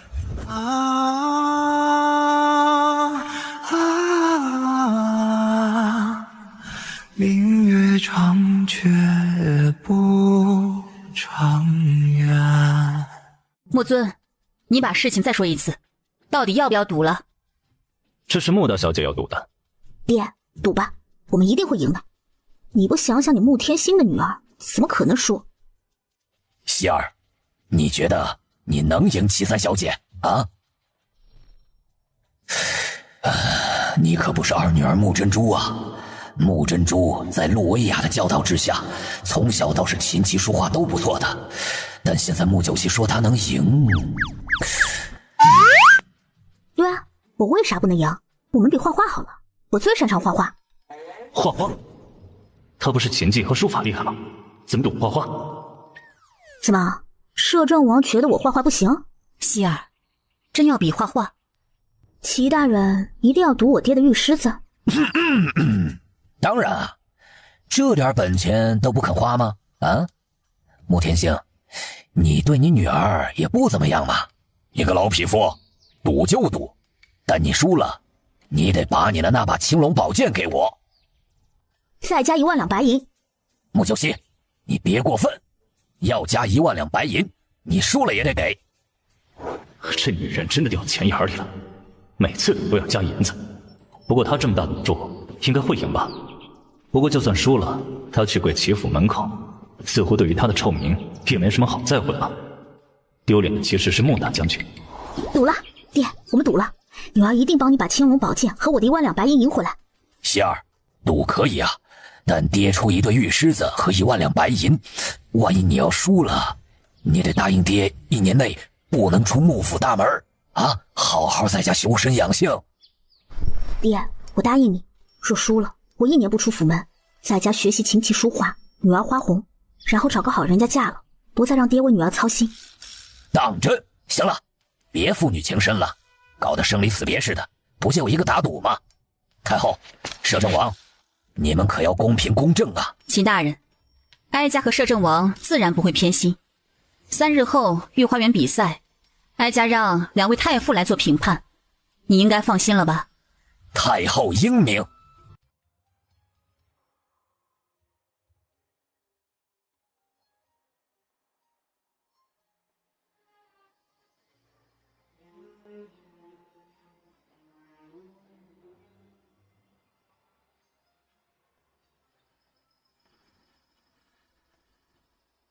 这狗男人还真的是帅，帅到让我都有种化身为狼直接扑倒的冲动。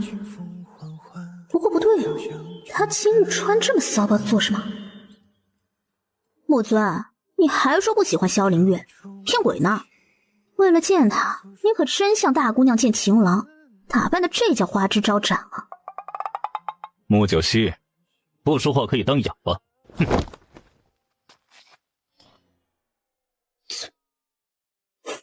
我这回确实嘴贱了一些，人家要骚包，要给心爱的女人看，关我屁事。莫尊，这次是我不对，我嘴贱。其实你穿这么好看去见谁都不关我的事。对不起啊，下次不会了。你吃错药了，我怎么就跟穆九溪一样嘴贱？真的是人与人相处久了，熟悉了就会同化，就像是夫妻相。莫尊震惊了，不敢相信自己的脑子里居然想到夫妻相这3个字，还是和穆九溪一起的时候。他最近真的满脑子都是穆九溪，都快被他整昏头了。有错就认，不丢人。不过莫尊，你今日确实很帅，很好看。海风捎给野兽的情话，治愈满分人化。比起霍云天呢？你和霍云天都长得好看，五官都好，但你们是不一样的类型。你比较阳刚，他比较阴柔。不过以我的喜欢男人类型来说呢，还是比较喜欢你这款多一点的，比较有男人味，强健一点才够力呢。什么叫强健一点才够力？这是什么虎狼之词？他知道自己说什么吗？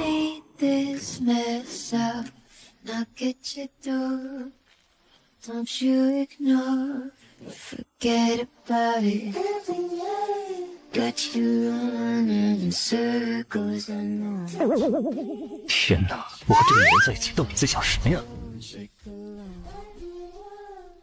停车！莫尊突然喝道：“车上有点热，本王还是喜欢骑马。”车里热吗？这都快初冬了，热毛线啊！难道是被我夸得脸红羞涩了？这男人可真纯情。在现代，撩一下男人没有成就感，因为男人看到漂亮女人是两眼发光，主动要贴贴。而这里撩男人，居然还能看到羞涩难为情，真的是成就感满满啊！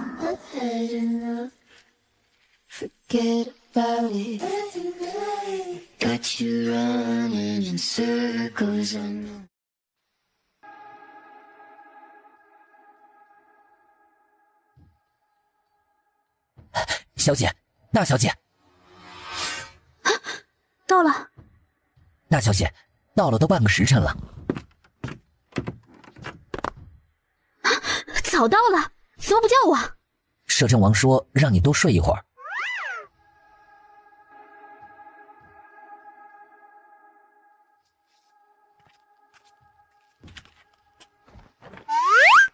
这个穆大小姐不是刚被摄政王退婚吗？怎么摄政王似乎对她很不错？居然为了让他多睡一会儿，站了半个时辰。这要说出去，谁能相信啊？不好意思啊，今日太早进宫，实在太困了。本王知道，所以让你多睡一会儿，你别多想。走吧。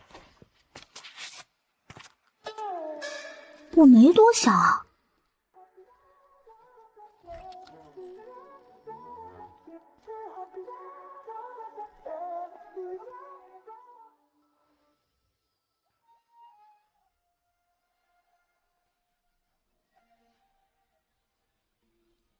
参见摄政王。这神情，他们分明对墨尊有情，而且还不浅呢。不对呀，这什么剧情？难道墨尊对萧凌月真的没有情意？可不是说空穴不来风吗？一定是墨尊知道我看着，装出来的无情吧。见过穆大小姐。这女人是个演戏高手啊。见过三王妃。摄政王今日来是？三皇嫂，本王想见见三皇兄。王爷正在树下冥想，两位这边请。冥想？让穆大小姐见笑了。三王爷平日也无事可做，只能时不时冥想，忏悔当年犯下的错。早知现在，何必当初呢？穆大小姐这次来是？我是来看三王妃您的。毕竟您那日去了皇家永安别院，让大家一起去看放灯，谁知道那么巧，我正巧被人陷害了呢。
穆大小姐觉得是我让人陷害你的，难道不是？穆大小姐，我为何要害你？你跟我无冤无仇啊！三王妃，我们明人不说暗话，你喜欢墨尊，墨尊要和我成亲，你嫉妒让人陷害我，这就是动机。穆大小姐，你别血口喷人，我已经是三王妃，怎么会对摄政王有情？难道谁喜欢墨尊，我都要杀了吗？好，算你过关。那萧剑呢？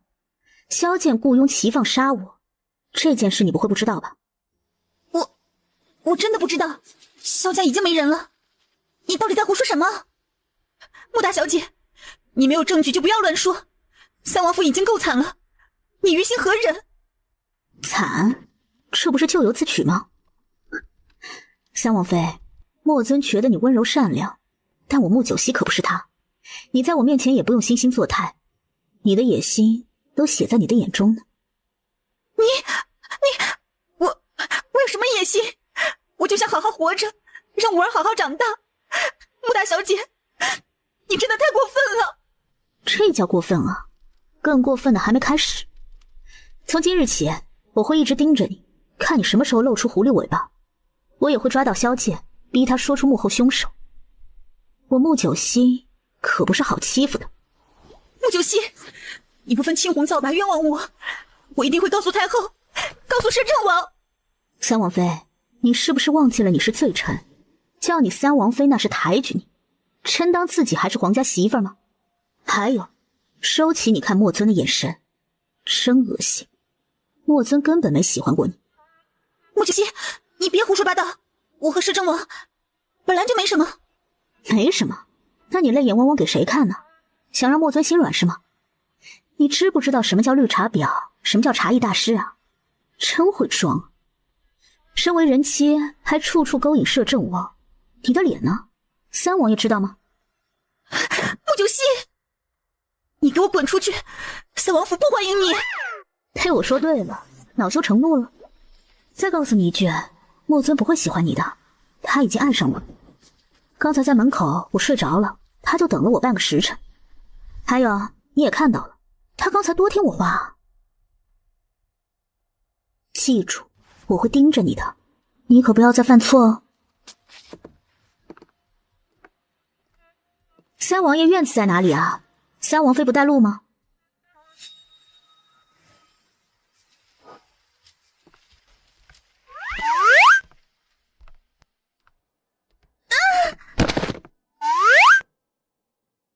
三皇嫂，你没事吧？这绿茶婊可真有心机呀！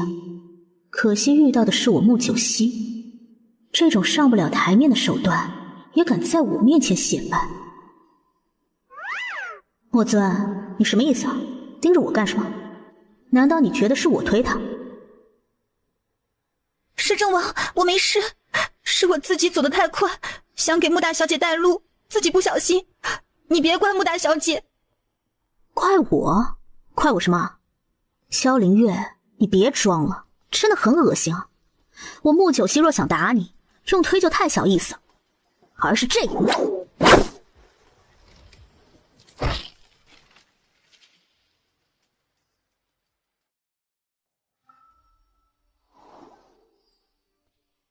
你不相信我？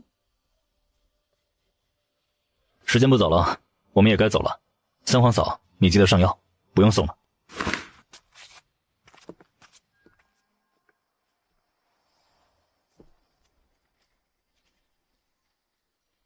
莫尊，你不会真的不相信我吧？你这么心疼他？你闭嘴！本王带你来干什么？你忘记了吗？你就是让我来看萧凌月的。我看明白了，他就是妥妥一个绿茶婊，一心一意都扑在你摄政王身上。证据？直觉，女人的直觉告诉我，他不是好东西。行了，你不是说你跟他之间没什么吗？这么生气干什么？我是故意惹怒他的。只有他恨我入骨，才会再对我下手，我才有机会当场抓住他，让你看看他的真面目。若他不是呢？他要是没参与其中，我的脑袋割下来给你当凳子坐。莫尊，看女人的眼光你可不如我。你是深深那一抹惊鸿，带着风漂泊深海中。我曾有人岁月有一场来动，曾读懂你千年流落。你世间难免有清风，总有一生来去也匆匆。乌云被我翻涌，凄凉手心浮现，不想你百年玲珑。大小姐，你和王爷吵架了？吵架？本小姐才懒得和这种睁眼瞎的男人吵架。走，我们自己回去。你上去，我和你坐一匹。上马车。我不想和你一起坐马车，现在也不想和你说话，你自己好好反省。本王要反省什么？你别无理取闹。我无理取闹？莫尊，你他妈是脑残吧？他明明自己摔倒的，你看不出来吗？上车。不上。大小姐，你还是上马车吧。不上，要上你上。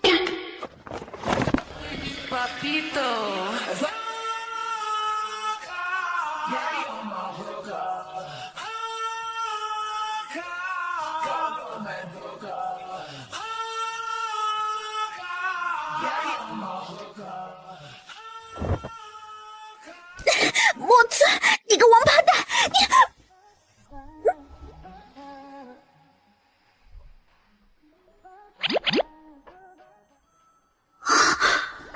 这个男人居然吻我，这是什么操作？我做了什么？吻了这个女人，这个刚被我退婚的女人啊！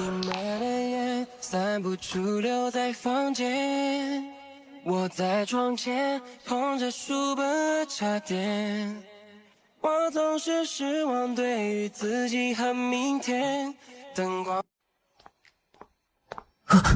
不会是王爷把大小姐杀了吧？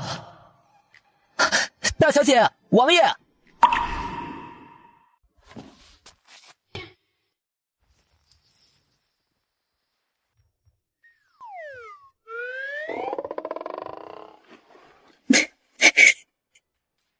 这个女人真的一点都不知羞，居然还在想。莫尊，你刚才对我做了什么？你自己知道吗？这是什么问题？做了什么能不知道？还需要问吗？怎么得了便宜不承认了？本王只是让你不要叫了，吵死了。那你让人不要叫的方式还挺不错的。战场上对着喊打喊杀的敌人，可是用这一招。穆九熙，这什么脑子？画面很辣眼睛好不好啊？瞪什么瞪？我一个清白大姑娘被你强吻了，你还好意思瞪我？怎么就没控制住呢？直接打晕他不就好了？为何要吻他？完了，这下完了，跳进黄河都洗不清了。莫尊，这不会是你的初吻吧？别胡说八道，刚才确实是本王冲动了。这样，本王赔偿你1000两白银，这件事以后不准提。1000两？你打发叫花子吗？莫尊，本姑娘的吻就值1000两，我得去问问太后，问问我爹才行。你到底想怎么样？不怎么样，再给我亲一口呗。我操，莫尊你这也太过分了，本小姐开个玩笑而已，你居然这么嫌弃？1万两，1万两白银，成交。哎，早给1万两不就没事了吗？不过莫尊，你是赚的，我虽然名声不好，但这也是我第一次哦，1万两你不吃亏的。我也是第一次，那1万两是不是可以免了？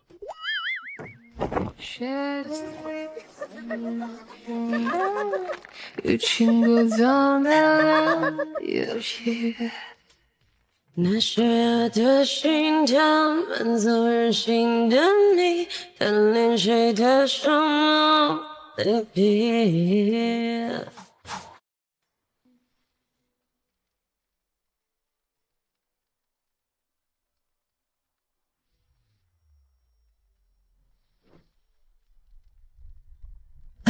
武皇兄，你快看，穆大小姐，她真的很美很漂亮，对不对？闭嘴，注意场合。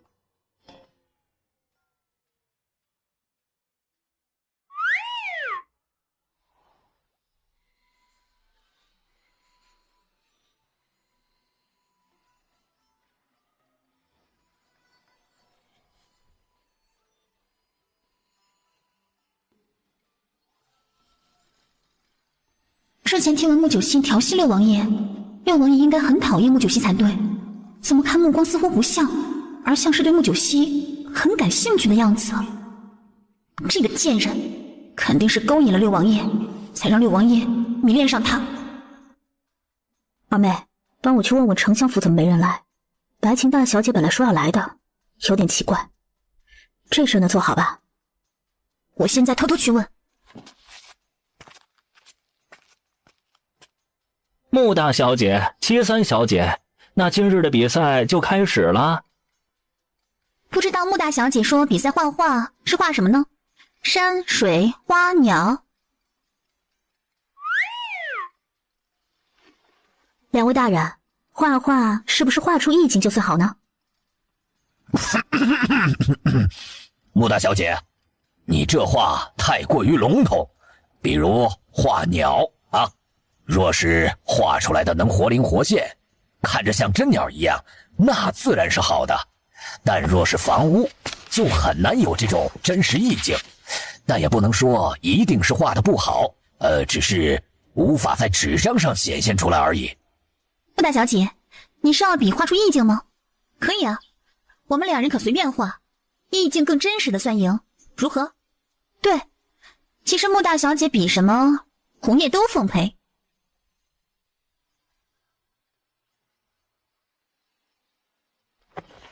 穆大小姐加油！六王爷有眼光，你看，他也是喜欢我的。元清，你给我过来！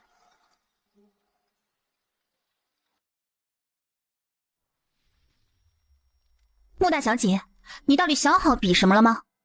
比意境，他就随便画呗。来人，把我的话剧画料搬上来。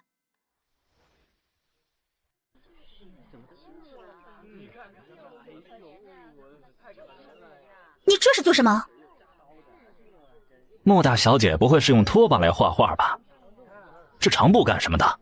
难道怕纸上破洞吗？穆大小姐真的太逗了。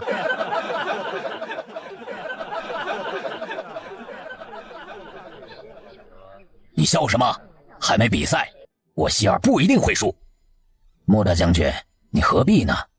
要不，你把玉狮子送我，这比赛就算了啊！哼，你别做梦。希尔说，今天要送我生辰礼物，就是你的青龙宝剑。穆大将军呐，真的是有其父必有其女啊！你个老匹夫，闭嘴，不然老子揍你！吵什么？穆大小姐，齐三小姐，既然定下意境为主题，那就开始吧。是阵王。大家站远点，被我颜料溅到就不好了。武皇兄，你说穆九熙在画什么？这能赢吗？你不是对他很有信心吗？我是不想看到他输，不过若他真输了，本王就陪他喝酒去。很多的问题藏在你心里，却从来不对我提起，或许你也没那么在意，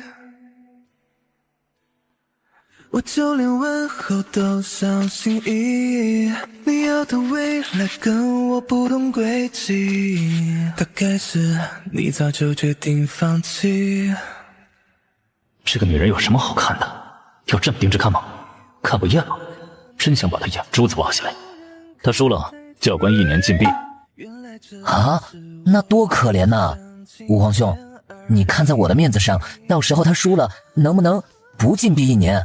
只要你说不用，没人敢反对的。不帮就不帮，就知道你讨厌他，不会帮他。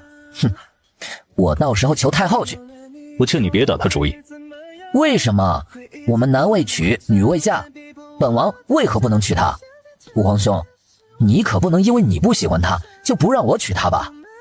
你和她绝无可能。为什么？带6王爷下去休息。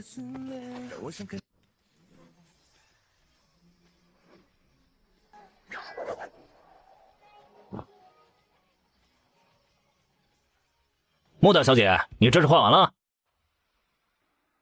差不多了，就差最后3笔，我等下再加。还差3笔？那就是怎么画都差不多了。这到底什么玩意儿？这能赢比赛？穆大小姐真的是脑子有坑吗？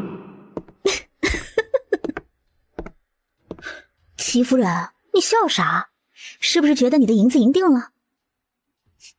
那可要多谢穆大小姐了。别高兴太早，这不是美好吗？等着吧。希儿，你画好了？这是什么东西啊？看着很深奥啊。哇，齐三小姐的画技真的绝了！这牡丹花艳丽逼真，真好看，像真的一样呢。这意境绝了呀！穆大小姐，齐三小姐快画好了哟。确实很不错，不过比我的差点。这穆大小姐不会是看不出画好坏的人吧？所以就算她自己画出来一坨屎，她也会觉得自己第1名吧？两位太傅，看仔细哦。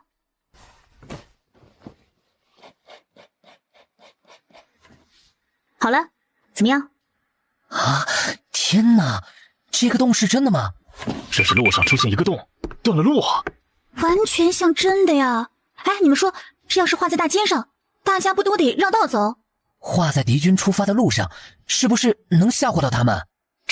这太神奇了，简直真的一样！我不敢走过去呀！这是什么画？前所未见啊！都让开！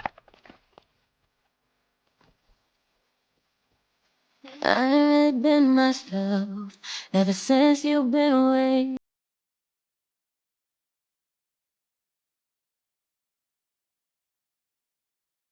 I'm feeling hazy. You got me talking crazy. Yeah.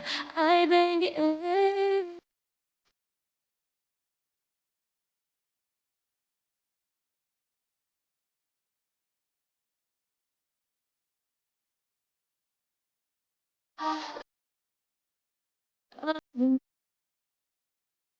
这两人什么时候关系如此默契了？莫尊眼里怎么会有宠溺的光芒？他不是退婚了吗？还有穆九熙，什么时候画画如此厉害了？不是废物吗？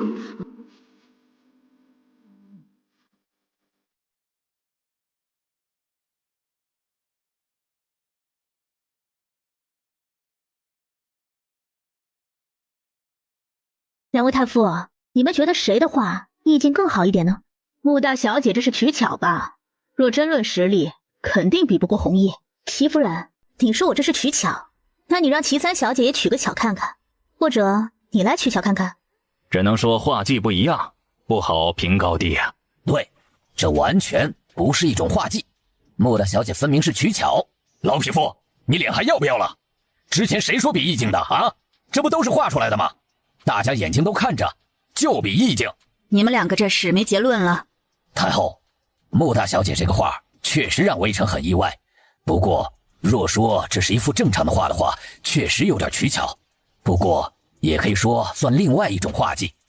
而齐三小姐的牡丹确实画得很妙，画技高超，所以我们觉得，可以算个平局，如何？平局？什么意思啊？我也是画出来的，怎么就不是正常画了？难道我凭空捏出来的不成？这可是画画的最高境界，懂吗？有本事你们给我画一个。穆九熙，你自己说了不算，两者不是同一种画技，难分上下，平局很合理。真是人老脸皮厚啊！齐大人的意思是不是同一种画技，所以不能比了？刚才齐三小姐还信誓旦旦的说比什么都行，这牛都被你们吹上天了。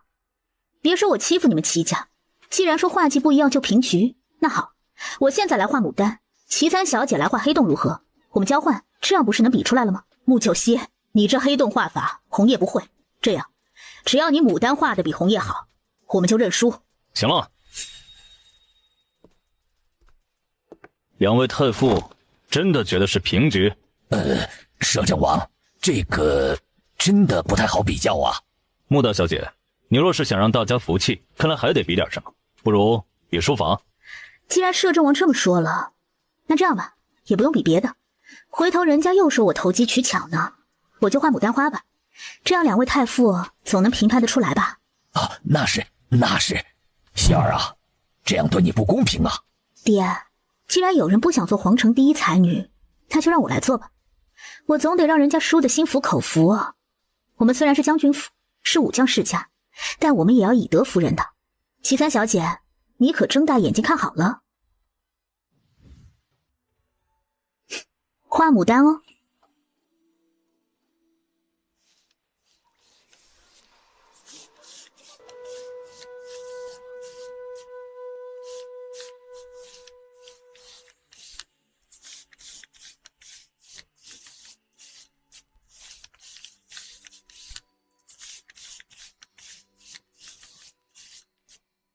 红叶，画牡丹你赢定了，这穆大小姐就是装神弄鬼，看她能画出什么鬼画符来。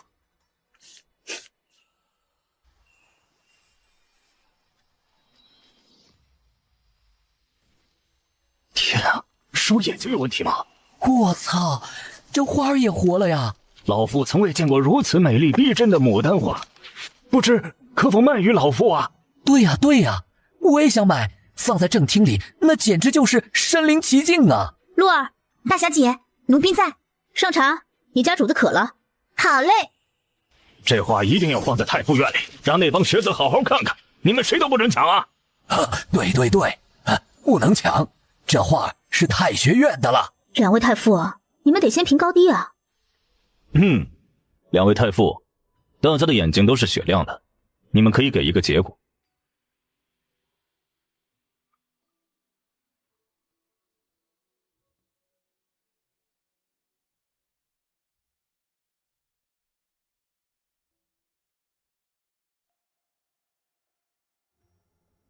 臣等都觉得穆大小姐的画技更为出色，这次比赛穆大小姐赢。哎，怎么会这样？不可能，她一定不是莫九溪。老匹夫，你是疯了吗？老夫的宝贝女儿，老夫不认识不成？青龙宝剑，给老子拿来！哼，行了，比赛结束了，穆九溪赢。齐虎山，你要不服输，就来哀家这里说道说道。太后息怒，是微臣被气糊涂了。这次比赛是穆大小姐赢了，微臣认输。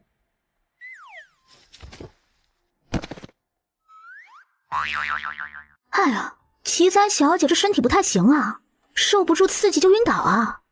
皇城第一才女被穆九溪打败了，要是我也晕。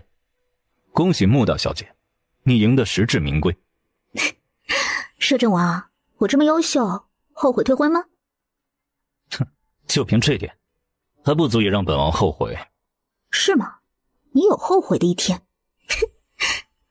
太后，你看希尔没丢人，是不是有奖励啊？穆大小姐，真要学这种画技，你可以教朕吗？皇上，有付出才有回报，要学自然是可以的。不过，朕赏你金条。皇上万岁万岁万万岁！成何体统？你爹是亏待你了，不给你钱花吗？太后，之前我娘亲病得太严重，花了1万两白银呢。我又开了点心店铺，手头紧啊，爹的那点俸禄也不够花的呀。今日我一定要赢，也是想让府上日子好过点。原来如此呀，这么说，只要有钱了，你的潜能就会发挥出来了。太后要不要再试试别的？只要有钱，需要的潜能可以无限大。你这丫头是越来越鬼灵精怪了。这次赢了，不是还有齐大人输的1万两白银吗？母后，要不多赏点儿？哼，你以为这丫头真缺钱呀？哀家还没说完，她这次比赛给自己下了注，5倍赔率，应该可以赢至少25万两。小丫头，你是朝廷命官的嫡女，如此大肆赌博，可吃罪。爹娘，太后，这事我爹娘可完全不知情的。其实你什么？太后息怒，其实是我听爹说，马上要过冬了，边疆士兵穿不饱吃不暖，军饷又不够，所以我就想着为爹分忧。这次赢的钱，其实也是想让爹捐给国库，给士兵们过一个暖冬，也过一个好年。哦，此话当真？当然真，比金子还真。25万两白银全部捐给国库，我1分钱不要。就是皇上刚才赏的那些金条，我要做纪念。好，不愧是将军府的儿女。穆大将军、穆夫人，你们真的生了一个好女儿，哀家很是安慰。这样，哀家赐穆夫人1品诰命夫人之位，赏赐玉如意1对，金头面1套。真的？太后真的赐你1品诰命夫人了？狗男人！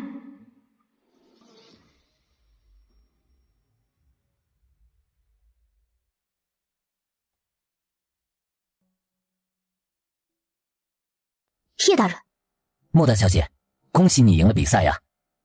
谢谢，没别的事。白琴大小姐出事了，还有你二妹白凤婉小姐，现在都在大理寺。谁死了？还没人死，但白三少爷白启峰腹部被白琴捅了一刀，伤势严重。那珍珠呢？啊，和珍珠什么关系？珍珠小姐去了丞相府找白琴，不知道怎么回事，和白凤婉打起来，两人都受伤了。珍珠小姐还破了头，不过伤势不重。啊，什么？这到底出什么事了？爹，你先送娘回去，我去看看二妹。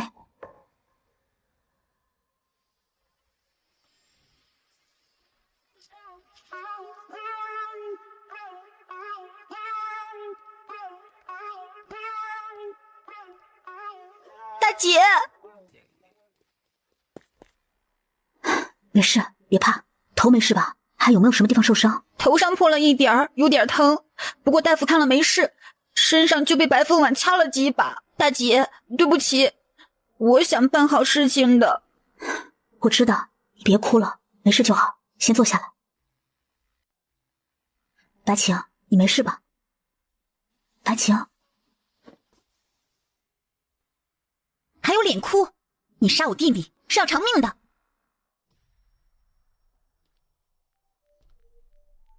你弟死了吗？还没死，你自己是先诅咒他吗？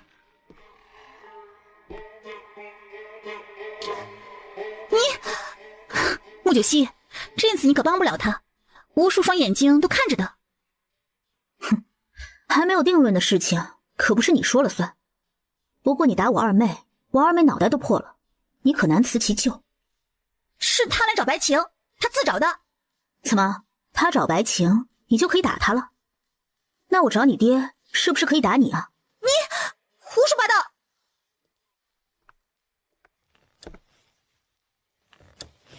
这件事关系到丞相府三少爷白启峰被刺，你们都是在场目击证人，要把事情真相原本的说清楚了，以免发生冤案。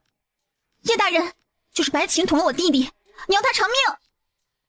白凤婉小姐，请你冷静，事情都有前因后果，杀人都需要动机，不可妄下断语。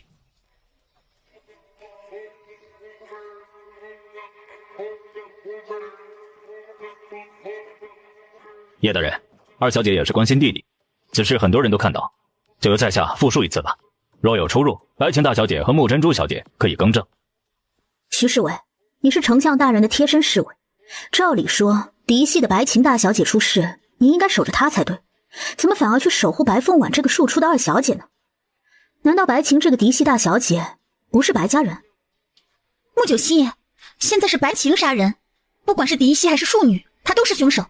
难道不保护我，还要保护一个杀人犯吗？白启峰没死，你就说白晴是杀人犯，那我也可以说你白凤婉是杀人犯，我二妹也受伤了，不是吗？穆九熙，你别蛮不讲理！叶大人，你到底管不管的？我自己来说吧。如此甚好。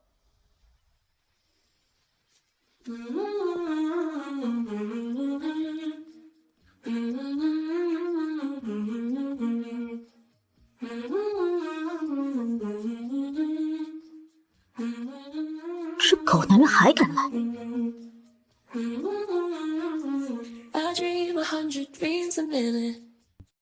白启峰危在旦夕，此事事关重大，白晴小姐，你可要说清楚了，不然谁都帮不了你。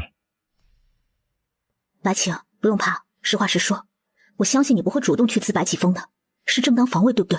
穆大小姐，请你不要引导，让他自己说。今日我本来是要进宫去看穆大小姐和齐三小姐的比赛的，我和穆大小姐也是前天就约好了的，但我出门前被白启峰拦住了。白启峰骂我攀上了穆大小姐，就忘记自己是谁了，还说是我让穆大小姐求太后不让她娘亲做丞相夫人，说我得偿所愿，就不把他们放在眼里了，还说我娘刚离开，我应该守孝，不能去宫里看比赛。二妹，我这些没说错吧？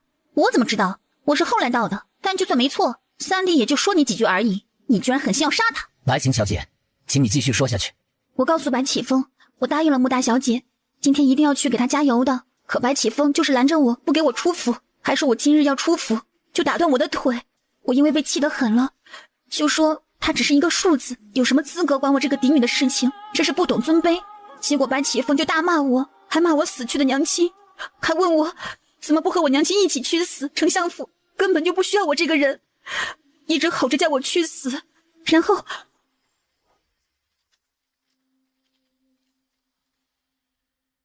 他还拽着我的手想推我进莲花池，我很害怕，因为平日里我一直有带一把匕首防身，所以在我被他拽着拖去池塘边的时候，我害怕之下就拿出匕首叫他不要乱来。结果他说我不自量力，就来抢匕首，两人挣扎之下，匕首就刺进了白启峰的腰间。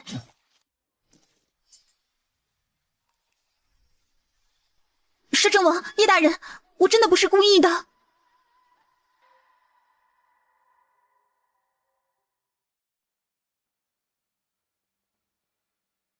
你撒谎！明明是你用匕首捅三弟的，你是故意的。白启峰是我三弟，虽然我们感情一直不亲，但我也从未想过要杀他。要不是他扑上来抢我的匕首，我怎么能刺到他？他是有武功的呀。因为我三弟没想到你会杀他，所以才靠近你，给了你机会。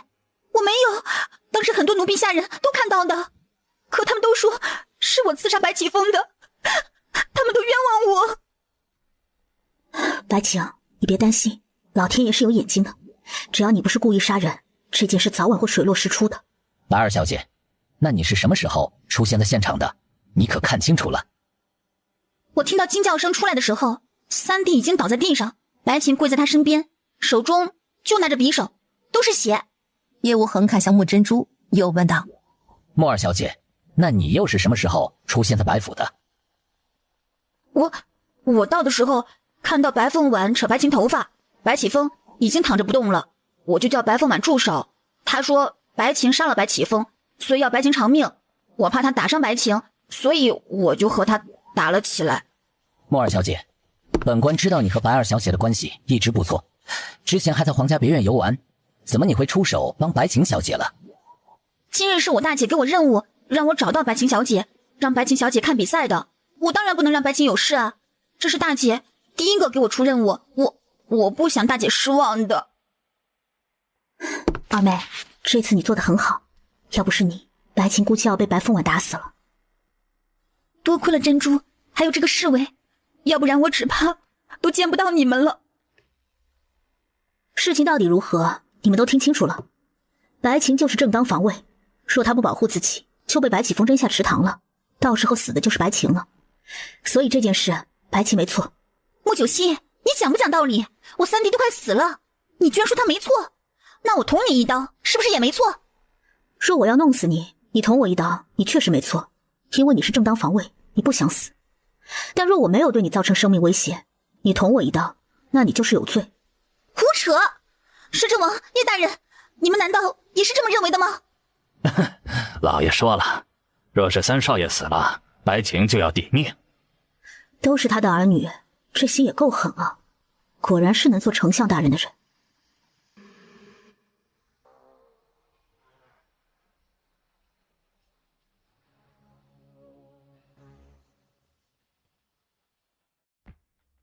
现在最关键的是白启峰不能死，若是死了，白琴没错也是错，属于防卫过当，也是要重罚的。那是不是只要白启峰不死，白琴就没事？若这件事前因后果都没有大出入的话，白启峰不死，白琴的罪名会小很多。他现在不是还没死吗？我去看看，一定把他从阎王爷那边拉回来。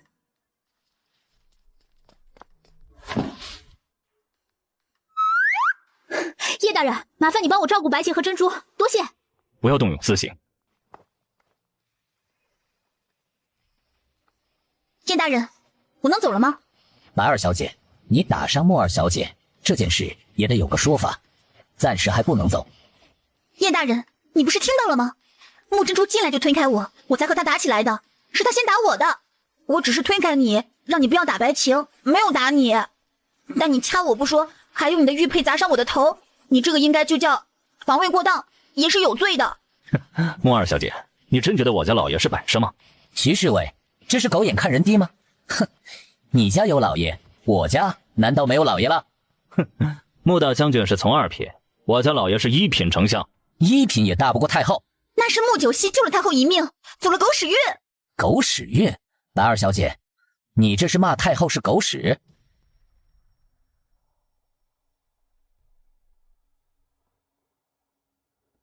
清风，你别过分。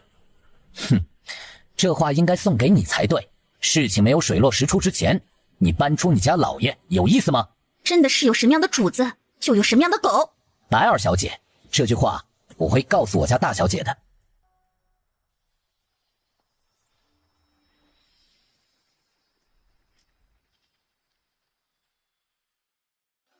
穆九溪，你给我站住！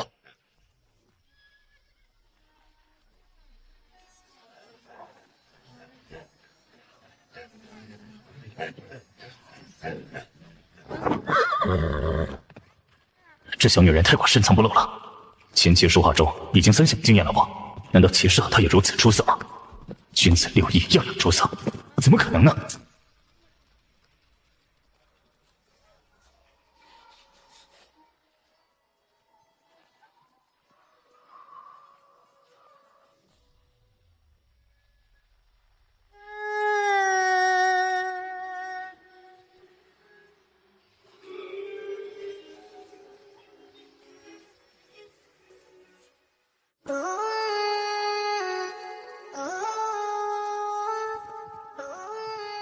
不要冲动，冲动反而会坏事。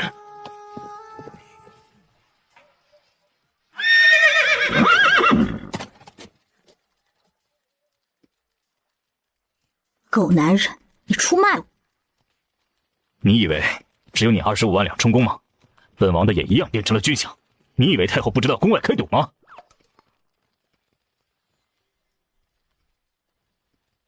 你没说。没有。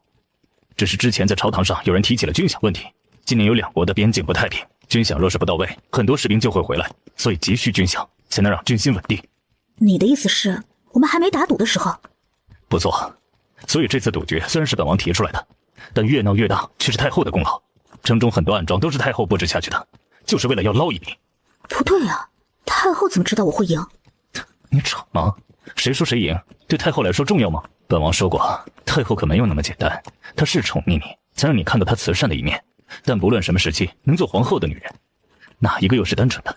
是我天真了，不过也好，就当给我爹做好事了。对了，我母亲的一品诰命是你提议的吧？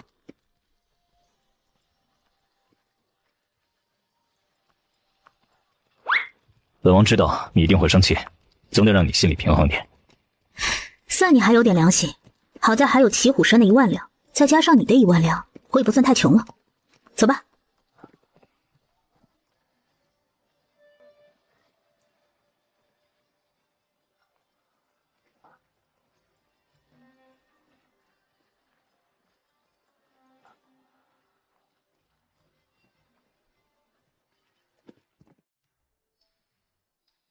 九溪，莫尊，我觉得你是不是想白启峰死啊？难道你还能救白启峰吗？太医已经在了。我说过我本事多着呢，只是你不知道而已。白启峰在哪里？莫大小姐，三少爷在林院。什么名字不好取？取林远，这是真的要自己儿子死啊？这女人什么脑子？林院变成陵园，不过好像是有点像。好在白丞相没听到，不然又要被气得胡子翘起来了吧？九溪，你控制点情绪，毕竟是白情赐了人，白丞相也不是好招惹的。你不是摄政王吗？还怕他不成？他对高云有功，而且本王主外打仗，那种需要丞相这样的人才，人都会犯错，但不能一竿子打死。我是来救人的，若我救了白启峰，他得感激我吧？这一次我不计较，我只希望救活了白启峰，他放过白情。只要白启峰不死，本王有办法让这件事最小化。算你还有点良心。本王一直有良心，就你一直敲诈本王，误会本王而已。给你点阳光你还灿烂了，脸呢？你把我退婚了，我是不是还要感谢你退婚针啊？好吧，退婚让穆九溪确实受到了极大的伤害，名誉扫地。好在他不在乎，要是其他女子，只怕要投湖自尽了。闪开！挡在路上，你们三少爷就能活了？莫大小姐，太医还在抢救三少爷，请你不要打扰。参见摄政王。你是谁？在下白恩禄，是白启峰的二叔。里面有谁？白启峰如何了？回摄政王，里面丞相和二夫人，还有2名太医。我要进去看看。莫大小姐，太医说了不让人打扰。笑话，不要打扰。里面这么多人，多1个2个也不多吧？滚开！让开吧。微臣参见摄政王。不必多礼。启峰少爷如何？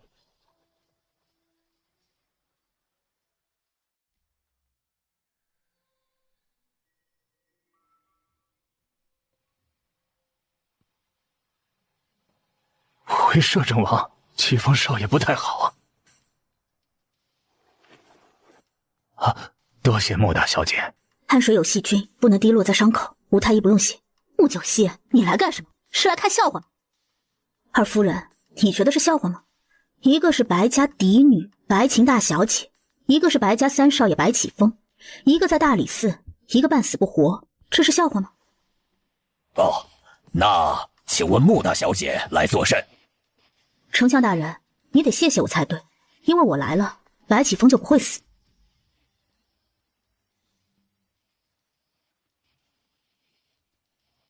穆大小姐，你以为你是神仙吗？吴太医，白启峰是不是腰部的血管破了，修复不完整，渗出来的血液进入腹腔，让内脏受到挤压，病人才会越来越危险。啊，穆大小姐说的不错，你懂医术。略懂，我来试试吧，给我准备一副银针。吴太医也不矫情，毕竟他们两人手忙脚乱的一段时间，也没有完全止住血液渗透，也不敢缝合伤口。穆九溪，你要干什么？二夫人，稍安勿躁，穆大小姐会救启峰少爷的。可他不是大夫。二夫人，老朽两人也是束手无策，再拖下去，三少爷也是死，不妨让穆大小姐试试。吴太医，你就相信他，她是穆九溪啊，一无是处的骄纵大小姐，怎么会医术？丞相大人，想要你儿子活，就把你二夫人拉出去，我需要亲近。今日穆九溪和齐红叶的比赛结果，相信丞相已经知道了。媚儿，我们出去等。老爷，你糊涂！齐峰要是有什么三长两短，我也不活了。我操，老公力爆棚啊！齐峰要死了，我要穆九溪陪葬。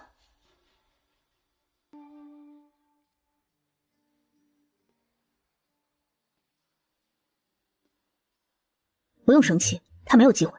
穆大小姐，你真的可以吗？吴太医既然不相信我，怎么还会让我来？因为穆大小姐知道汗水不能滴落病人身上，就知道穆大小姐肯定是懂医术的。枪果然是老的辣。吴太医，放心，他死不了。不过接下去我做的事情会比较难看一点，你们确定要看？穆大小姐若真的能救活白启峰，老朽也能学到点本领。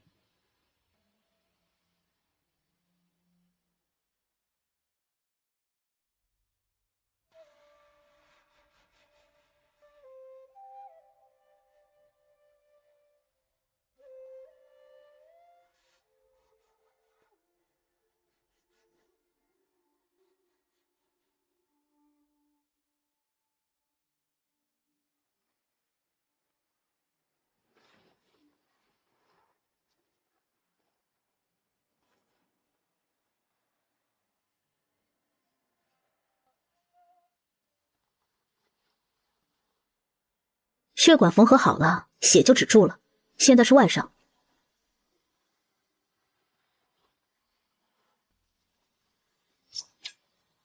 好了，外伤敷点金疮药就好。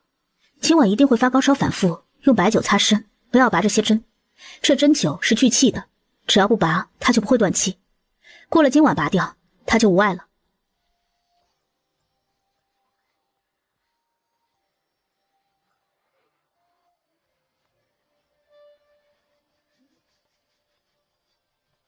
穆大小姐真是深藏不露，老朽佩服啊！啊，吴太医，你别折煞九溪啊！九溪只是偶尔机会见过神医紫云飞，学了几手而已。原来是名满天下的江湖神医，果然厉害。老九有生之年，若是能见他一面，该多荣幸啊！啊，神医他神出鬼没的，也不知道在哪里，真的是可遇不可求。不过若是下次再见，我一定转告吴太医的话给他。啊，多谢穆大小姐。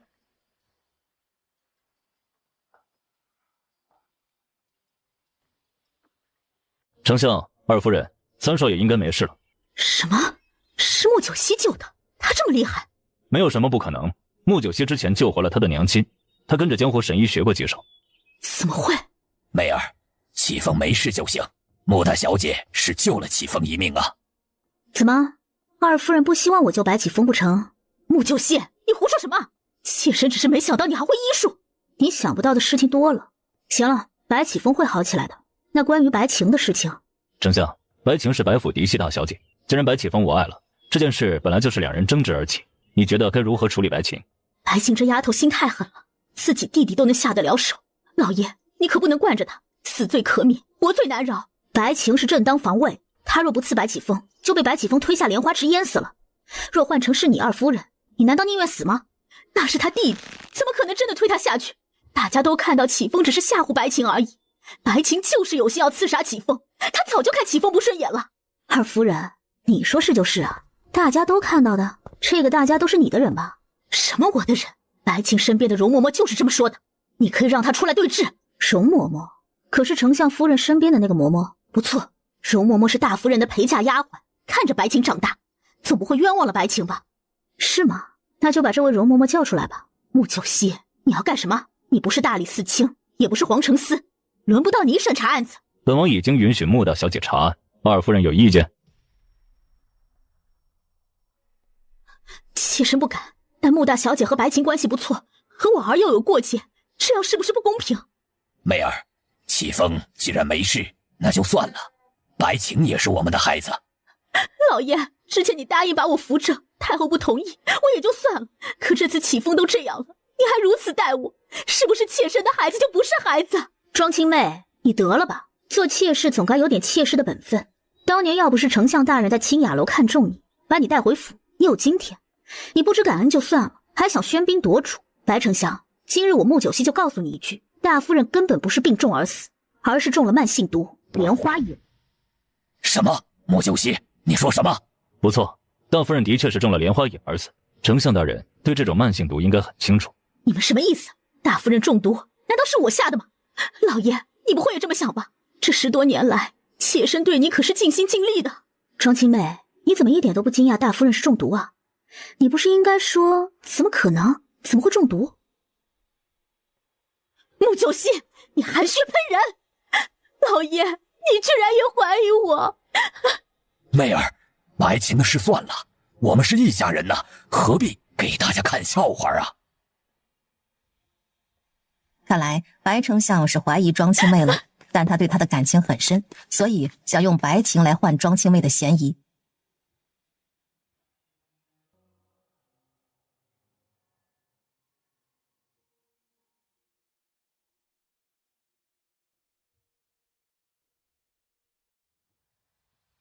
夫人中莲香饮是真的？若不是为了让白晴免受罪，我还不会说出来。丞相，你一国功臣，心如明镜一样的人，怎么就掉进美人坑呢？你真的是老糊涂了。这女人真的是谁都敢骂，这性格早晚要害死她。穆九熙，有些事情你并不知道。当年若不是大夫人暗中想要弄死媚儿，不让她入府，我也不会冷落她。真是笑话，庄青妹不过一个青楼女子，大夫人若真的不想让她进府，要弄死她，会被你抓到，给你发现。你可别忘记，你家大夫人本是前朝皇太傅之女，才高八斗，会斗不过一个狐狸精？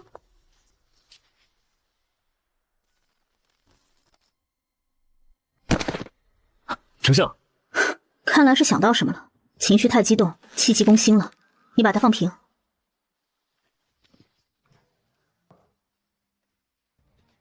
怎么了？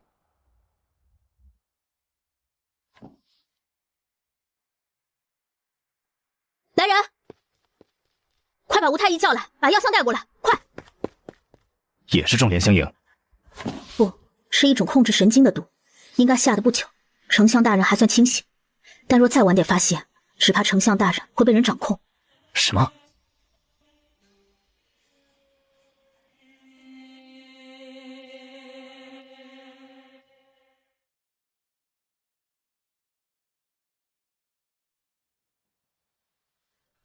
这毒有点意思，我等下去找叶无痕。你为何找叶无痕？我得问问大理寺放毒药的密室里有没有这种毒，若有就能知道来历。你应该不知道这种毒。本王确实没见过这种毒。丞相大人，这是怎么了？气急攻心。穆九熙立刻拿过他药箱里的银针。其实穆九熙身上藏了很多东西，只是不到万不得已，他都不会动用。毕竟被刺杀过一次的他，可不能没有防身保命的家伙。吴太医对穆九熙已经很佩服，也不多问，就蹲下来看。穆九熙拿过银针，直接在丞相大人的脑袋瓜上扎了几针，然后在他的胸口按压了几下后，丞相大人慢慢地睁开了眼睛。穆九熙连忙扶他起来，随即猛地在他后背就是一拳头，啊的惨叫。但下一刻，一口血就从他的嘴里喷了出来。他的眼睛若是能杀人，估计打他的穆九熙都要被他杀死了。莫尊立刻抚摸丞相大人的背部，让他缓过气来。而穆九熙的动作让大家都很无语，因为他正趴在地上看白丞相吐出来的血，血里面有一块黑色的血块。穆九熙居然拿起银针在血块上拨动了几下，然后嘴角勾起一抹冷笑。他从吴太医的药箱子里拿出一个药瓶，然后把里面的药倒在箱子里，然后把血块弄进去，盖上了盖子。穆大小姐，你这是……莫尊黑眸里暗光浮动，他能看出穆九熙的表情，这血块里估计是有东西。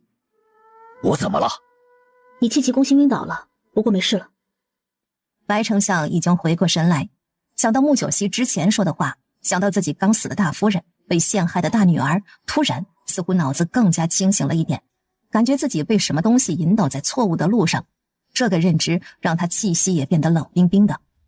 吴太医，还是劳烦你在这里照看一下丞相大人和白启凤。吴太医想问，但最后还是没问，心想以后找机会问穆大小姐。实在他的医术针灸太厉害了，不知道能不能让他教几招。丞相大人，我之前救了你儿子，现在又救了你，我需要你的报答。穆大小姐果然是最牛逼的存在，直接讨功劳啊！你说。白钦点差点又要吐血了，不过想想不是穆九熙，儿子也许死了，而他不会这么快知道大夫人中毒的事情。我要那个容嬷嬷。可以，来人，把容嬷嬷叫来。白琴的事情就这么结束了。丞相不计较了，白琴自然就没事。何况白启凤死不了，吃点苦头而已。走，一起去看看容嬷嬷。听说你刚从他牙齿里挖了毒牙出来。叶无痕都不知道说什么好。抓奸细是皇城司的事情，不过奸细又涉案，大理寺也就有了权力审问。但穆九熙又不是大理寺，又不是皇城司，却抓了一个奸细，这种感觉叶无痕都觉得有点难受。专业的人抓不到，一个一直吃喝玩乐的大小姐却一下子如此厉害，更是突出他们的无能啊。叶大人，我可以完全相信你吗？莫大小姐，你可以相信我，我叶家世世代代都是皇城人，对高云有着非常深厚的感情，使君俸禄，替君分忧，微臣自当竭尽所能报效皇恩。不用这么紧张，我相信你，毕竟我对自己的眼光有信心。奸细这件事牵扯会很大，后续必定引起轩然大波，一切都要小心谨慎。丞相大人身上出事了，我需要检查一下你的眼睛，应该是一种蛊毒，从他眼睛里看到的，所以我也需要看看你，毕竟你这个位置很重要。两人距离很近，都能感受到对方的近距离气息。叶无痕闻到一股淡淡的白玉兰的花香，感受他手在他皮肤上的触摸，一颗心就有点不稳。月亮眨眨眼睛，我把你放在手心，那几个字说出去，又把你假装听不清。叮叮咚咚，怎么今晚突然好安静？就当着你。你们在干什么？穆尊，你干什么啊？吓死人嘛！啊，摄政王，穆大小姐帮下官检查眼睛。你就不能避点嫌吗？这被其他人看到，又要传出你勾引叶大人的传闻了。穆尊，你这话说的，我和叶大人在这里正大光明的，怎么叫不避嫌？又没关门，也不是在厢房里，你想啥呢？只有你们两人就不行，别人会误会。误会就误会，反正我被人误会也不是一次两次了，无所谓了。行了，做正经事，我可忙着呢。叶大人，你没中毒。丞相的事情，他告诉你了。叶无痕点点头，面上很凝重。哼，他倒是相信。怎么感觉摄政王好像在吃醋呢？但不是刚退婚吗？真要吃醋，这打脸来的也太快了。这还是名震天下的高云第一战神。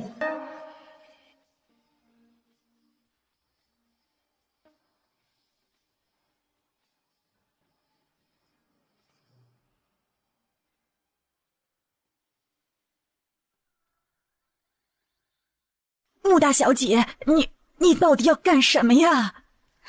容嬷嬷，你是北境国奸细吧？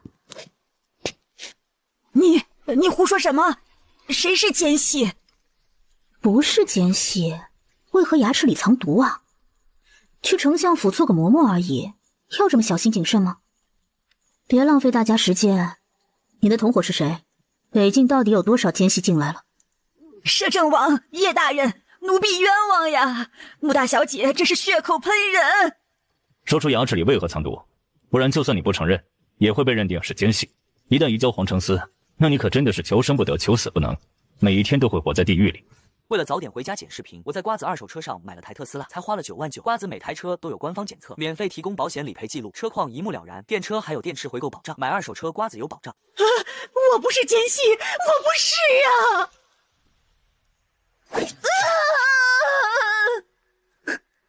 不用去皇承司，在这里我就能让你知道什么叫地狱。莫尊和叶无痕都是转开了头，他们真的想不到穆九熙对犯人会这么狠，一个男人都很难下得去手，何况是一个女人。要说他没经历过什么改变他性格的事情，他们都不相信人会如此冷酷无情。只是穆大小姐真的经历过吗？佟嬷嬷，你潜伏在丞相夫人身边20余年，这份耐心我很佩服。莲香饮的毒是你下的吧？二夫人比你后进府，却是你的上级，对吗？你们彼此照应，二夫人才能在丞相府一步步的爬上来，丞相大人才会被你们欺骗，一直蒙在鼓里，对吗？没有，你胡说！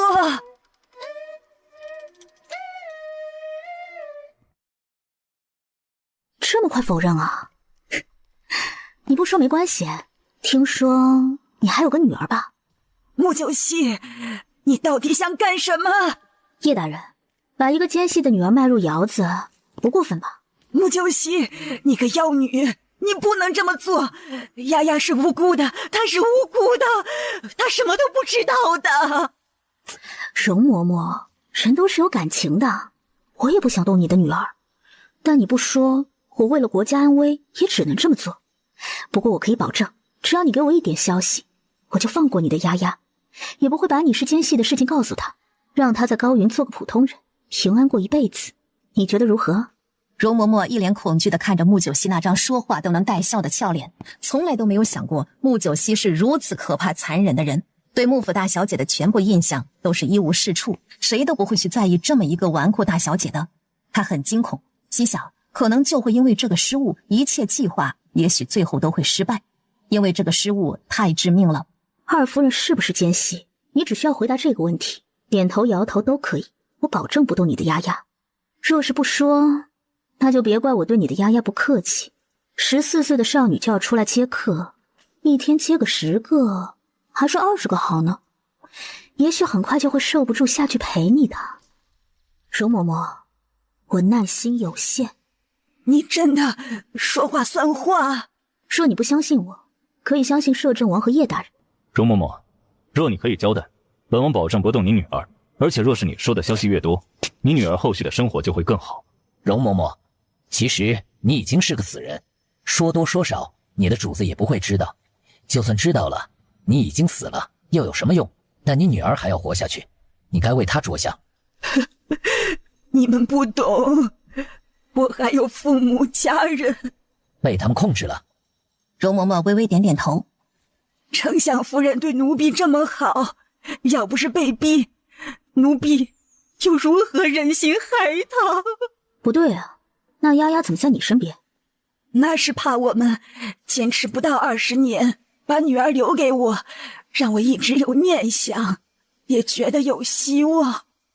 穆九熙心里一惊，和2个男人对了一眼。这个组织不仅残忍可怕，居然也还有人性化。当然，这只是更能控制人的一种手段。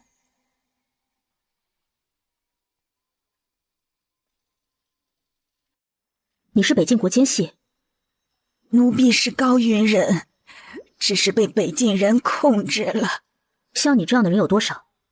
奴婢不知道，但应该不少吧。奴婢这个级别是没有资格知道这些的。二夫人是不是你上级？穆九熙其实最想知道这个。容嬷嬷深深地看了他一眼后，微微点了点头。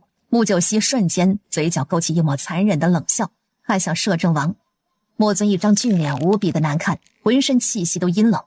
穆大小姐，希望你信守诺言，最后也给奴婢一个痛快吧。容嬷嬷，那我的二娘陆薇雅是不是奸细？奴婢真的不知道啊。好，谢谢你，雅雅不会有事，你安心去吧。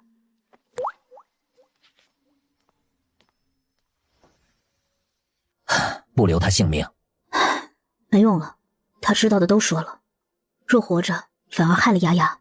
给他全尸。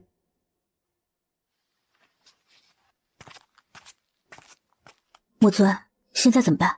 直接抓庄青妹吗？丞相大人必定大受打击。不急，我们一下子动作太多，他们会警觉，其他人很可能就会隐藏起来了。我会派人监视着，丞相大人那边，本王也会好好跟他谈谈，也许我们能反过来得到整个组织的消息，必须要一网打尽。这个组织存在起码也有20年，想要连根拔起可不容易，一定要找到组织的头，头手中一定有奸细的名单。你干什么？能干什么？看看你的眼睛。我在想高云最厉害的就是你摄政王了，搞定你一个，不等于搞定整个高云啊。所以若是我会对你下毒手，能控制你最好。本王怎么可能中毒？急啥？我看一下。闭眼。莫尊只能闭上眼睛，但鼻子里钻进来的白玉兰花香气顿时让他心跳不稳。莫尊脑子里居然一下子想起了之前马车里不让他说话的那一吻。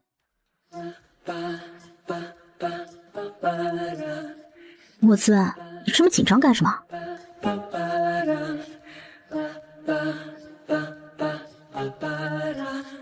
你到底好了没有？口水！莫尊，你恶不恶心啊？好好说话，喷什么口水啊？我又不是故意，谁叫你话这么多？莫尊转头都不敢看他，脖子都红了。还是我不对了，莫尊，你能不能诚实一点啊？我看你紧张才问你的，我又不会吃了你，你紧张什么？谁知道你反应这么大？穆九熙，是你自己没点正经，还看不看了？不看本王走了。啊，看，不看我不放心。穆九熙立刻上前，莫尊这下子立刻闭眼，站得笔直，一动不敢动。没有。都说没有了。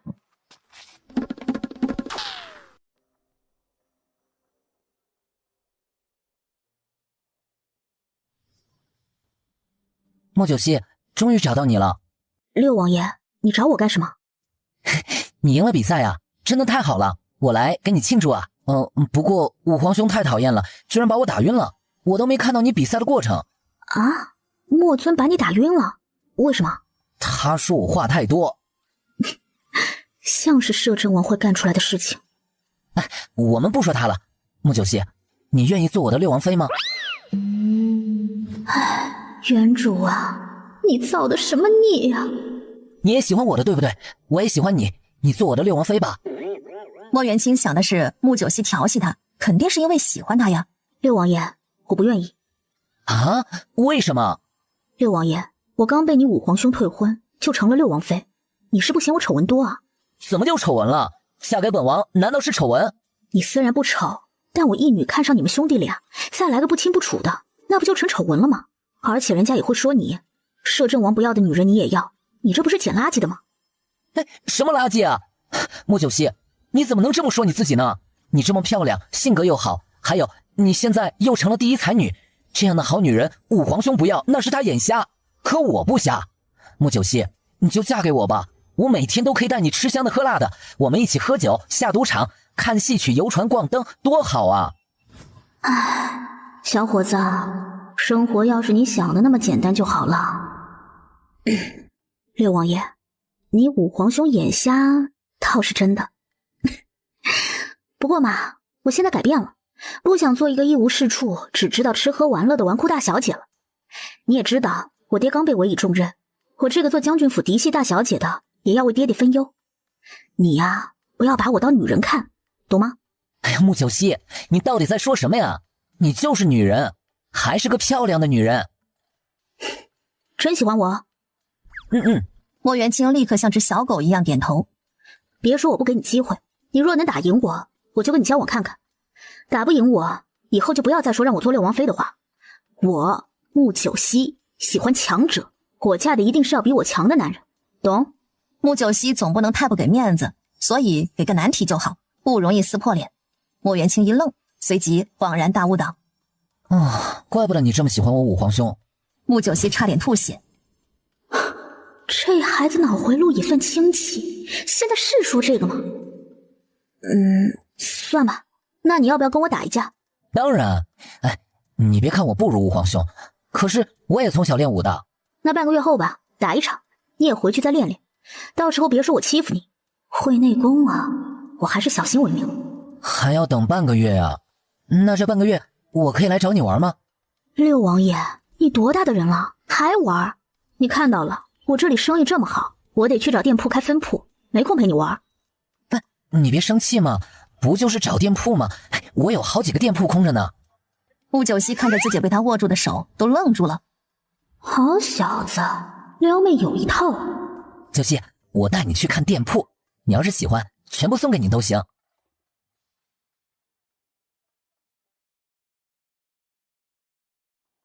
好小子，撩妹有一套啊！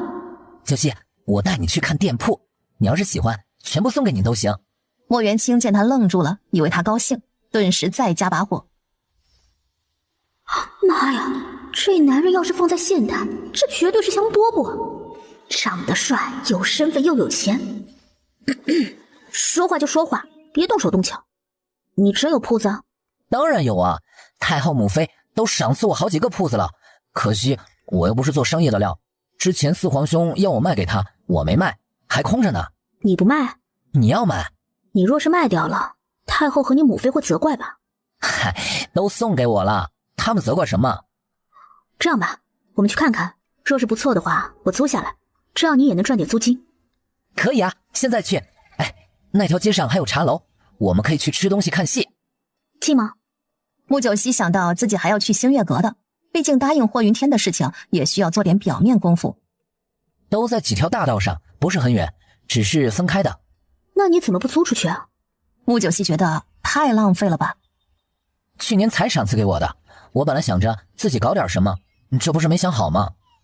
莫元清又摆出委屈的样子，真是不愁吃的败家子。穆九熙只能心里骂了句：那走吧，看完铺子我还有事。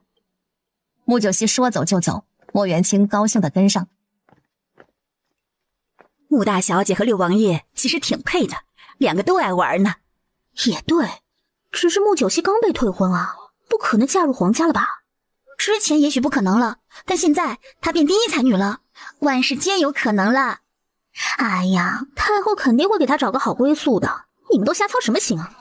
就是，就算不嫁入皇室，穆大小姐不是还有梧桐，还有揽菊月吗？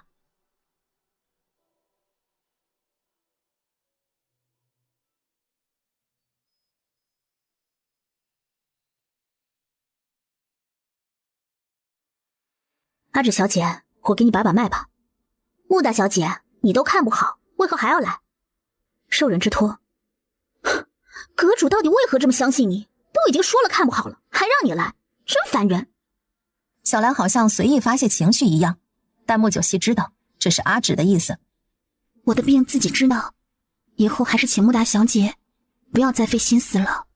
那不行，不管阿芷小姐喜不喜欢我来，答应霍云天的事情我还是要做的。他答应了你什么事？这个我不能说，这是我和霍云天之间的秘密。穆九熙，摄政王退婚，你是不是盯上阁主，想做阁主夫人了？小兰，你一个小小奴婢，谁给你的胆子对本小姐这么说话？你家阁主对我还要客客气气的，别忘了，你现在是在高原土地上。穆大小姐，若我现在发病了，霍大哥回来会怎么对你？除非你死了，不然他也不会对我怎么样。怎么，你会去死吗？穆九熙已经不想客气了。你……阿芷瞬间眯起眼。穆九熙，看来你还弄不清楚情况。我确实不清楚情况，麻烦阿芷小姐说清楚点。我自认和你不熟，也没得罪你，你何必要对我赶尽杀绝？穆九熙这句话是直接不带任何犹豫的说出来的，就是要看阿芷的反应。阿芷瞬间愣住，但立刻厉声道：你这话什么意思？我只是不喜欢你，不想见到你来新月阁。什么赶尽杀绝？穆九熙一下子还真看不懂他是不是装的，不过既然撕破脸了，他也没必要客气。阿芷小姐，你不用装了，你根本没有心急，不过是你用功法做点小手脚，看上去像发病一样，目的只怕就是为了和霍云天在一起吧？你喜欢霍云天对吗？你胡说什么？我是不是胡说你自己知道，除非这病让你死了，不然你再装也没用。我已经告诉霍云天，你要他相信你病是真的，那就去死吧，不然以后就算你再疼，他也不会心疼你，因为你就是个大骗子。穆九熙的声音犀利而大声，带着阴森森的寒气。阿芷的面色从苍白到铁青，再到涨红，一双眸子里似乎气到要喷出火来了。穆九熙，你真的这么告诉霍大哥？不错，一开始他是不相信的，不过后来他信了。为何他会相信你？你和他不是第一次见面吗？因为我有个人魅力啊，做事靠谱，能力强，自然就会相信我。你做事靠谱？这么说吧，你也知道我赢了霍云天琴技和书法吧？你霍大哥自认为在这方面是6国顶尖了，但我却能赢他。你说若我没点实力，我能赢吗？所以我的话就变得有说服力了。他只要观察你几天，就知道我说的不假。就算没有100%相信，80%肯定有的。要不然他也不会留下你，独自一人去北境国。因为他相信我说的，你不会死，他才安心离开的。你要死吗？死了的话，他就不会相信我了。你有武功，还不弱。怎么，想杀我吗？那你叫霍大哥，就知道你一直是装的了。穆九熙其实有点紧张的，若她是那个女杀手，他就不能掉以轻心了。你是如何看出来的？阿芷双眸的厉光终于在这一刻爆发出来，穆九熙瞬间都觉得眼睛都有点刺痛，更加肯定这个阿芷内力非常深厚。我在医术方面很有天赋。哼，这么来说，你还真的什么都有天赋，和齐三小姐比画画也赢了。老天爷赏给我的天赋，我只能勉为其难接受。我也不想太优秀，无奈现实不允许，非得逼我展露出来。我也就不藏着捏着了。阿芷小姐，你实力高强，也不需要藏着捏着。以你的容貌和实力，没有霍云天，你的日子不是一样很好过？穆九熙，你确实很聪明，出乎我意料了。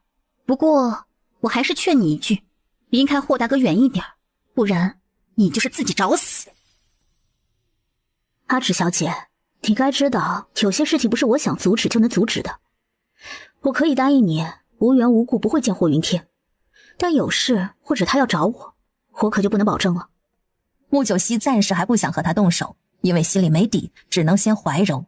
阿芷沉默地盯着穆九熙，穆九熙有种被毒蛇盯着的感觉，而这种感觉让他感觉危险，这更加肯定了这位阿芷不简单。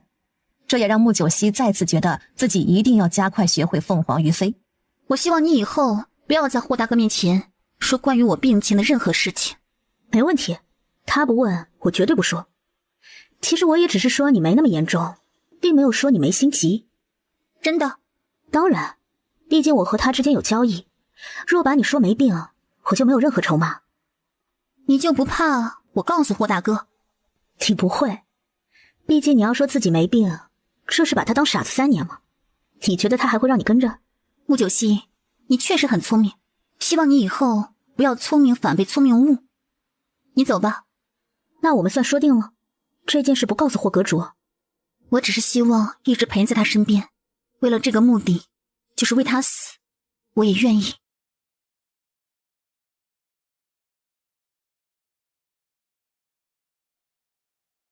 清贝死了？怎么会？我爹搞什么？一刀毙命的，我们在他牙齿里找到了毒牙，他确实是奸细。我看我爹是奸细吧，这也能让人死了？还不是自己咬毒死的，眼皮底下。穆九熙没好气道，他现在对他爹的能力表示严重怀疑。叶无痕哭笑不得地看着穆九熙那嫌弃他爹的样子。穆天星从院子外面走了进来，穆天星老脸上有点尴尬，毕竟女儿叫他一定要看好金贝，监视他和什么人交往，还有就是重点监视齐府和齐月启。结果没想到金贝死了，这确实让他也觉得丢脸。叶无痕连忙起来行礼。爹，到底怎么回事啊？穆天星坐下来沉重道：爹确实一直让人盯着金贝，今日凌晨死了，一刀毙命，似乎是熟人所为。有谁进去金贝房间不知道吗？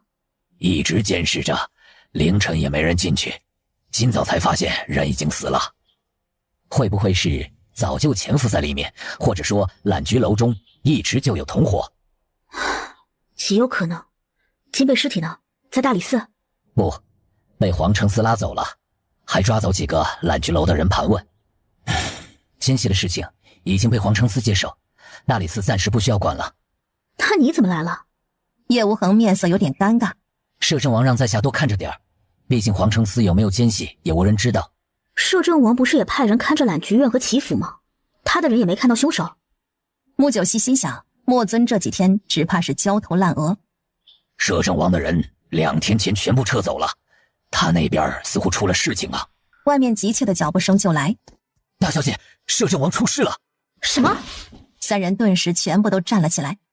大小姐，快去救王爷！他说着都要哭出来了。穆九熙顿时面色无比的难看，叫喊道：备马，我拿东西。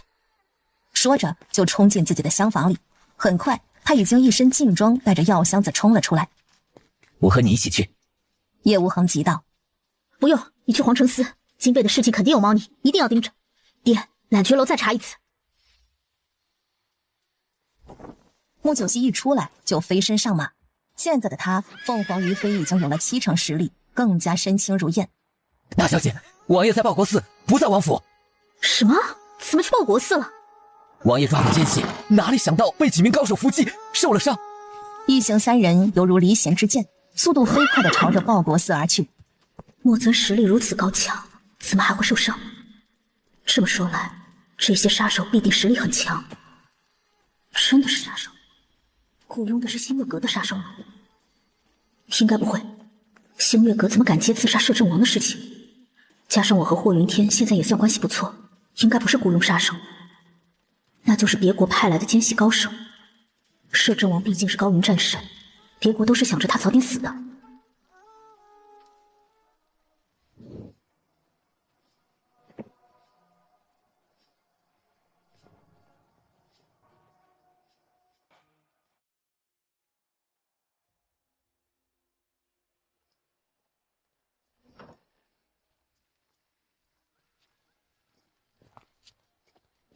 王爷，穆大小姐来了。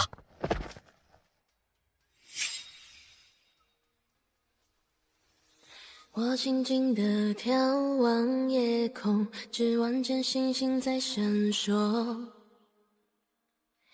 黑夜中看见你的轮廓，我的思绪随你坠落。等不到你的你来了。墨尊，你不是说你很厉害吗？怎么就被人暗算了呢？有6位高手，他们给本王下了套，引本王出来的。行行行，你别说话了。穆九熙眼睛被泪水蒙上，立刻用袖子擦了一下。准备热水，干净的毛巾。墨尊看着他红着眼睛又很强势的样子，回眸里溢上温柔。很疼吗？穆九熙立刻拉开了他的衣服，露出那狰狞的伤口。好在离开心脏有段距离，但伤势还是严峻。本来我想回去找你的，但想到万一失血过多都见不到你了，所以只能让你过来。辛苦了。你跟我还较劲啥？你这么重伤，要再骑马，到时候我可真救不了你。穆九熙打开他的药箱，拿出银针下针，四周大穴位置都下了针后，穆九熙松口气，墨尊也瞬间都感觉好多了。他再次惊讶穆九熙的医术，他知道之前他能救白起风，那么拔剑这种事情对于他来说也不成问题的。我要拔剑了，你忍着点。墨尊微微点点头，闭上了眼睛。该死的，这剑有倒刺！穆九熙看到这伤口，破口大骂，真的想杀人。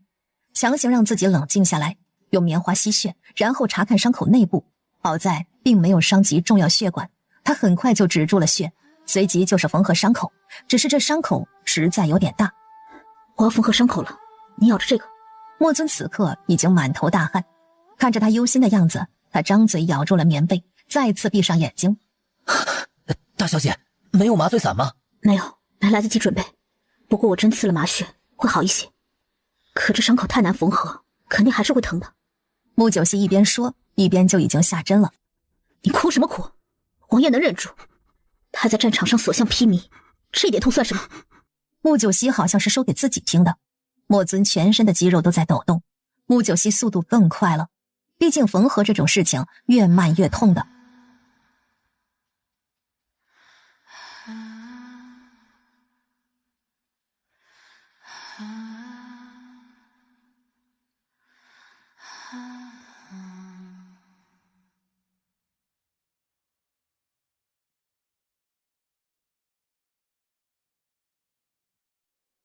太后知道了吗？没有，你是第一个知道的。太后要知道，一定会担心的。先瞒着吧。对了，你们其他的人呢？几个暗卫都战死了，这6个杀手太厉害了。不过最后他们也讨不到好，王爷杀了他们3人，还剩下3人都有伤势。但我们也怕暗中还有人，所以王爷说进报国司再说，让属下来叫大小姐。穆九熙帮着莫尊包扎好。先别说话，你伤得很重，省点力气。莫尊漆黑的眸子看着他，随即点点头。大小姐，你给安叶看看吧。穆九熙连忙转头，就看到安叶面色也是越来越白。你受伤了，之前怎么不说？属下没事，就是腿上被砍了一剑。问题不大，但很疼吧？穆九熙笑了。安叶看他笑，都有点想哭了。疼死了。需要缝合，不然这伤口会腐烂，伤及里面可就要截肢了。很快2人的伤势都处理好。穆九熙清洗了一下，坐在莫尊的床边。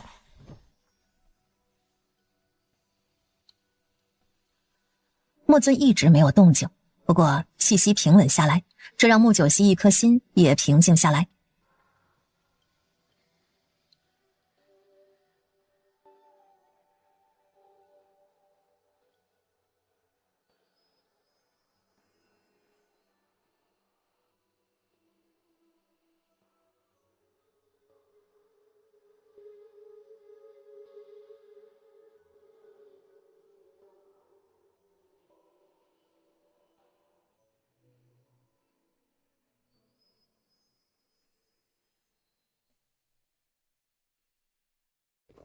希儿，穆天星很是紧张地迎上来。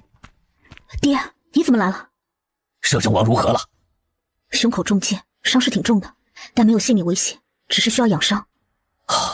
还好还好，摄政王要是出事，那可要出大事了。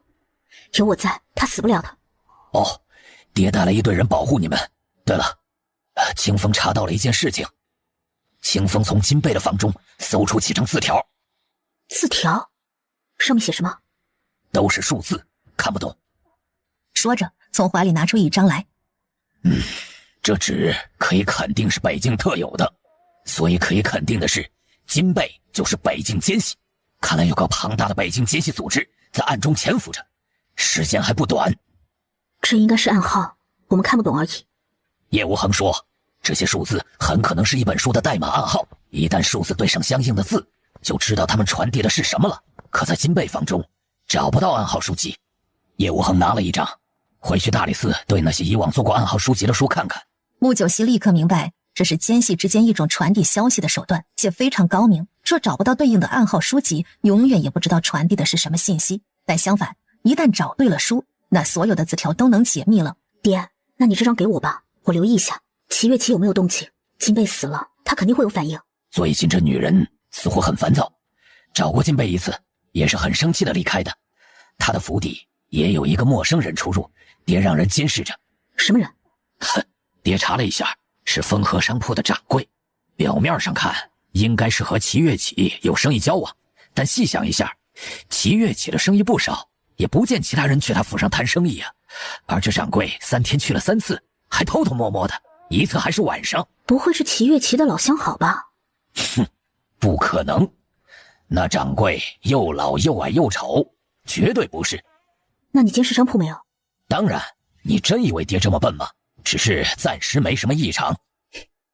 这次可要盯着爹了，摄政王不能帮你了，他处境很危险。穆九熙把6大高手刺客刺杀莫尊的事情说了。哼，岂有此理！到底是谁，居然敢如此嚣张？我现在怕的是，他们都知道莫尊受重伤，会不会再来？毕竟莫尊受重伤的机会不多。很有可能。希儿，那你们必须马上回皇城，这里是郊外，危险性更大。莫尊受重伤，暂时不好移动，而且我还怕他伤势会反复。不过你带来的这些侍卫，应该让敌人会多点顾忌。这些人对付正常侍卫还可以，但真正遇到高手，只怕就是送死的份儿。这样，爹也留下来。爹，你不觉得一下子出这么多事，皇城也很不安全吗？你快点回去，以防万一。这里我会想办法的。而且你得让那边知道，莫尊没事。那爹立刻回去，你可千万小心点啊，希儿，命最重要。爹，我明白，我惜命着呢。那爹回去了，这些人留给你们。大小姐，你说今晚那些人会偷袭吗？不知道，但若是他们人手充足，就极有可能。起码若是我一定会趁莫尊伤夺他命。穆九熙随即把心中几套方案说了下，让大家做好准备。报国寺一共有上百和尚，我已经交代大家入夜不要再出来了，只有慧能大师身边8个和尚有拳脚功夫。敌人一般要来偷袭，会选在大家最困的时候，通知大家轮班休息。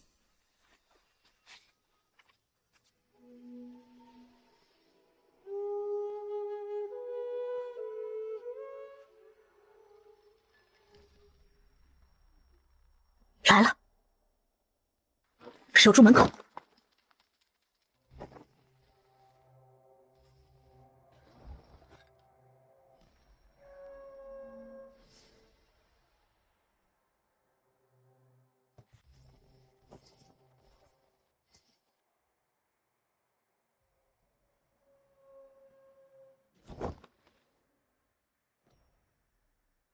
这些人都没有任何犹豫，就朝着这个方向来。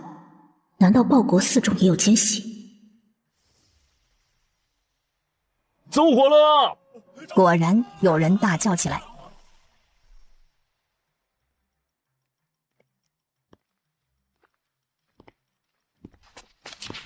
不对劲，怎么没有人出来？不好，撤！上！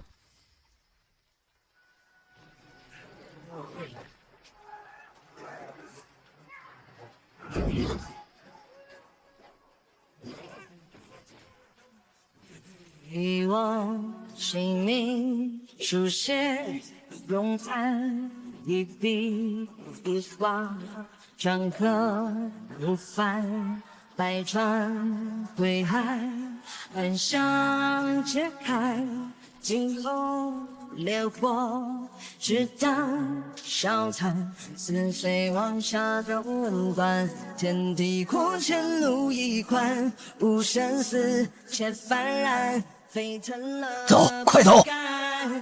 这一念可抵万重关。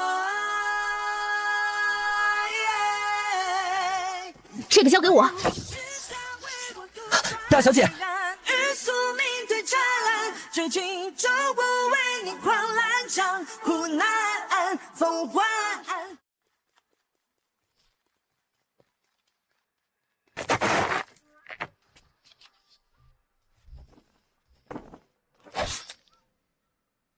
穆大小姐，你真的是令人讨厌。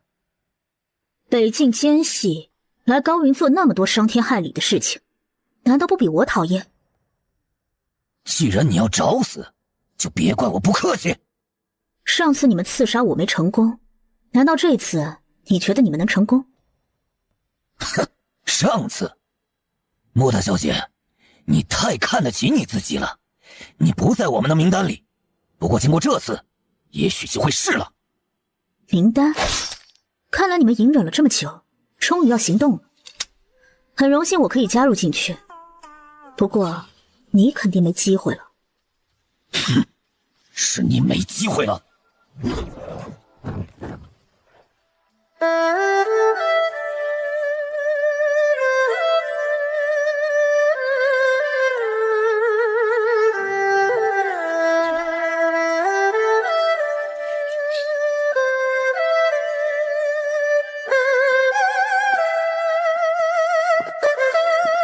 知道你不会投降，那就死吧。不过我会把你们的尸体吊在北城门，让你们北境好好看看。你。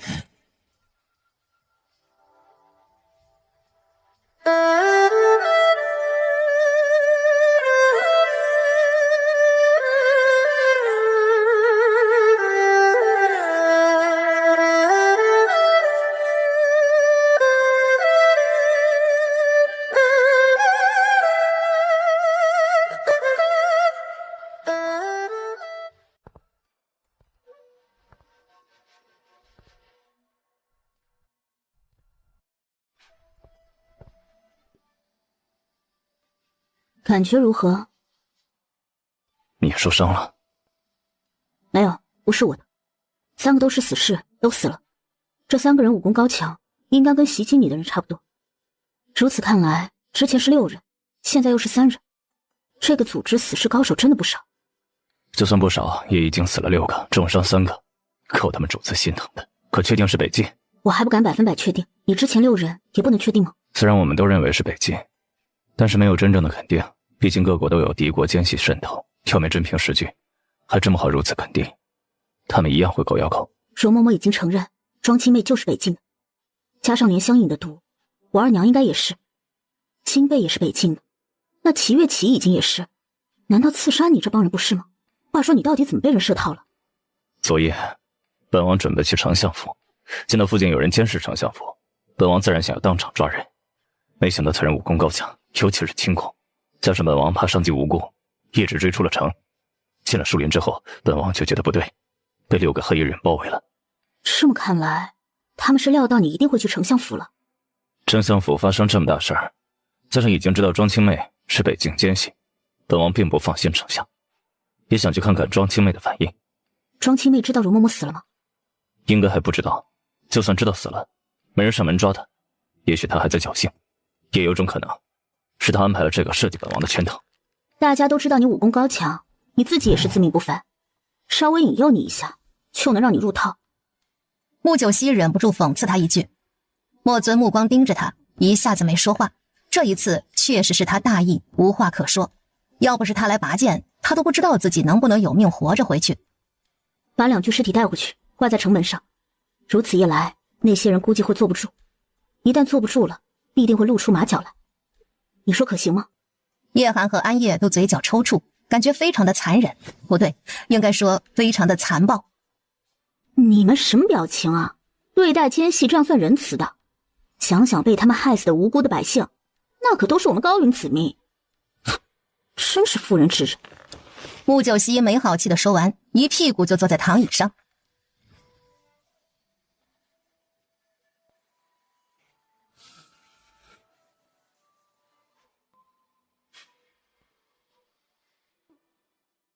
有什么秘密要告诉我？本王有一支死士队伍，叫墨龙军，一共有2000死士，除了派出去1000人之外，还有1000人就在皇城。莫尊，你把这么重要的底牌告诉我？本王相信你。你也太容易相信人了吧？你不觉得我一下子变得厉害起来很奇怪吗？这样也敢相信我？你要不变厉害，本王还不敢相信你。况且这些日子你的一切所作所为，都是为高云着想，本王没理由不相信。以最近的来说，你要是奸细，何必救本王？也对，我这么性格直爽的人，做奸细容易穿帮的。不过莫尊，你既然还有1000墨龙军在手中，怎么就不保护一下你自己？都说本王没想到对手有6大高手。我就说嘛，自命不凡的家伙。那帮人太嚣张了，你说的不错，把尸体吊城门口3日，让他们都看看。我让人拖回去吊起来，你的伤势到明天应该可以动一下了。我们就坐马车慢慢回皇城。对了，我之前逼问的时候，那家伙说他们有个刺杀名单。刺杀名单？不错，不过我之前不在名单上，估计这次后就把我加上。之前顾大人被刺杀，应该是也在名单上。穆九熙站起来走动。莫尊，你要把你的黑龙军分出来，暗中保护各大朝臣才行。朝官身边一般都会有实力不错的侍卫，顾大人没被刺杀，也是因为侍卫出现及时。不过你说的对，我们不能冒险。本王会传令下去，对一些重要朝官加一层保护。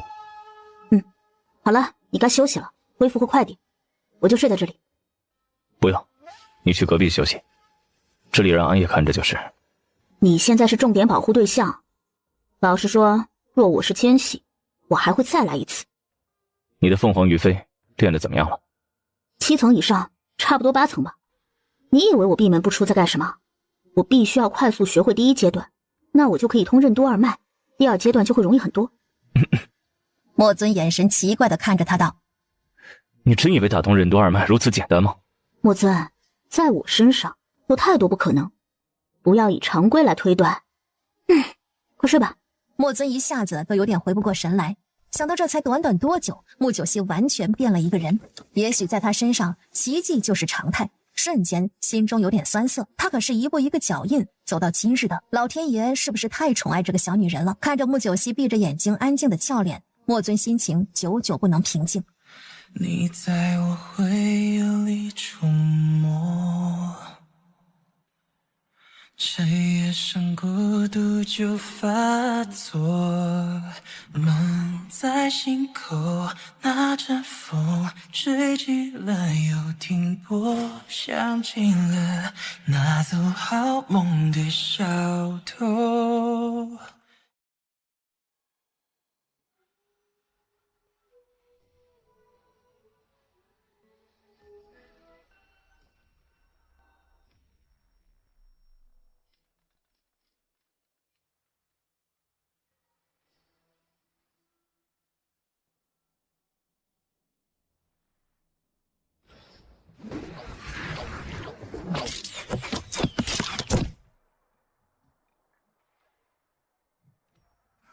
大小姐，屋顶，啥？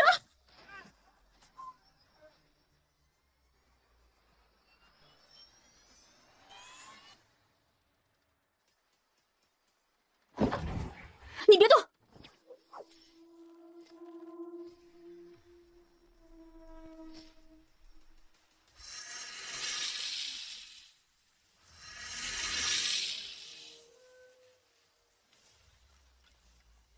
阿瑶，来救那个家伙，他要放火！叶寒突然大叫一声，穆九熙面色不对，刚才声音乱七八糟不对劲，此刻一想，他顿时想到是窗户被人封死了，这是有后手。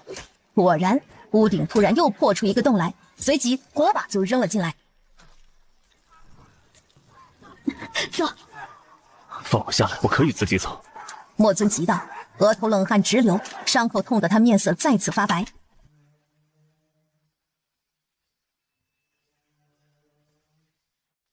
九熙，你快走，别管我。走什么走？一起走，只能用你我的内力搏一搏了。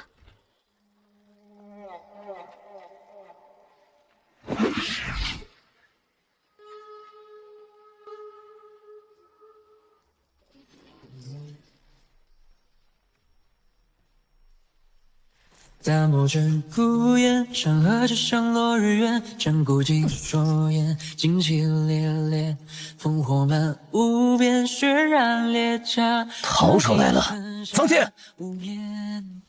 呼满湖阴山，哀鸿别山河碎，写字是长剑，一腔热血，欲饮马瀚海，风浪巨须，那是烟日。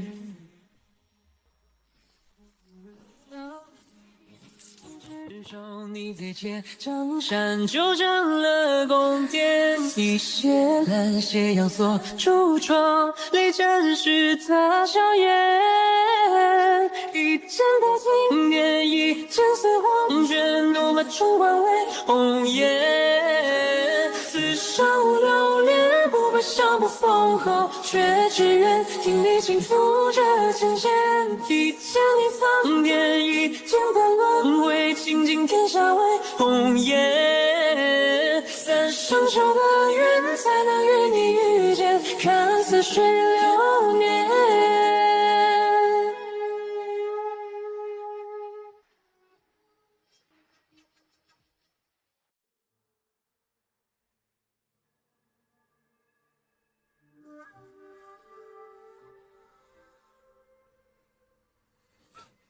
还有吗？穆大小姐，你确实让所有人都没想到。狗东西是见不得人吗？不敢出来见姑奶奶吗？穆九熙，你真以为你能保护得了摄政王吗？啊！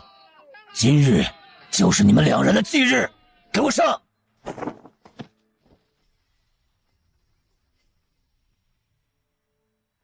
墨尊，你怎么样？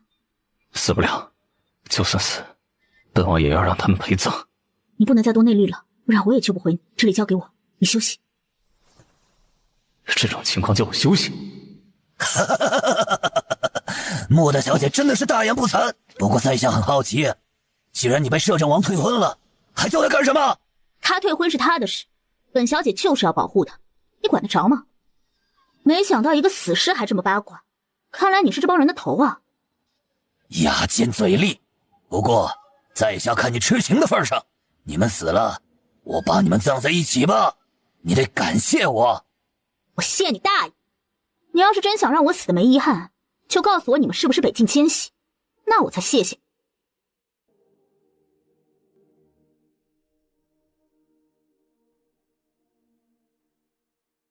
我谢你大爷！你要是真想让我死的没遗憾，就告诉我你们是不是北境迁徙，那我才谢谢你。你猜呀！上，不计死活！猜你妹！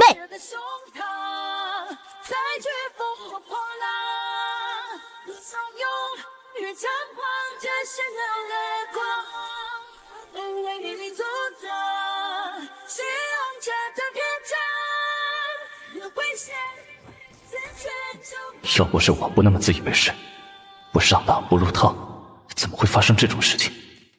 这帮该死的奸细！若今日他们不死，我必定要抓到他们，让他们尝尝千刀万剐的滋味。喊摄政王！怂货，自己不来，叫手下送死。穆九熙，老子不急，有的是时间收拾你。继续上！风扇也能乱浪，江湖中闪耀着倔强的谁的模样。彼岸远航，孤舟踏过绝望，还上不上？放心，我没事。你受伤了？擦伤点皮肉而已，他们可死了一半。我可能坚持不住了。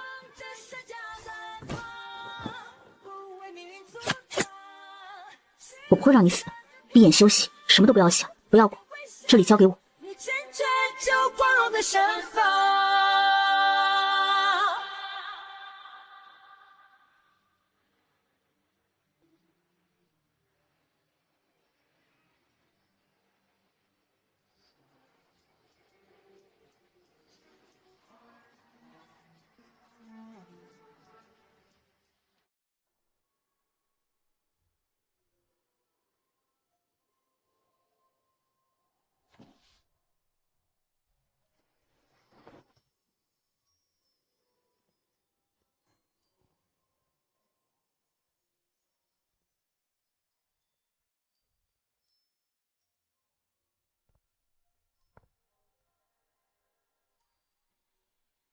王爷醒过吗？穆九熙问道。醒过，两位太医一直守着。我进去看看。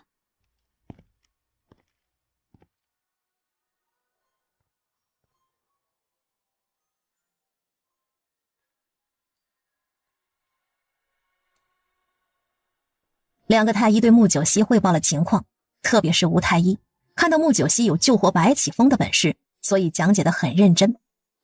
应该没事了，好好养着就是。两位太医辛苦了。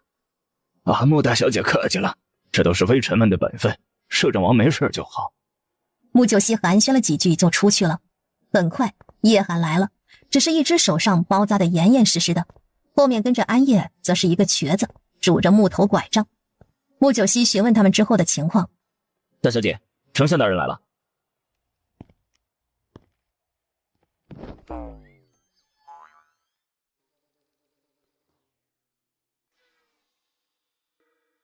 丞相大人，你这是干什么？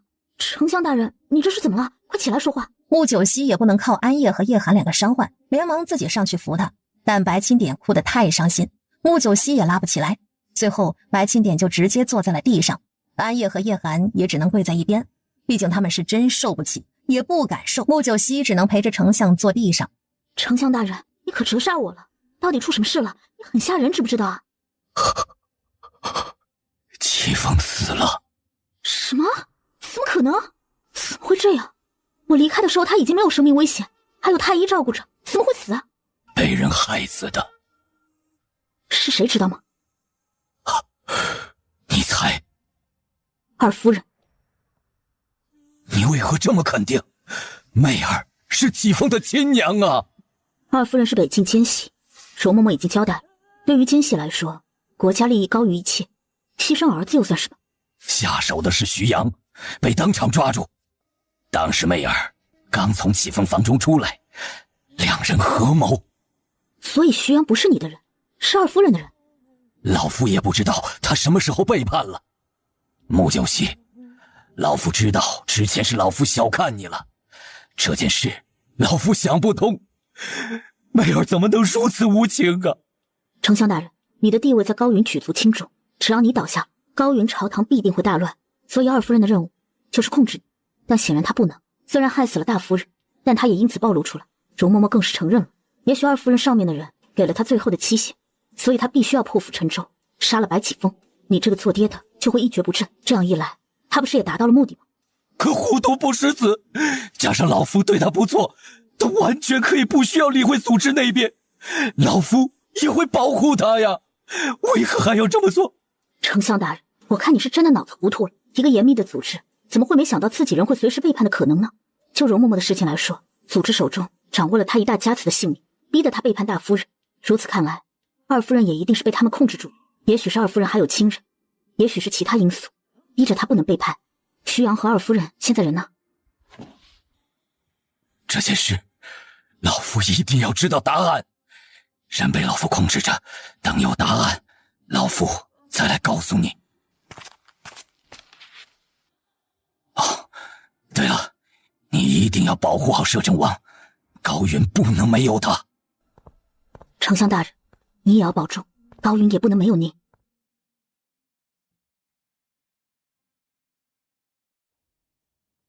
大小姐，我们要不要回府一趟？爹没事吧？哦，老爷没事，就是大夫人担心你。啊，这里也没别的事，回去一趟吧。穆九熙想到了陆薇雅，这颗定时炸药会不会和庄青妹一样？丞相府的成员结构和幕府太像，让穆九熙都觉得心头有点发虚，就怕有巧合。大小姐，王爷说让10名黑龙军跟着你。不用了，我觉得对付奸细，我比王爷要强一些，何况在皇城。大小姐，暗箭难防啊！大小姐，你忘记那次半夜要刺杀你的女杀手了吗？对了，属下记得她的短刀和这次的刺客用的短刀是一样的。找2个机灵的黑龙军给我吧，不要多。九熙，二娘，你怎么在这里？要演戏，谁不会？这不是担心你们吗？你爹匆匆忙忙进进出出的，你娘亲一直哭，二娘也不知道发生什么事，这不都要被你们急死了。你没事吧？摄政王没事吧？没事，遇到刺客大规模进攻，好在我和摄政王都有准备，杀了他们30多人，最后被吓跑了，还活捉了2个。回头莫尊好点，我和他一起去盘问。他一边好像口无遮拦地说着，一边注意陆薇雅的表情。刺客这么多呀！哎呦，那真的老天爷保佑你们没事呀！受惊了吧？快进去看看你娘。二娘，给你端糖水去。谢谢二娘。妹妹，让你费心了。姐姐，你说什么呢？我们是一家人。啊，二娘，珍珠呢？她在自己院子。这次被白琴的事情吓了一跳，倒是乖了很多。对了，九熙，我也好久没见杨春了，不知道她现在在皇城司好不好？你能不能让她回家看看，或者我去看她也行。哎呀，你孩子不是吃苦的料，也不知道在皇城司怎么样了。二娘，我明早反正要去皇城司的，我带你一起去吧。好啊，好啊，那我得去准备点点心，明日带过去给杨春。好。穆九熙点头后，陆薇雅立刻就离开了。穆九熙的俏脸沉了下来，看了自己娘亲一眼。希儿，杨春是你爹的孩子，你可千万不能让他出事呀。穆九熙点头答应。穆九熙此刻脑子里想到了2种可能：第一，陆薇雅知道皇城司关着2名活捉的奸细，他要不去杀人灭口，要不就是看虚实。第二，陆薇雅是知道白启峰死了，庄青妹出事了，所以她想到了牧阳春，要不就是也要和庄青妹一样杀儿子打击爹，要不就是拿儿子保命。不管哪一种，穆九熙觉得陆薇雅已经沉不住气了，或者说这个组织沉不住气了。但只要他们暴露出来，穆九熙就会给予致命打击。参见穆大小姐。我三弟在吧？穆三少爷在的，不过时间有点早，可能还没起来。这臭小子怎么还这么懒？这是我二娘，我们进去看看。一个侍卫立刻带3人进去，一进去，陆薇雅和赵姑就开始东张西望，面容很是紧张。哎呀，这里面怎么感觉阴森森的？死人多了，自然阴森。每日都有别国的奸细被抓，严刑逼供，不招供就一直折磨下去，对细作从来不留情面。赵姑的面色明显变了一下，搀陆薇雅的手也紧了一些。大小姐，穆三少爷在西面的侍卫厢房里，这边请。好，对了，那2个活捉的奸细关在哪里啊？穆九熙故意问道。在北冥最大的刑房里吊着，周耀大人说吊着一口气不能饿死，等待摄政王和穆大小姐来审问。周耀，黄承思司长，太后的堂兄，可以说黄承思是太后的眼线。等下我去看看，千万别死了。是。侍卫答应一声，很快一帮人来到西面的厢房区。刚转过一道弯，一个小胡子男人正转过来，差点就撞上了侍卫。对不起，谢师爷。穆大小姐，穆二夫人。穆九熙心里一跳，这谢师爷居然认识陆薇雅，怎么认识的？陆薇雅平日不出府门，出门最多就是各种朝官府邸的宴会，见的也都臭宅女人，怎么就会认识谢师爷？谢师爷，你认识我二娘？二夫人自然是认识的。有一次穆大将军带二夫人出席顾府寿宴，属下的奴才冲撞了二夫人，还好二夫人不怪罪。谢师爷客气，陈年就是了。谢师爷，我家阳春给你添麻烦了。哪里，穆三少爷还是很机灵的。谢师爷这个表情有点假，一看就是奉承。话刚落，前方就响起了暴跳如雷的声音。刘伟，你他妈找死啊！跟打扰本少爷睡觉。穆阳春，你个害群之马，快起来训练，不然武教练会罚我们整个屋。你快给我起来！他敢，我让我爹收拾他。穆阳春还很有优越感。穆阳春，你他妈好歹也是将军府的3少爷，穆大将军的脸都被你丢尽了，你说他怎么就生出你这么个废物玩意儿？你说什么？好大的狗胆，老子弄死你！里面顿时响起了打斗的声音。谢师爷讪笑起来，看看穆九熙，又看看陆薇雅。他来这里以后就一直这样。二夫人，琳琅每次把穆大将军搬出来，其他人也拿他没办法。怎么就不打死他？娘。穆阳春歪着脑袋看过来，有点不确定地叫了一声。另一个刘伟正骑在穆阳春的身上，看来实力完全碾压了穆阳春。刘伟立刻从穆阳春身上下来，连忙退到一边，看向谢师爷，一脸紧张。臭小子，你在皇城寺就这样？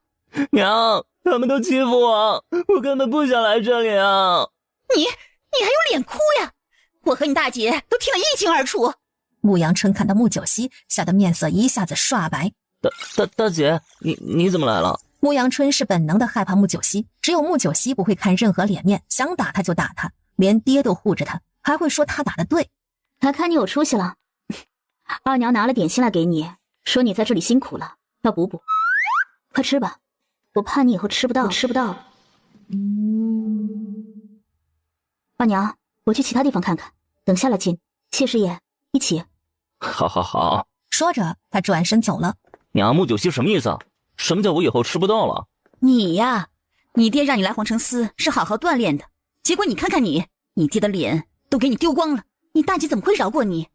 吃点吧。娘，您可要救救我啊！大姐她要干嘛呀？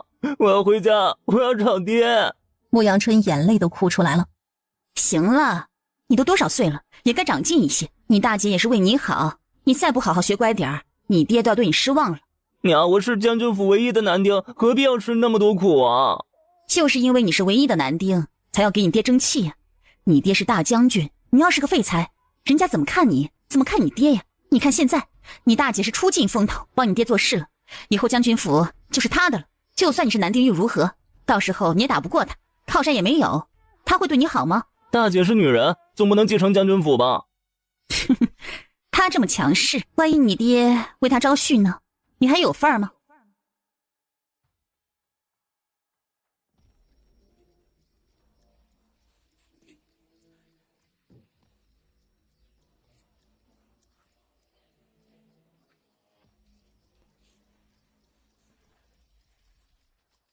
九溪见过周大人。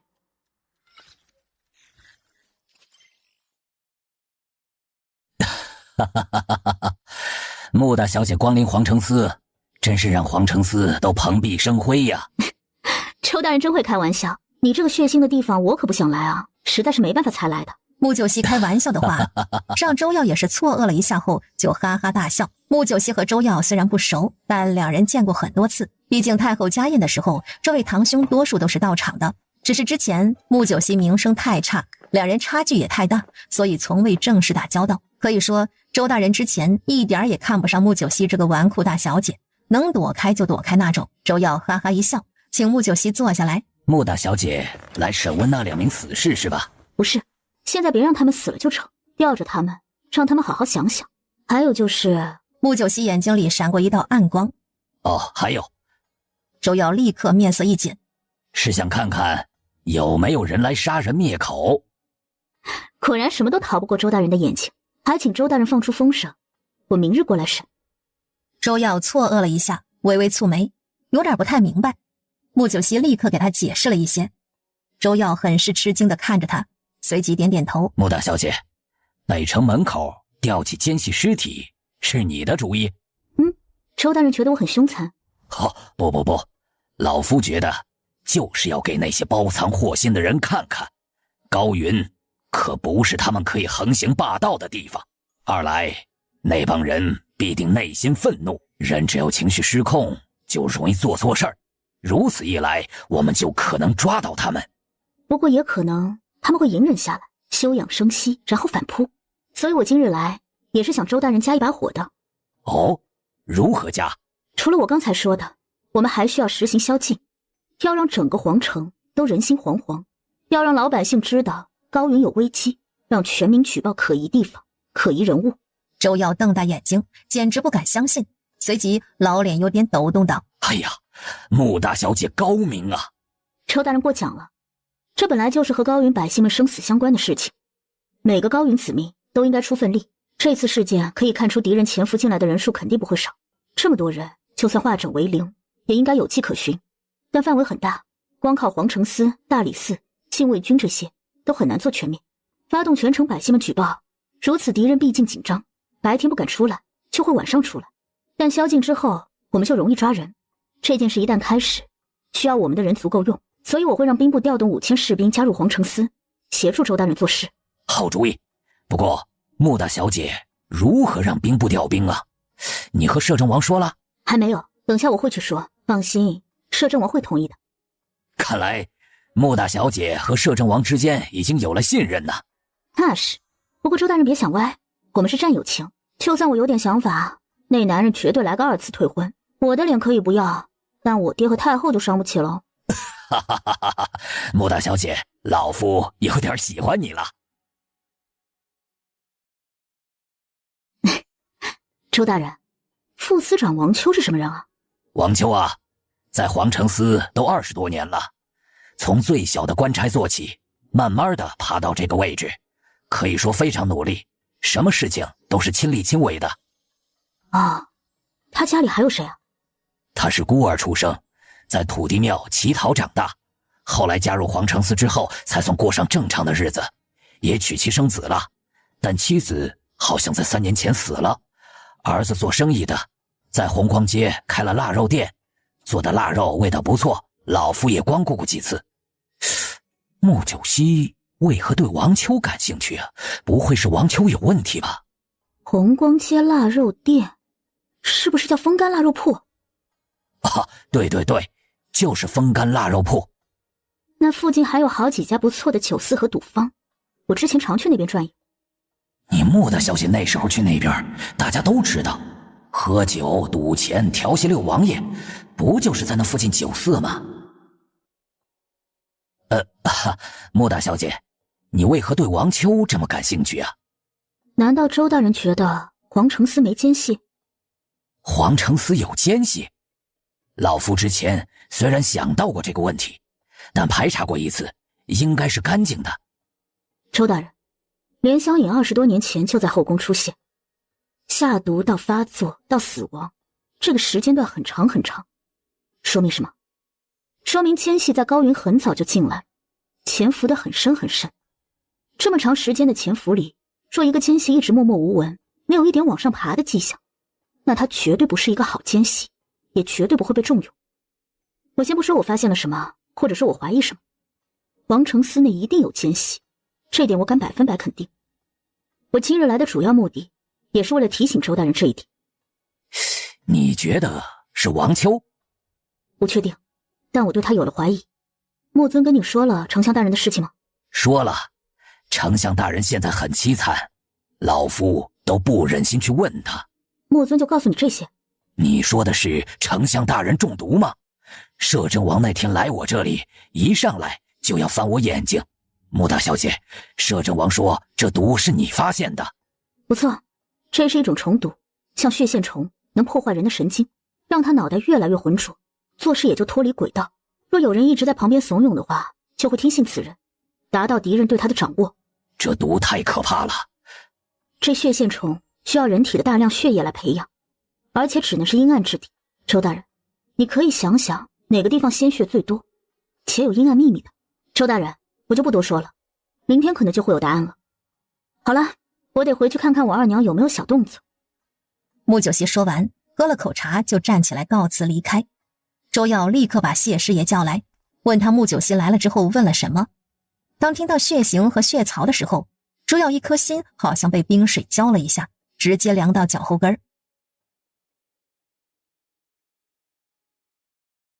穆大小姐，穆九熙，你怎么才来啊？我都等你好久了。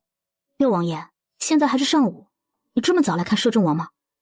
哎呀，当然了，皇兄出这么大事，我昨晚就来过了，只是你不在。你去哪里了？我让人去幕府找你，说你出去了。我和我二娘去了皇城司，你这么急找我，不是为了和我比武吧？我母妃同意了。店铺愿意租给我了？店铺的事情我母妃肯定同意啊，还有件事情更重要，母妃也同意说，若是你愿意，她就同意我娶你做六王妃。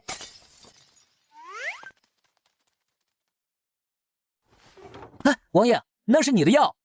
哎，这好好的，怎么突然就把床头的药碗砸了呢？好不容易才凉下来的呀。王爷，怎么回事？武皇兄，你也太小孩子气了，嫌弃药苦也不能砸了呀，吴太医得哭了。本王看到你就烦心，滚回王府去。武皇兄，你什么意思嘛？之前不给我看九溪和齐三小姐比赛，现在我好不容易可以看到九溪了，你又赶我走，我不走，我还有很多话要跟九溪说的。穆九溪突然挑了下眉，看看莫尊和莫元清，这两兄弟也没仇啊，怎么一下子就走到水火不容的地步了？莫元清，现在什么时候你不清楚吗？还来捣乱！穆大小姐事情多着，你别再来打扰她，不然本王打断你的腿。这小子太过分，说的都是什么玩意儿？他真的觉得娶到穆九溪是那么容易的事情？或者说我这个武皇兄刚退婚，他就要娶穆九溪，这不是打我这个武皇兄的脸吗？至于莫元清的母妃廖太妃，估计也是被莫元清这个儿子烦够了，才勉为其难答应吧。不过我需要叫人去警告一下廖太妃，好好管住儿子。穆九溪也是他儿子能娶的。莫尊完全不知道，他已经在不经意中觉得莫元清这个爱玩的六弟配不上穆九溪了。武皇兄，你太过分了啊！我要去告诉太后。去啊，马上去，别在这里碍眼。季风，送六王爷出去，本王没出太医院之前，别再让他进来。莫尊，你太过分了！你到底是不是我皇兄？我以后再也不认你这个皇兄了。九溪，你跟我一起出去，我还有事情要跟你说。穆九溪瞬间就感觉床上莫尊的气息变了，那双眸子犹如尖刀一样看着他被莫元清握住的手。这一刻，穆九溪内心居然想笑，莫尊这个男人分明是在吃醋。不过他终究没敢笑出来，免得莫尊被气得伤口再次复发。